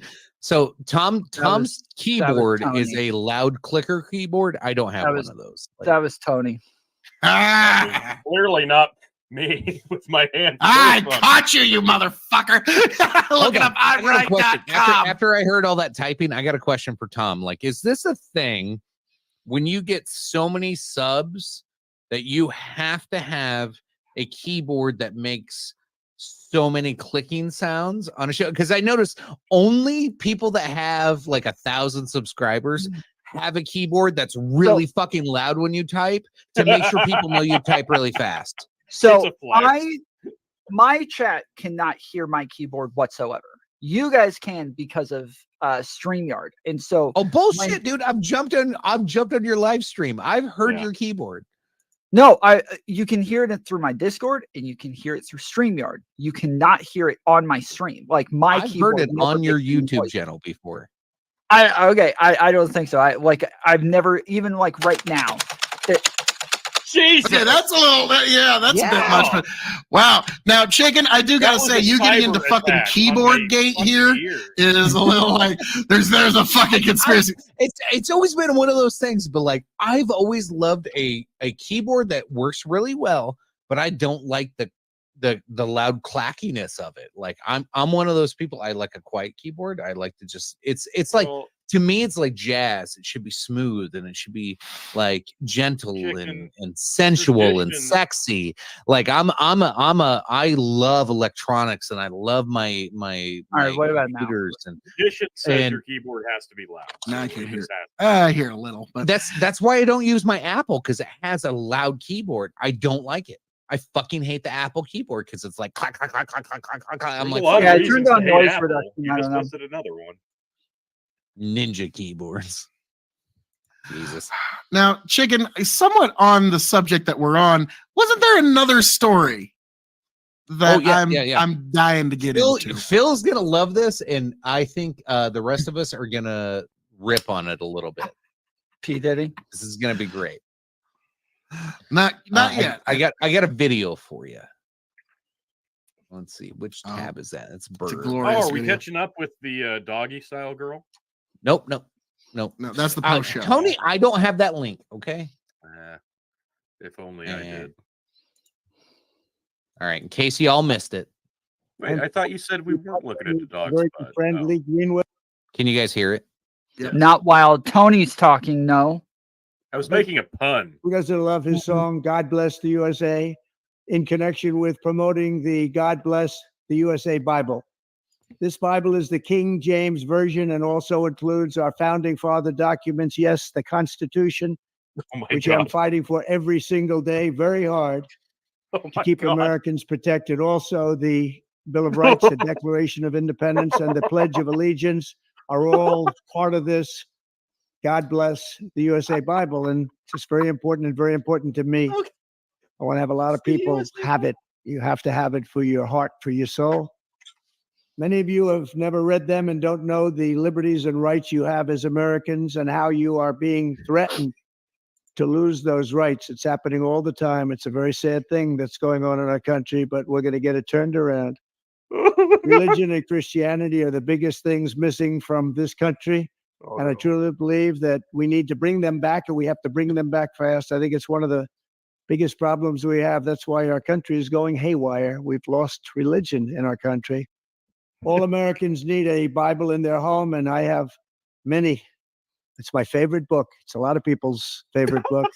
This Bible is a reminder that the biggest thing we have to bring back America and to make America great again is our religion. Religion is so important. It's so missing, but it's going to come back, and it's going to come back strong, just like our country is going to come back strong. In the end, we do not answer to bureaucrats in Washington. We answer to God in heaven. Christians are under siege. We must protect content that is pro-God. We love God, and we have to protect anything that is pro-God. We must defend God in the public square, and not allow the media or the left-wing. Oh, let him get there. Let him get to the punchline. Censor or discriminate against us. We have to bring Christianity back into our lives and back into what will be again a great nation. Our founding fathers did a tremendous thing when they built America on Judeo-Christian values. Now that foundation is under attack, perhaps as never before. What can we do? Stand up, speak out, and pray that God will bless America again. I'm proud to endorse and encourage you to get this Bible. We must make America pray again. Pray, get educated, get motivated, and stand with me and the legions of Americans asking God to bless our great nation, to bring our great nation back, and to make America great again. I'm proud to partner with Lee in this offering. He's a very special man, both as a talent, but maybe even more so as a human being. He's very, very special. And I think you all should get a copy of God Bless the USA Bible now and help spread our Christian values with others. There you have it. Let's make America pray again. God bless you, and God bless the USA. Why is the Bible the same color as his face? You know, because he likes to match. Yeah, that's it. Now, I got to say, I've done some research on this, like Tom alluded to. It's a $60 Bible. It's not a cheap, it's not a cheap book. So, before I give my thoughts, gentlemen, let's. Oh, I can't wait. Chicken, let's start with you. Chicken's muted. Yeah, you're muted, Chicken. You're like, motherfucker. God damn it. Sorry. Yeah, I hit the button. Oh my God. I love this so much. This is so fantastic. Not only for like the cringe factor, there were so many cringe moments in that whole thing that I was like, ooh. Moments. But then again, I'm sitting there going, boomers are eating this shit up. They love this. I'm like, okay, this is probably a pretty smart move. They are, Chicken. Yes, no, I'm looking up. Like, you're gonna like this. He's fucking buying one right now. Yeah. Oh, well, I'm actually looking up. He's buying a second one right now. No, I'm looking up on the Babylon Bee. They had this beautiful article where it was the top 10 changes Trump made in the God Bless the USA Bible. Now, this is by the Babylon Bee, but this is pretty fucking good. And the Babylon Bee has obtained an advanced copy and can unveil the following list of changes in Trump's new Bible. 1, Moses has to hold up the American flag so Israelis can win in battle. Waving old glory gives the Hebrews the victory. Number 2, Proverbs is replaced with a collection of Trump's finest tweets, a book full of wisdom, 280 characters at a time. The New Testament now includes a full text of Trump, The Art of the Deal. The 2 greatest books in history are now together in one volume. Joseph colorful coat is now orange, a very beautiful orange. People love the orange coat. Everyone says so. Greatest Jesus is betrayed by a kiss from Mike Pence. Never trust pets. Short guy, fly on head, not trustworthy. Fly on head. All biblical villains now have nicknames like Phony Pharaoh, Nasty Nebuchadnezzar, and Lion Lucifer. The first apostle Jesus calls is Ben Franklin. Put down your kite and follow me. 23rd Psalm replaced with the lyrics to American Pie. Such a beautiful song. Let's make Psalm 23 great again. Ravens feed Elijah by bringing him a Big Mac and fries. God provides the best food for his people. And then the last one, Jesus doesn't die in this one. People prefer stories where the hero doesn't die. There's just fucking great. That's great. That's good. That's so much that's like fucking funny. Okay, like oh god, I want to read that version so bad. Jesus, yeah. Like, wouldn't you love to see Trump's tweets like laid out like the Book of Psalms? Like that would just be insane. Yeah. But like now, I will say the reality is it's a King James Bible, which is that's okay. It's okay. It's poetically prose. I prefer the English Standard Version Bible, but to your own self be true. What I will say, the thing I don't like is I don't ever like it when Christianity and nationalism gets mixed up. It's a thing I don't like about the Eastern Orthodox Church. It's all very nationalistic. And so I kind of like this one here is it has the Westminster Confession of Faith and a bunch of different creeds, but I like Phil? You should be a Christian first and an American second. Phil, can you hold that up again? Yeah. Can you say exactly what you just said again? The Reformation Study Bible. No. English Standard. That about nationalism and Christianity not supposed to be mixed. No. The Bible should always come first. You can love your country, but you worship your Lord. Okay. So that's the one thing I've done. Well, no, like when you go, like, no, look at the Eastern Orthodox Church and you find like literally Greek Orthodox. So the Serbian Orthodox Church literally okayed and blessed the ethnic cleansing during the 90s. And so that's where you get some really bad shit going down, is when you get that level. And so that's, don't get me wrong, the God Bless the USA Bible is a good gift for the boomer in your life. I'm probably going to get a few. for a few boomers in my life. But was there a website to buy this Bible? Because like I can't get it on Amazon. I was looking for it earlier. So now, Tom, I mean, I would Chris, totally you've been- buy the Trump shoes, but probably not the What's Bible. there's gotta But be the a Trump combo pack. shoes, those are pretty cool. Yeah, if I could get the shoes with the Bible, I would totally get it. Yeah, that's what I'm saying. There's got to be a combo package coming up. It's probably So going to be I've tried nearing Google and election day. DuckDuckGo. I can't buy it. I can't find a link to buy it. It's sold only out for true Christians. We got to make Psalms great again. It's yeah, that was that's fucking everything. ridiculous. Where it's like, oh, bro, Make America pray again. I loved how he brought that in, and it's literally Mappa. And now the lefties are going to have a heyday saying, see, Trump is a pedophile. All right, eBay's got one already for I'll try. $118. So they. But yeah, that one shockingly still is like they have not been able to make a lot of things they've tried to stick, but like Mappa, Make America Pray Again. Unfortunately, like the boomers and the trad right online, like they're just gonna eat that shit up. Are you kidding me? Like Have you guys like that's red meat. Yeah. Have you guys seen the stuff about the Zoomer Bible? Oh God! Yes. I don't even. And then Mary Magdalene went to the tomb to check the receipts. And when the baddie went to it's the fucking most ridiculous thing. And it's funny as shit, good. but it's so but like good. yeah, they refer to Mary Magdalene as the baddie, and the baddie went to the tomb to check the receipts. Oh no! It's like they have yeeted my Lord, but I don't know where they have yeeted him. And so, like, yeah, it's fucking bad, but it's also great at the same time. It's so good.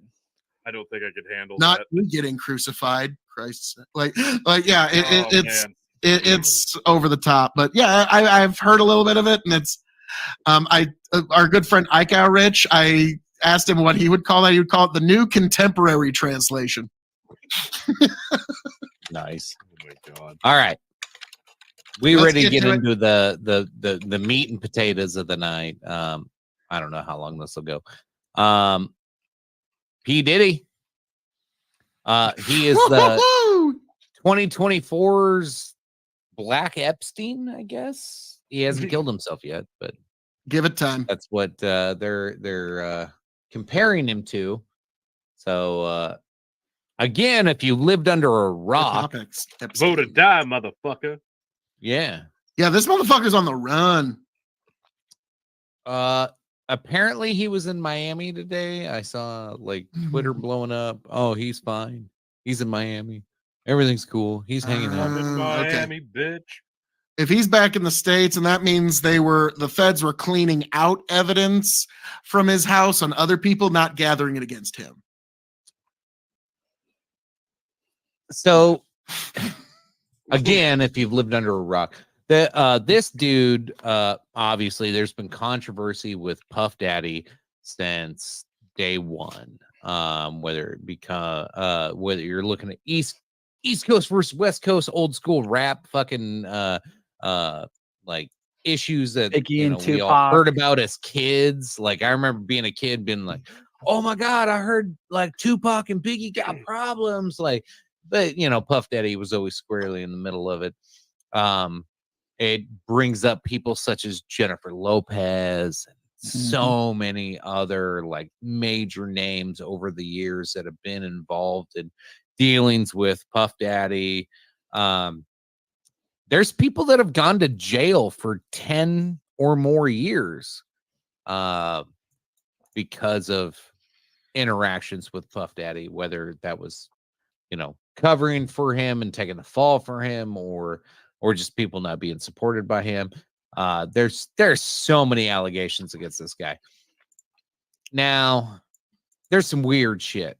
You watch some of the weird videos, and this kind of harkens back to what we were talking about earlier tonight before Tony got here of like when internet sleuths start like digging into some things and trying to find receipts. There's a few of them that are starting to find some weird stuff, but they're flat out saying, oh, those interviews with Justin Bieber, interviews with other young up and coming singers. Yeah, that was weird. The Usher shit was probably the weirdest. God damn you, Tony. Fuck you. And Chicken, you got 2 shots of oat. No, that was both me. That was the Tony. Anyway, the Usher shit was like the creepiest because like Usher was like it didn't say anything, but when like Usher was like, oh man, yeah, this guy opened my eyes to this world of like crazy what the lifestyle's like. I'm like, well, what's the rapper lifestyle in the mid-90s? It's probably a lot of sex and drugs. I was about to say rubbing your wiener on a lot of things. They were singing about it, so you can about imagine what that was. And then he was like, "Oh yeah, I had a great time." Usher loved it. Well, Usher also now has, I believe, he has hepatitis. I can't remember which disease he has. Or whatever. Herpes? Was it herpes? Well, yeah, he had allegations of spreading herpes, and most of them probably for have $10 million. Herpes is pretty widespread these days. Anyway, but then when he was like, when he got asked like, if would you let your kids do what you did? He was like, oh hell no. Like right away, he was like, oh hell no. That shit was no, it's not appropriate. That doesn't mean anything. That's the problem. But you can insinuate from there. So it leads to the ability to like grow this crazy conspiracy story and all this shit could have happened. However, then you read the lawsuits that have come in the last few years from like his ex-wife or ex-girlfriend or whatever that he's been on and off with. Like, there's a lot of shit this dude's been involved in and gotten away with and skated on. Like to say that you can like brush Puff Daddy off to the side and say everything's fine here, don't worry about it, it's Puff Daddy, is one thing. He should have done time for that gun thing alone. Diddy has been more consistent. No, he bought his way out of that shit. But like, don't get me wrong. Like, before you get too deep, I don't agree with New York's gun laws, but fuck, man, like, there's people that have done a lot of time. The gun laws, the sex crimes, all the shit that he's been accused of prior to this last 2 weeks, all of the shit he's ever done. And he has been like a spokesperson for the Democratic Party openly on like and like all over the goddamn place. And key to the city, September 2023. After all the violence, all the accusations prior to that, this dude gets the key to New York City from Eric Adams, which I have a funny Eric Adams video we can do in the post show if we make it that far. Like, he has been the role model of the Democratic Party for so long. And now I got 2 questions. Why is everybody turning their back on him? They're not protecting him anymore. Is it because they can't or whatever? 2 is like, what took so fucking long? Because like, this is not new shit. Okay, probably? Oh, go ahead, T. I have a shot I have to take. The one thing I wanted to say on this, and then Phil, go ahead. The only thing I can see all these dates, and yeah, like you said, all these things that Diddy did it. Nope, Diddy did it. Diddy did it. Well, Diddy's at least more consistent than Easter. I'll say that. Cheers, folks. I mean, it seems like probably all people, especially in these circles, and when you're dealing with like lots of rappers and gangs and money and drugs and all this shit, lots of them have skeletons in their closets, and most of the time, cops aren't getting involved. I mean, I was in like I did lots of drugs, sold lots of drugs, like did tons of illegal things. By far the majority of it, I never got caught for. There could have, if all of a sudden one story comes out where somebody starts talking about somebody, tons of other people now probably feel safe to come out and start telling stories as well, especially when most of these things happened a long time ago. And so most of these people just kind of forget about this stuff and don't think much about it. And then all of a sudden this story breaks and everybody's like, oh, you know what? I've got a story like that too. Tom, point at the doll where Diddy touched you. Wait, so I didn't understand. You kind of switched from Usher to Diddy pretty quickly. What was the Usher thing? You were Were you just? Oh no, talking I was about- just saying the Usher thing was like it sounded credible, but it was one of those that's like it was speculative. What was the Usher? He was victimized. Yeah, he had an interview where he lived with Puff Daddy for 2 years. I think it was 2 years, but Puff Daddy was actually his legal guardian, and he did an interview, I think, with Howard Stern, to where he like talked about okay, now I some of the understand. sex parties they had and all the crazy shit that they were doing when he was a minor. And now, if I may, allow me to inject here a little bit, because I also have to take a shot at Jen because of one no good rapscallion ne'er-do-well, Tony G. What likely happened? Here's what probably happened. It'll be years until we get the documents, but Diddy flew a little too close to the sun. Do you know what blackmail I have on who? You don't fuck with me. I'm P. Diddy. And then the feds went, oh, you think so, huh? Clean his house out. Make sure there ain't no fucking evidence in there. And here we stand today. So, folks, I really hope that nobody got victimized. But in the end of the day, unfortunately, we all know Diddy did that shit. it sounds like he had a couple of weeks to clean his house out. So. Yeah, he just got Cleaned raided. his asshole. Oh, that's bad. Was it good? Chicken, you got a shot, don't you? Yeah, you do. You Who gave me one? Goddamn. Tony. Tony, you fucking dude. Really? Tony. Yep. Oat whiskey, you fucker. Oh, did I Tony, do that? you're doing millet. No, Diddy did it. Tony, Chicken's making you do a shot of millet now. Oh, he is? Okay. Hang on. Yeah, he just got See, raided by Homeland Security for like sex trafficking and shit. Yeah. And both his New The York fact that he's and still walking Miami, around free right LA and now Miami. is fucking bizarre. Like, Well, we don't know that they actually found anything. That's the point, is that there's Not tons yet. and tons of allegations right now, tons of civil lawsuits against him, tons of shit, but they just don't we just don't know that they've actually found anything. There's just a lot of allegations. So a lot of allegations from very credible sources of women that have been with him for a very long time, accusing him of rape, drugging, forced prostitution, all kinds of crazy shit. Like, so here's the thing: like, Me Too hasn't hit the music industry. he drugged Jonah Hill with a Jeffrey. Well, this is going to be the music. Christ. Here's my prediction. This is I going don't to know get what dark really happened. fast. I don't know any of this, but the music industry didn't have the Me Too. We didn't get to see all the shit that happened with the movie industry. We didn't see all the shit that happened in like everywhere. You know, The you're music right. industry has been pretty clean. I think this is gonna be. He's gonna be the I don't know, like not a martyr. I don't know what you'd call it. He's gonna be the poster child. He's gonna. What was the? He's going to be dude the in the Harvey movies? Weinstein Yeah, the Weinstein. He's gonna be the Harvey Weinstein of or the music Jeffrey industry. Epstein. They're already calling him the That's what Epstein of the hip hop industry. Now, Chicken, you got to make that oat whiskey a double because you didn't take the first one. Now Tony said another one and buy me coffee. So, Dude, I took one earlier. well, now you need another one then because Tony just did a buy me a coffee for Yeah, you for oat whiskey because you're a dick. You went back at me, so I went back I'm gonna at you. veto the second one, you dick. Bill, do you also veto it? I don't know. Gosh. 'Cause it's got to be a majority, right? Here's chickens. No, Tom, do you no, veto it? We each get a veto. We get one veto.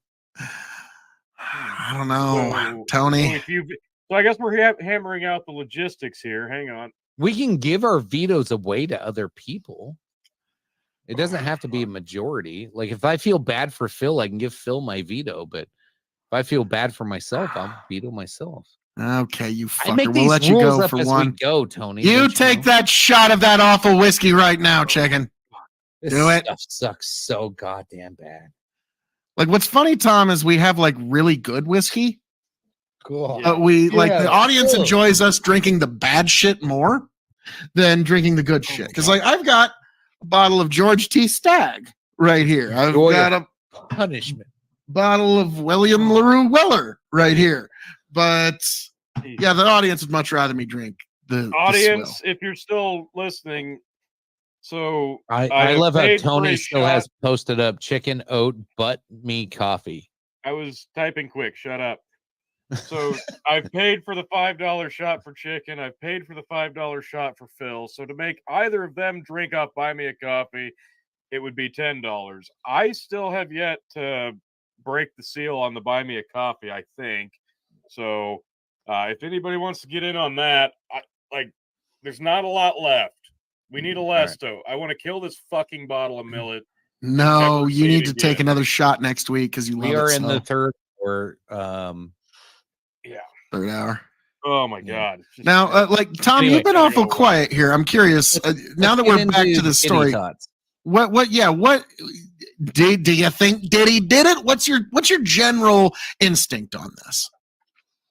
I mean, I have no idea. There do seem to be too many allegations for him to just be completely innocent.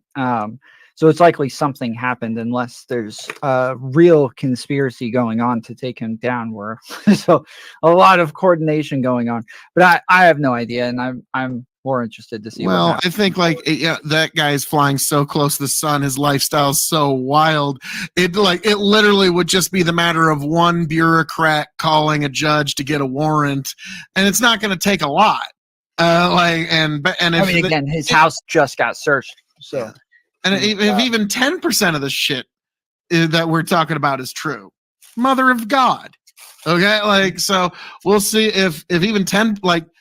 I hope the actual outcome is no actual people got hurt. That is what I hope. That is what I pray. This is all just a terrible misunderstanding, and we're all going to laugh about this in a few years. I don't think that's going to be the ultimate outcome of all this. I think there's going to be some really dark shit that's about to hit. So, unless he leaves the country. There was rumors that he was, and who knows if they were true or not. There was wild shit that day. Is he walking around the Miami airport? His plane did leave the country at one point. Whether he was on it or not, who the fuck knows? But we do know his plane did in fact leave the country. So that's fucking wild. Now, I don't know. The immediate thought is R. Kelly and things like that when you think of the music industry and scumbaggery in the music industry. We don't know. There's few things as dark as what R. Kelly did. That was fucking systematic and ritualistic and dark in a way that we have not seen for some time. We'll see what comes of P. Diddy. I hope nothing, but we will ultimately know the truth of all of it. It will all come out in court. T, are you back with us? Nope. So Tom, I'm curious. Frozen. Yeah. Oh shit, we got a frozen Tony. Okay. No, he's doing the tech refresh. So did he do it? If you had to bet money on it, did he do it? I mean, when you say do it, I don't know which thing. I'd say probably something. He's probably done something. Yeah, they'll get him on some shit. Most likely. Yeah. Well, and we will now. Man, I don't know if we'll be able to listen to P. Diddy the same way. Right? Tony keeps taking himself off screen so he can run and do some push-ups real quick because he's insecure sitting next to me on screen. No, that's just called going through my day as normal, Tom. Okay, both of you have to continue flexing so inadequately. It's both of you flex on camera right now. Both of you. Is it really are we really doing? Yep, both of you flex right now. I think the dad bod's gonna take the W on this one. Tom, that's well, no, you're the dad. I am the dad. Yes. But now, Tom, you're coming along well. But I will have to take some pointers from Tom on how to. I'm not going to actually inject my vote here. Audience, you saw that. Who do you give it to? All right, you saw that, audience. But now, I think Tony, sometime you and Tom need to do a Scott Steiner Triple H flex off sometime and just God. I'd have to actually control my diet for a week to do that because it looks good from the nipples up, but like, you know, down here it's like I ate like shit for the last couple months, so that down here is not nearly as fun. It depends on where the camera's looking at you, is what you're saying. The dad bod's accurate there. I mean, we're good past the gut. It's just, yeah. It's just that gut. So nice. So we even had a flex off here of the Big Bucket That's Empire. what we needed to do. So what? Okay, like out of what Diddy is accused of right now, like, okay, give me the worst of it. What is the worst thing he's accused of? Sex trafficking. Yeah. Sex trafficking. So, out of everything, Sex trafficking. Correct me if I'm wrong here, but really, we think That's it. That's the worst of it. That's it. Yeah. Just sex trafficking. No. Wow, Hear me out. okay. Hear me out. Yeah. Do you really expect sex trafficking to be the thing that takes him down when we're literally in an era where Ghislaine Maxwell got fucking bitch slapped around for some stuff and nobody actually got in trouble for it? We never actually still heard any zero names, of the Johns. zero convictions, and she sex trafficked no one. But you know, it's okay because she's But been found Diddy- guilty of Diddy's sex bad. trafficking people to no one. Like, this is the norm now, and we just have to live with it because there's literally nothing we can do about it. People are awful, horrible, rotten, terrible fucking human beings, and nothing will be done about it. And we can complain about it, and it's fun to talk about on a podcast, but nothing's gonna fucking happen. So really, who gives a shit? That's the sad thing. I'm sitting here like, well, Diddy's in trouble because he's done some bad shit again. Oh no. What's going to come of it? Absolutely nothing. Here in a couple of years, you'll be like, oh yeah, I really hadn't really paid much attention to Diddy. What's he doing? Oh, he's doing a campaign for blah blah blah. Doesn't matter. He's not going to end up in trouble. Oh no, the left's abandoned him. They really, or are they just like, we'll just stand over here on the sideline for a minute. You take the brunt of the heat, and we'll revisit this thing here in a year or so, and it'll be fine. It'll all blow over. People forget. Well, there'll be another bridge collapse, and we'll talk about that. There's an election coming up, so don't worry about it, Diddy. You'll be just aces here in like a year. Don't worry about it. Were you downplaying Ghislaine Maxwell's sentence? Were you saying she absolutely deserved it, and tenfold. It's just, it'd be nice if, somebody actually went down for that besides her. Well, he killed himself. Oh, absolutely. P. Diddy Pedo's Puff Daddy shotgun. Actually, let me just go ahead and get out ahead of it. Puff Daddy didn't kill himself. Yeah, and Puff Daddy, P. Diddy probably did all the other shit that he was accused of, but nobody's going to give a shit. Did Diddy do it? Because they never have yet. Why start now? All right, fellas, we ready for outros and head to the post show?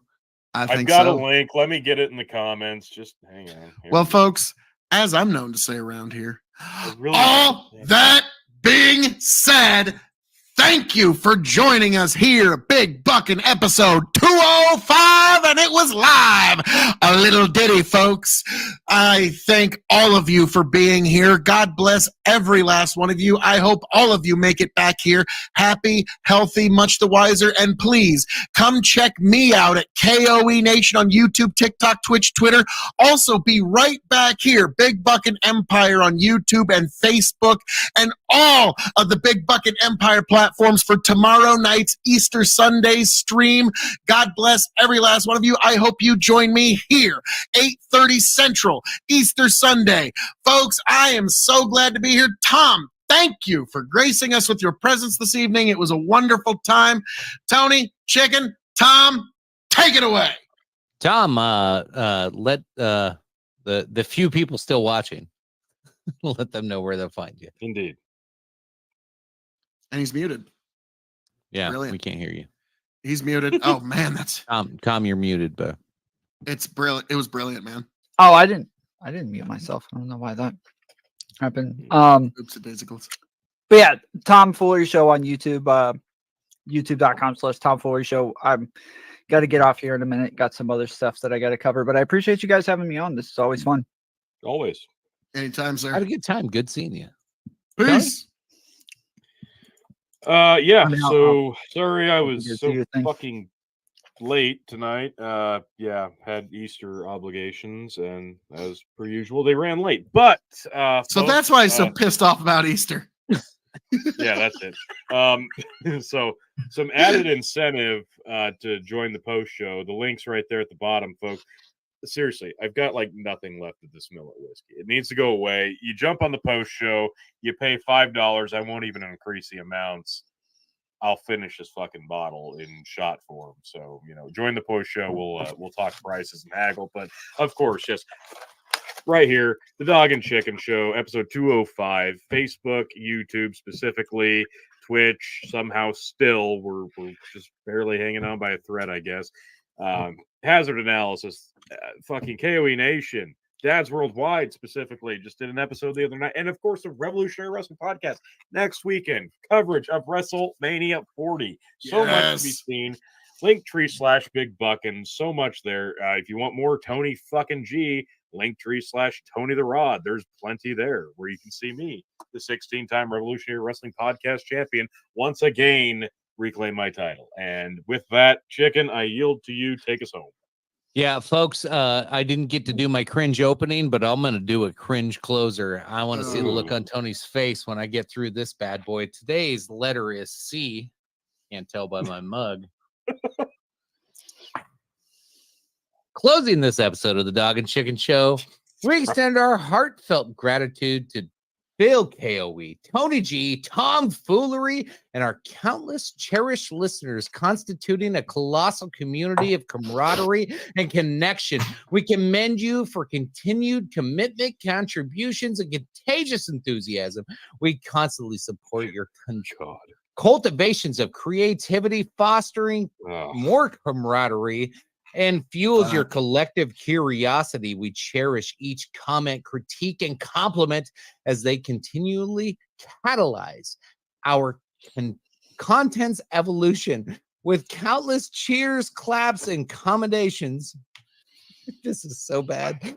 We bid you farewell until the next captivating chapter, our clamoring, chatting, and championing our cause. Carpe diem, dear companions, and continue crafting your own captivating narratives. Until next time, ciao. Appreciate you. Love you. Until next time, folks.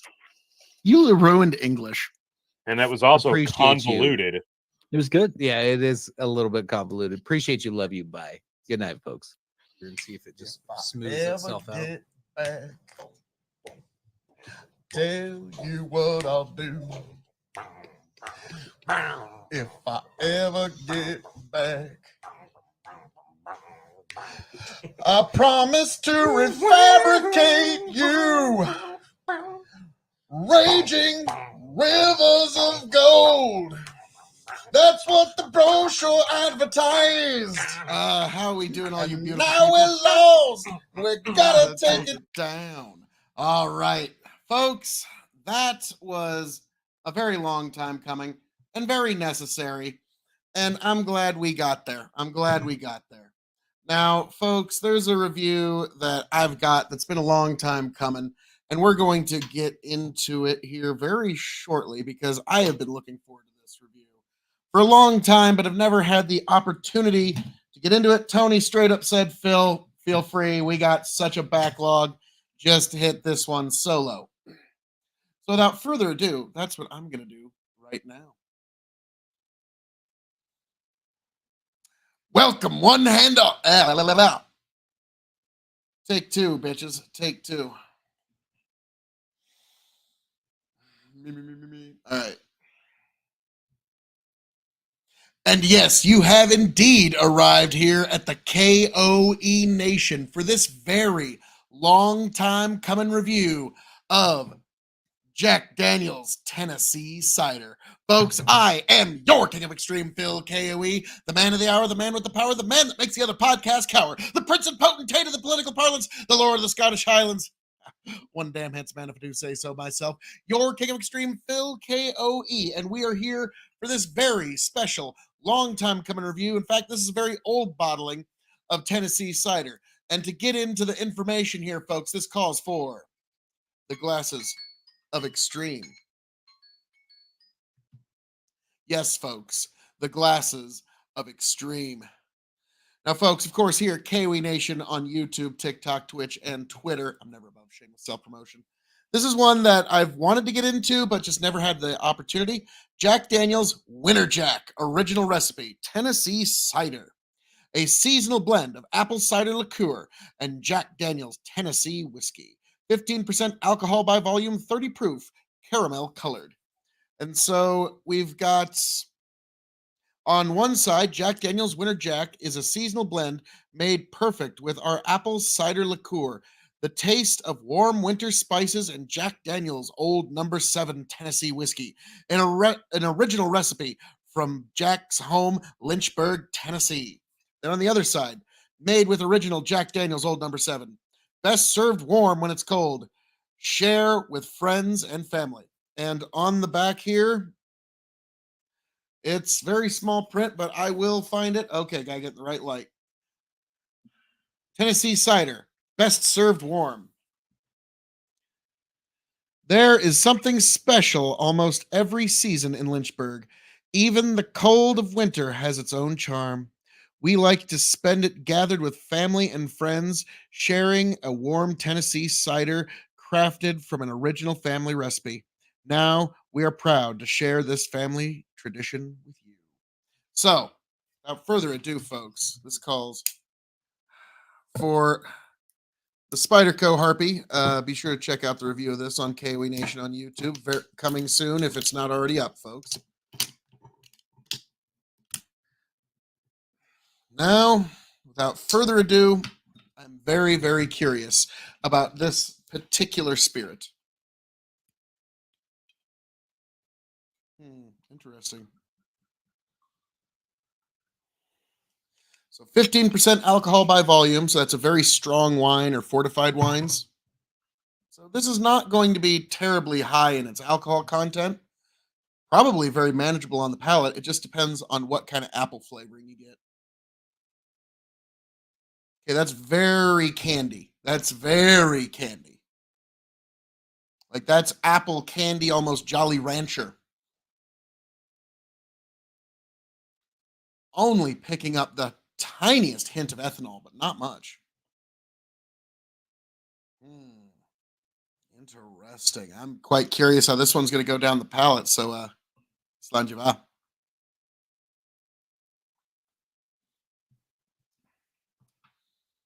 Okay, that is delightful. That is pleasant.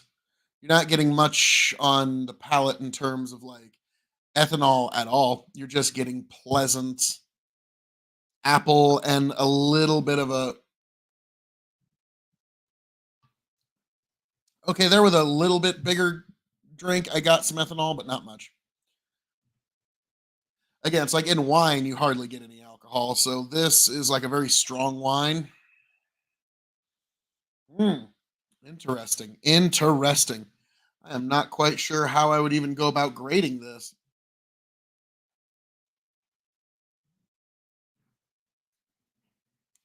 Very sweet. Tiny bit of bitter on the back, but not much. It's really just sweet and delightful. Now, this is at room temperature. They recommend having it warm, which I will definitely try sometime.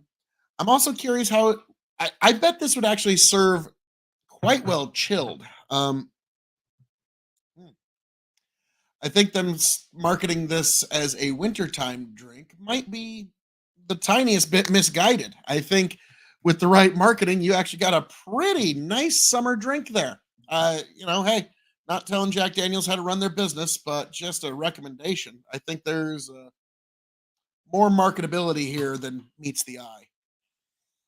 Because, yeah, the palate is utterly approachable. Like, there's no one that's going to be offended by this. Like, even people who don't drink alcohol would be able to at least palate this and not like do that when they drink it. So, interesting. So we are going to grade this as a liqueur. And I'm trying to think what else we could even grade it as. I mean, as a hard cider, I suppose. Which that's not exactly fair, but I mean, if you got a better way to grade this, let me know in the comments. So we're going to stick with hard cider. We're going to stick with liqueur because it's sort of got a foot in both, but not quite either. Can't really grade it as a Tennessee whiskey. That's not fair. We're going to grade this. Can't really grade it shelving, but the secret third question. So, in terms of a liqueur, this accomplishes what a liqueur is designed to do. Hide the ethanol while giving you a pleasant palate experience. And this accomplishes that. So I'm giving this 4.25 as a liqueur. Yeah, this is spectacular. Wow, Jack Daniels, you don't really even know what you made here. I'm sure they do. They're like, oh, Phil, try it warm, mixed with some nice drink when it's super cold out, and get back to us and see if you didn't score a little low. We'll see. Time will tell. Time will tell. As a hard cider, I'm going to give it 2.5, right in the middle, because it's very hard to quantify or qualify. But I do feel that it at least deserves to be mentioned in any conversation. In terms of the secret third question, will I seek this bottle out when this one runs empty? I remember paying about $15 for this back in 2020. Yeah, I've been hanging on to this for a minute or two. And yeah, I think if their Tennessee cider is anything like this, if their Winter Jack is anything like this, I'll probably keep it in my wintertime rotation. This is some excellent, excellent stuff. It's a little oily, but like there's other liqueurs that are like almost medicinal oily. This is delightful in comparison. So, folks, I would say this is, depending on the price, a definite recommend. And if you like hot alcohol drinks, this one will probably swing right where you need it to. So, folks, as I'm known to say around here, all that being said, thank you for joining us here for this long time coming review of Jack Daniels Winter Jack. I am your King of Extreme, Phil K.O.E., the man of the hour, the man with the power, the man that makes you the podcast cower, the prince and potentate of the political parlance, the lord of the Scottish Highlands. One damn handsman, I do say so myself. Your King of Extreme, Phil K.O.E., which you can, of course, find me at K.O.E. Nation on YouTube, TikTok, Twitch, and now Twitter-X, depending on your political persuasion, as well, folks. I hope all of you make it back here to the KOE Nation, happy, healthy, much the wiser. Raise a glass to yourselves. God bless every last one of you.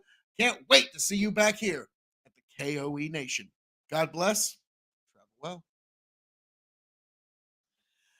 And that, folks, is just a little bit of how it's done. That's how that's done. Now, folks, I've got a bit of a different plan for this evening, for the end of our evening. Because, folks, as I'm known to say around here, all that being said, thank you for joining us for this marvelous chill stream. Thank you, all you beautiful people, for being here, being a part of the amazing KOE Nation, being a part of this amazing, beautiful experiment and this beautiful journey we call life. And I hope all of you make it back here happy, healthy, much the wiser. Now, folks, we are going to end tonight's entertainment with my review of Baker's 7-year bourbon with me and my good friends. And this got out of hand. This got wild quick. And this was a very good, fun time. And this will be the end of tonight's entertainment. Spare some raid from some corner of our amazing wide webs. But yeah, we're going to get right into this bad boy of a very fun time. A very fun time with some very fun people. Folks, God bless all y'all. Travel well. I like it when I stick my pecker in it. Feel something like that. That was a good time to hit record.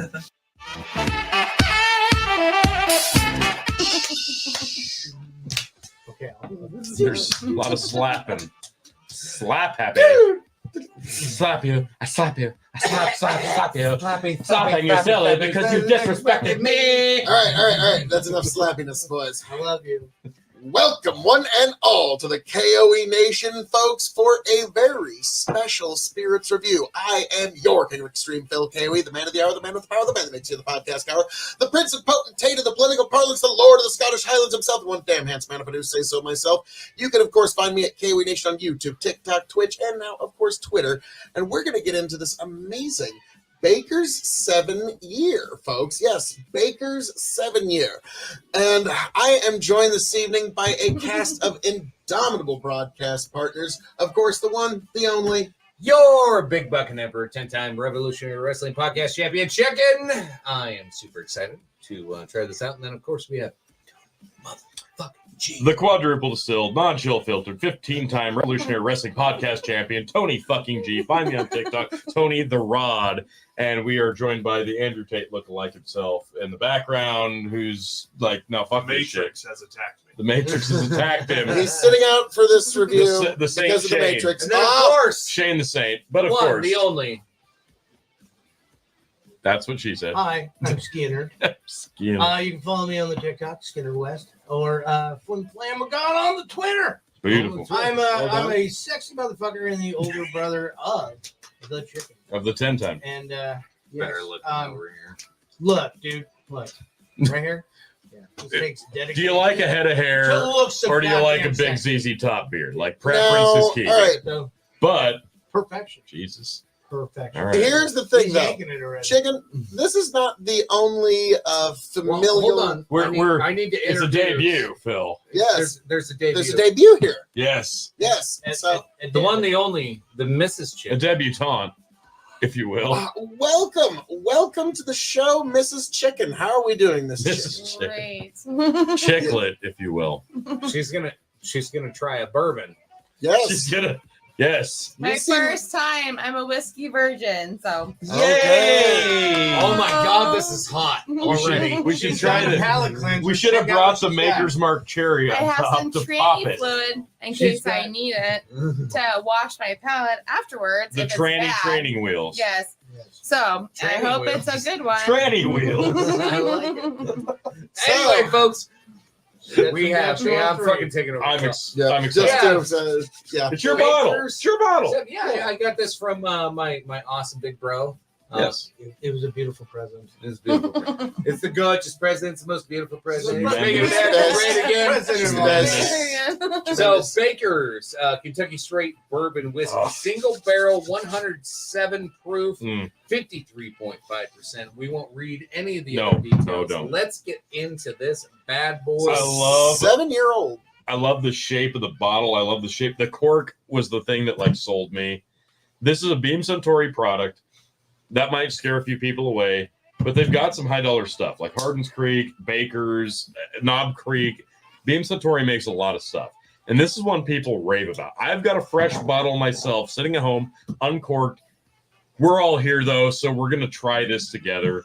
And if I don't like this stuff, I might just sell it. So hit me up on the TikTok or the Facebook or the whatever if I don't like it. And you can buy this bottle off of me.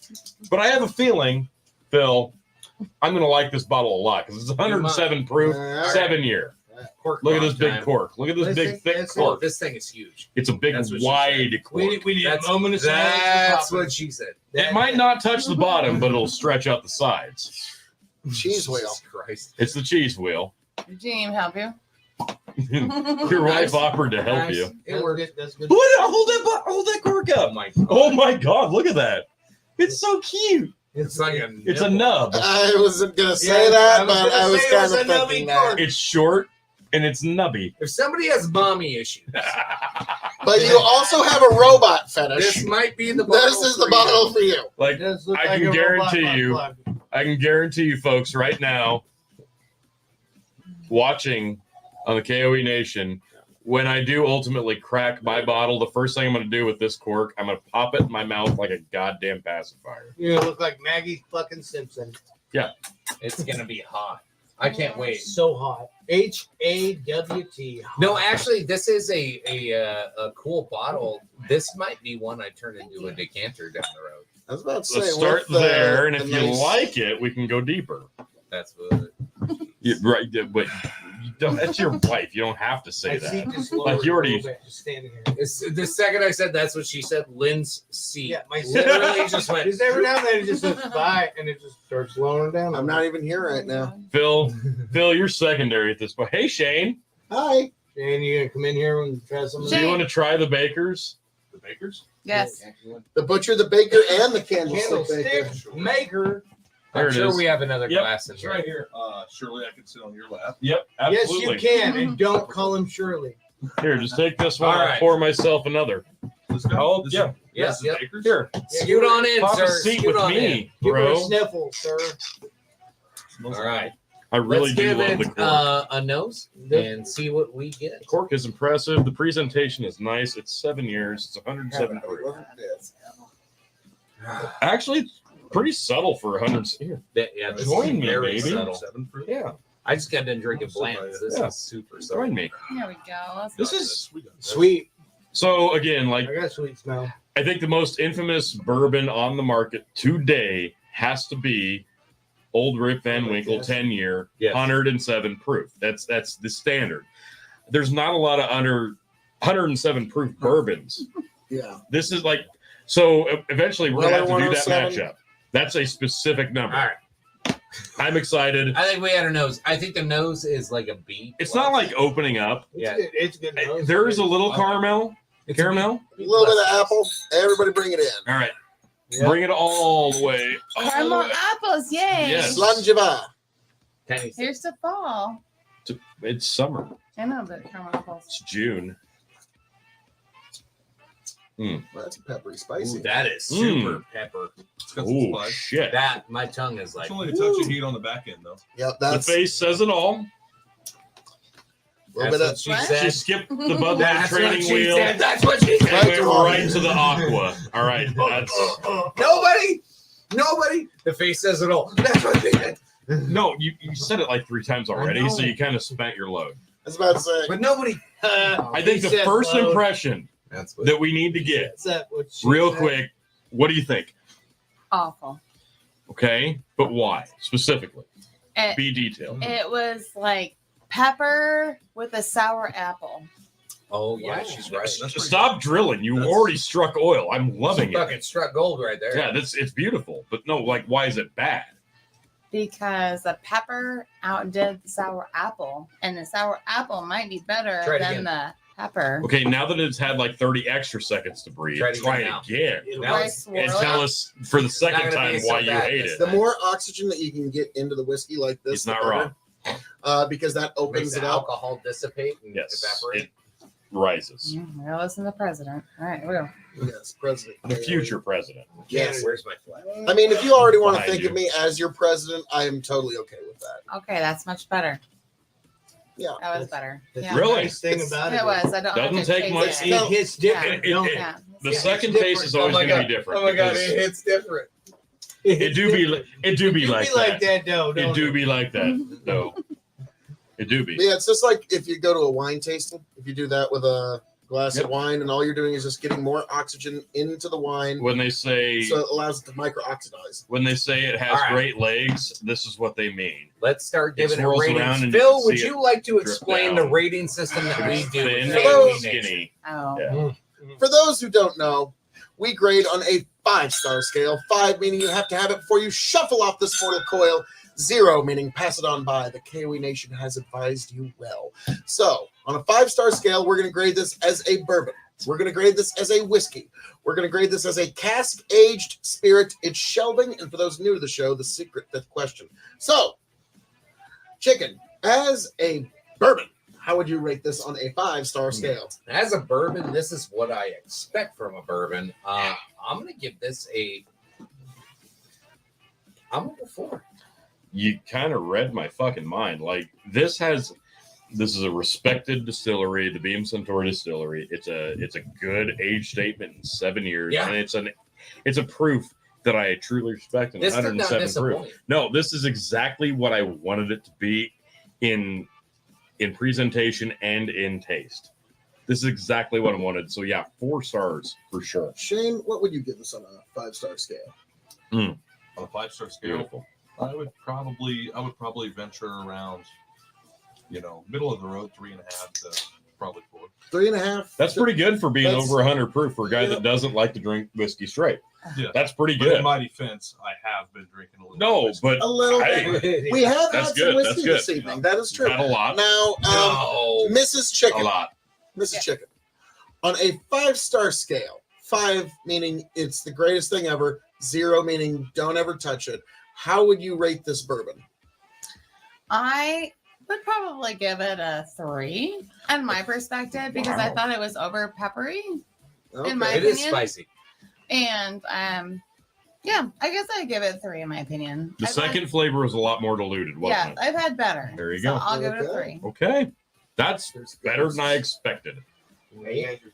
Yes. That's a perfect thing to ask when somebody's recording. Are you recording? Are you recording? All right. Oh, the door just shut. Now, Crazy! Lynn, Uh, on a 5-star scale, sir. I'd be really biased and say like 4.5 or something. Really? No, I'm just kidding. I'm gonna go with 4. 4. So this is just as a bourbon. We haven't got into the other. Initially, first taste, I was like, really? And then after the second and third time, it got It better, gets better. every chance it got. That's what I expected. It won me back. The first time I was probably at like 3, but second and third It draws you back. up to 4. And I was like, oh wait, okay, I get it now. Okay, I'm like, No, I get it. I was kind of disappointed that first shot. I was like, No, I get it. I get it. It was really I bought peppery at something first. bad. It Oh my was. god, I was kind of. It was high in the black pepper. And then yeah. it just. I started like getting- it, but I'm got going to be a better. little less generous than you guys and give it 3.75. Okay. So not quite 4 stars, but That's as a excellent bourbon. stuff. As a bourbon, As a bourbon. yeah. Now, as a whiskey, this is a much more wide world of sports, putting up against all the scotches, all of the Japanese whiskeys, Canadian whiskeys, American whiskeys, and every type. And fruit. Okay. Okay. And- Apparently, I gotta as a defend it or whiskey. something like, As a whiskey, I'll kick this off. I'm gonna go 4.25 because I think cocktailing this is gonna be fucking fantastic. You could. I agree. Oh, there's You could. so much you could do with Yeah, this this. in an old fashioned would be badass. Oh To my me- god, it would fucking make the Oh, best man. old fashioned. Okay, I'm going to agree with 4 stars You're as a gonna have whiskey to only get for one. this reason. One of my There you go. favorite bourbon cocktails. Fill a short glass up with ice, put 2 shots of bourbon, fill the rest of the glass up with Barks root beer. Ooh, Barks is root good. beer would go great. It with has this, bite, actually. just like Any the peppery bourbon with Barks is Because that's, Yeah. I've noticed Barks in particular really accentuates and complements because it has bourbon. bite. And Barks has bite. It has like a Yeah. like a root beer aftertaste to it already. Yeah, it's not So I a think really it sugar would cane. complement. so, like, I think that's something that perhaps even Mrs. Chicken might appreciate more. Now, on a Oh my god, whiskey, can we do this with ice cream? Yes. Oh my Yes. God. Can So- we? Can we? Can Oh we? my god. This is a root beer floats with 2 Baker's shots of bourbon. Mark I've heard and- are actually my dad had that Only last time Mrs. he was Breyer's, camping. low carb, no sugar. He made himself a root beer I'm float in. with A&W. Oh, I'm in. 2 Oh, shots. yeah. No, he did 2 shots of vodka, but you can do bourbon. Sugar bars. Well, if you're gonna do vodka, you might as well just do Kahlua. Yeah, but he was camping. And that's what he had. All So right. I had Anyway, I had to give him credit on his ingenuity. As a Now, whiskey, Yes, Mrs. Chicken, Tony. How would you? by all means. Okay, so 1 to 5 is a whiskey. All the whiskeys you've ever had, whether it's Canadian, American, Japanese, or what 10 of them. all like 6 of them. All right. Particularly on this one. She drank it all. Yeah, I did. Totally didn't come this way. Every single teaspoon. time. The first time was really peppery. I switched it, and then I got more of a caramel pepper feel. And then There the you go. last round, I got more of an apple. So Yeah. it was soothing There! every time. My So- god, she's got a palate. Goddamn. She's got a palate. She's reviewing Well, now. it's my first whiskey for tonight, so my palate Boom. is clean, and this is Nice. what I could do. So how many stars would you give it? 1 to 5. Well, I said 3 in the beginning, so I would probably go with 4.5. After 4.5. the 3 different. Okay. It's gotten after better. the 3. I love Yeah. Oh it. my God. All right. Now, is there anybody that hasn't given their score? I mean, Everybody. Actually, on the whiskey part. I'll give it a Well, 4. we were like going. I will definitely give it a 4 a because 4 for Lynn. it won me fucking for a whiskey. It won me A over. 4. I was doing pretty. So we got a good. 4.5, a 4, and a 4.25. Phil, what do you got? I gave it a 4 as a whiskey, and it's pretty damn good. Shane, Tony, as a whiskey, I'm right there with 4. Okay, I'm gonna stick with 4 because to me, like solid 4-star whiskey. I love I'm a big fan of the old Van Winkle 10-year. It's a great specific proof number. There's a reason that it's highly sought after. There's a reason people pay stupid fucking amounts of money for it. Yet this is available for under $100. And this is just as good, 3 years younger, same proof, and this has all the same qualities. This is why this is available, and this is a Beam Suntory product, which still baffles me because it's beautiful. That's why Beam Suntory gets a bad rap sometimes, but as a whiskey, they're knocking it out of the park here, and that's why I've been looking for this. I'm so glad we got to try it, and I'm so glad I have a fresh cracked bottle that hasn't even been opened yet at home. Stoked. Alrighty, now we move on to cask-aged spirit, which that is a much wider world of sports. That includes all the cognacs, armagnacs, reposado tequilas, just about any gins, Phil's favorite. Well, no, those aren't cask-aged. Sure they are, Phil. There You are love a them. few instances, but it's not typical. So any cask-aged spirits. So yeah, just about anything, any kind of brandy you can imagine on a 5-star scale. And I'm going to go ahead and peel the band-aid off on this one and say, as a cask-aged spirit, we've already given it its high marks in whiskey. It's excellently cocktailable, but against all of that, and remember, I'm kind of a cognac snob, so I'm going to go 3 stars. Okay. Blowing hard. So I get it as a cask age. Like you look at scotches at 10 Sure. to 15 years and 18 years. Like those 15 are is amazing. fantastic. Right? Yep. I'm gonna still give this a 3.5. With it 7 only being years. 7 years, Yeah. that's not a lot of time to pull off such a good goddamn barrel. So I think 3.5's over fair. Lynn, 7 years, 10 months. 3.5 based on the age. Almost and 8. How good it is for how young it is in comparison. Yeah. I mean, the proof is in the pudding, right? Hammer time. She loves that, man. She's like, what Stop. the fuck is a Cascade Spirit? Oh, yeah. So it's very young and very good. So that's where. But it's older than some. It's a lot to explain on one. So all you have to say is a number between 1 and 5. I guess I'll go the 4. Wow. I said it was a whiskey version, but 4. this was, yeah. And like, I'll give you like I said, I'll give you a 4. She's like, then. I Not a agreed 5, to but a rate 4. it once, and these fuckers are making me rate the same thing fucking 4 times. Yeah. Exactly. We're a strange show. Shane Drew Tate. Just wait until the mystery one. Wow. Well, I think that's. What the fuck is that? Shane Drew Tate. That is mean. Somebody else came up with it. I was just rolling with Wait it. till Shane I'm just takes his vibing shirt with off. you. We're both wearing aviators. I'm tired of being bullied at this table. Hey, Andrew Tate, would you rate it? I didn't even just straight out call it. See, that's messed up. I know. I'm here for it. What's the Tate rating? I would say I didn't realize. So what is the age? The exact 7 age? years. Almost years. 8. That's a 7 Almost year. 8, actually. 7 years, 10 months. Yeah, 10 months. Just shy. Based on its age, I would say probably a 3 to 3.5.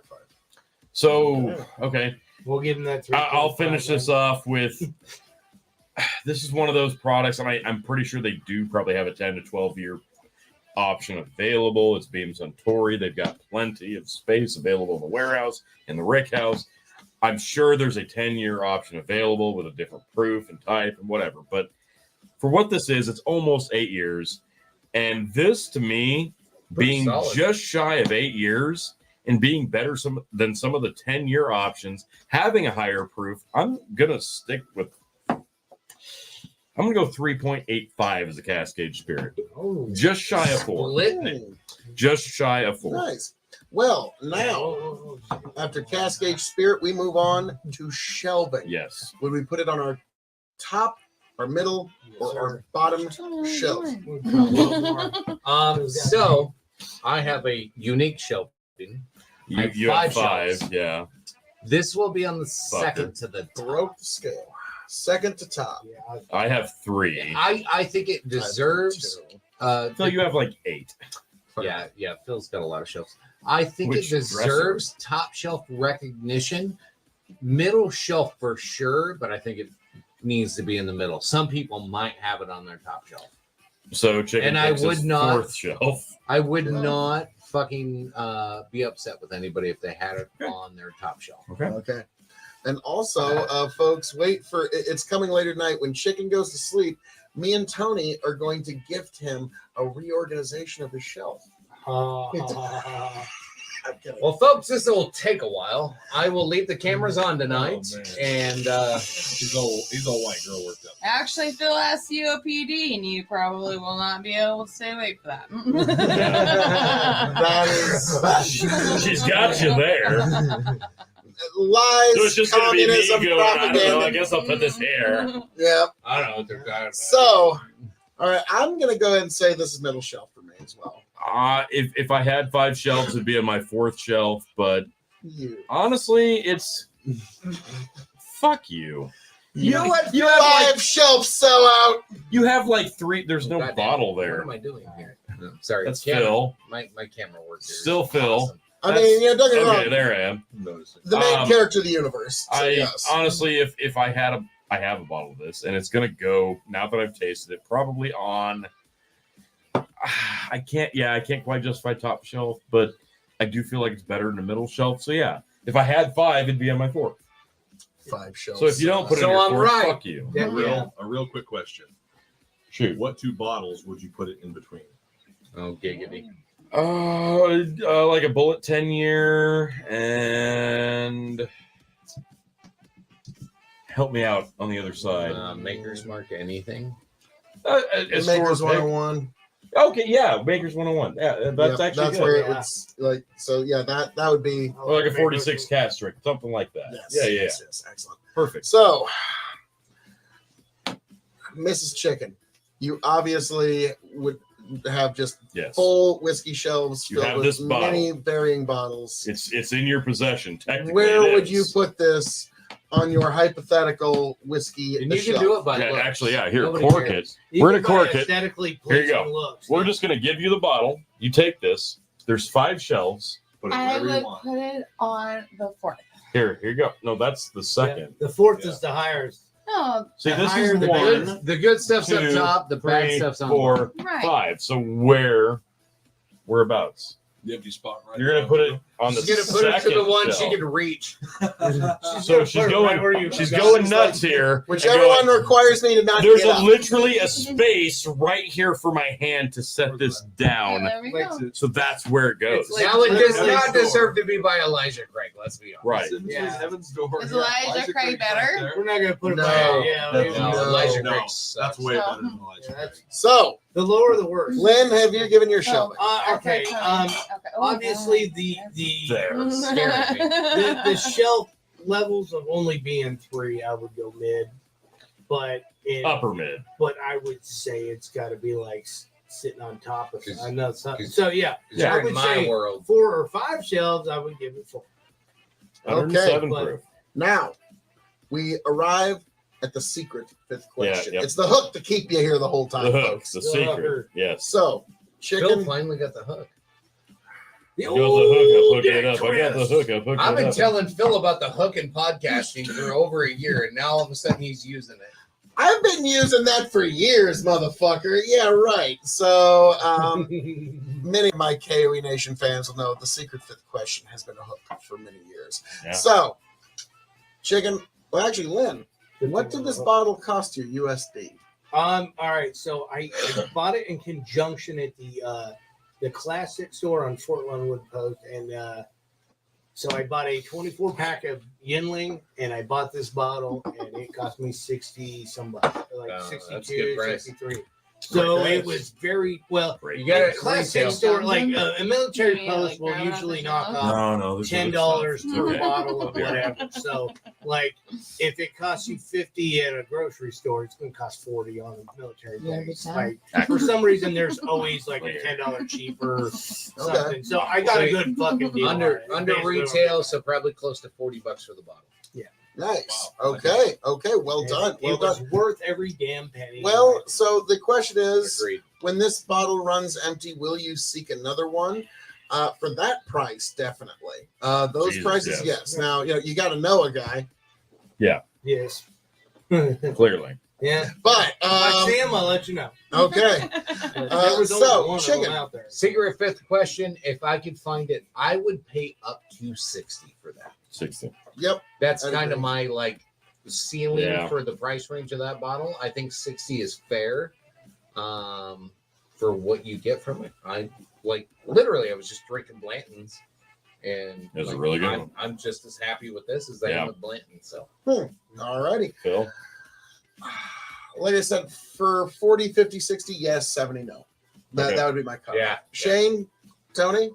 I bought $80 bottles that were worse. There you go. So That I will is say true. that. I think 70 is a good ceiling for it. It's sorry. I think 70 would be a real good ceiling for it. Like to me, I specifically bought that exact bottle for I think 60, and I'm not disappointed at all. I would pay more for it because I think that's, to me, again, it's a unique proof. It's a trusted brand, like it or not, and eventually that's going to be one that's going to be probably harder to find, even more so than it is already. So yeah, I would definitely buy that again, 100%. Honey, would you buy me that bottle if you saw it? I might.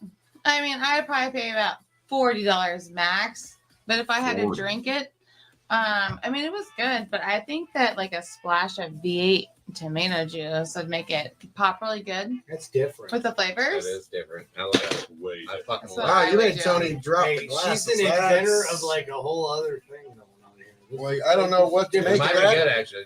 But, folks, there you have it. Don't An knock it interesting till you review of this interesting spirit and a gift from one Lynn to one chicken.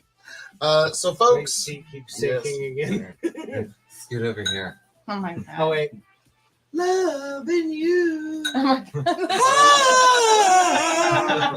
all right, folks, Chicken, chicken. as I'm known to say around here, all that being We said, got thank you for joining us here at the Oh my God. K.O.E. Nation for this very special review. We made it. I am your King of Extreme, Phil K.O.E., the man of the hour, the man with the power, the man that makes you the podcast cower, the prince and potentate of the political parlance, the lord of the Scottish Highlands himself, and one damn handsome man to say so myself. Folks, I hope all of you make it back to the K.O.E. Nation happy, healthy, much the wiser. God bless every last one of you. Will somebody please save me? Oh, dear Lord, heavenly God. Oh, no, it's getting a little overboard. I'm surrounded by Wests, and now Tony's in the shot. Oh, my God, folks, I really hope that you make it back here, folks. I hope that I'm here, too. Oh, my God, everybody's trying to get in the shot. Oh, my dear Lord God. Oh, no. Oh, no. Like, share, subscribe. I'll catch you.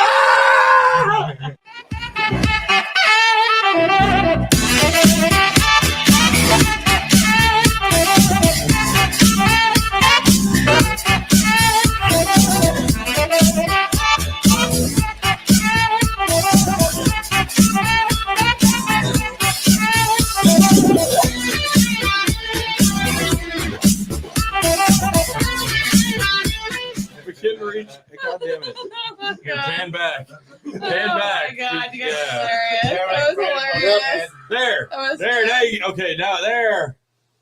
Jesus. Man, that's just like on display. It's so on display. It's, Wow. like, it's right there. Leather fanny thank you. It's just right there. I was That sure looking, is a big I was ring looking inside for the there down fucking there. flagpole, but I As soon as you switch back, Shane's just there like, yeah.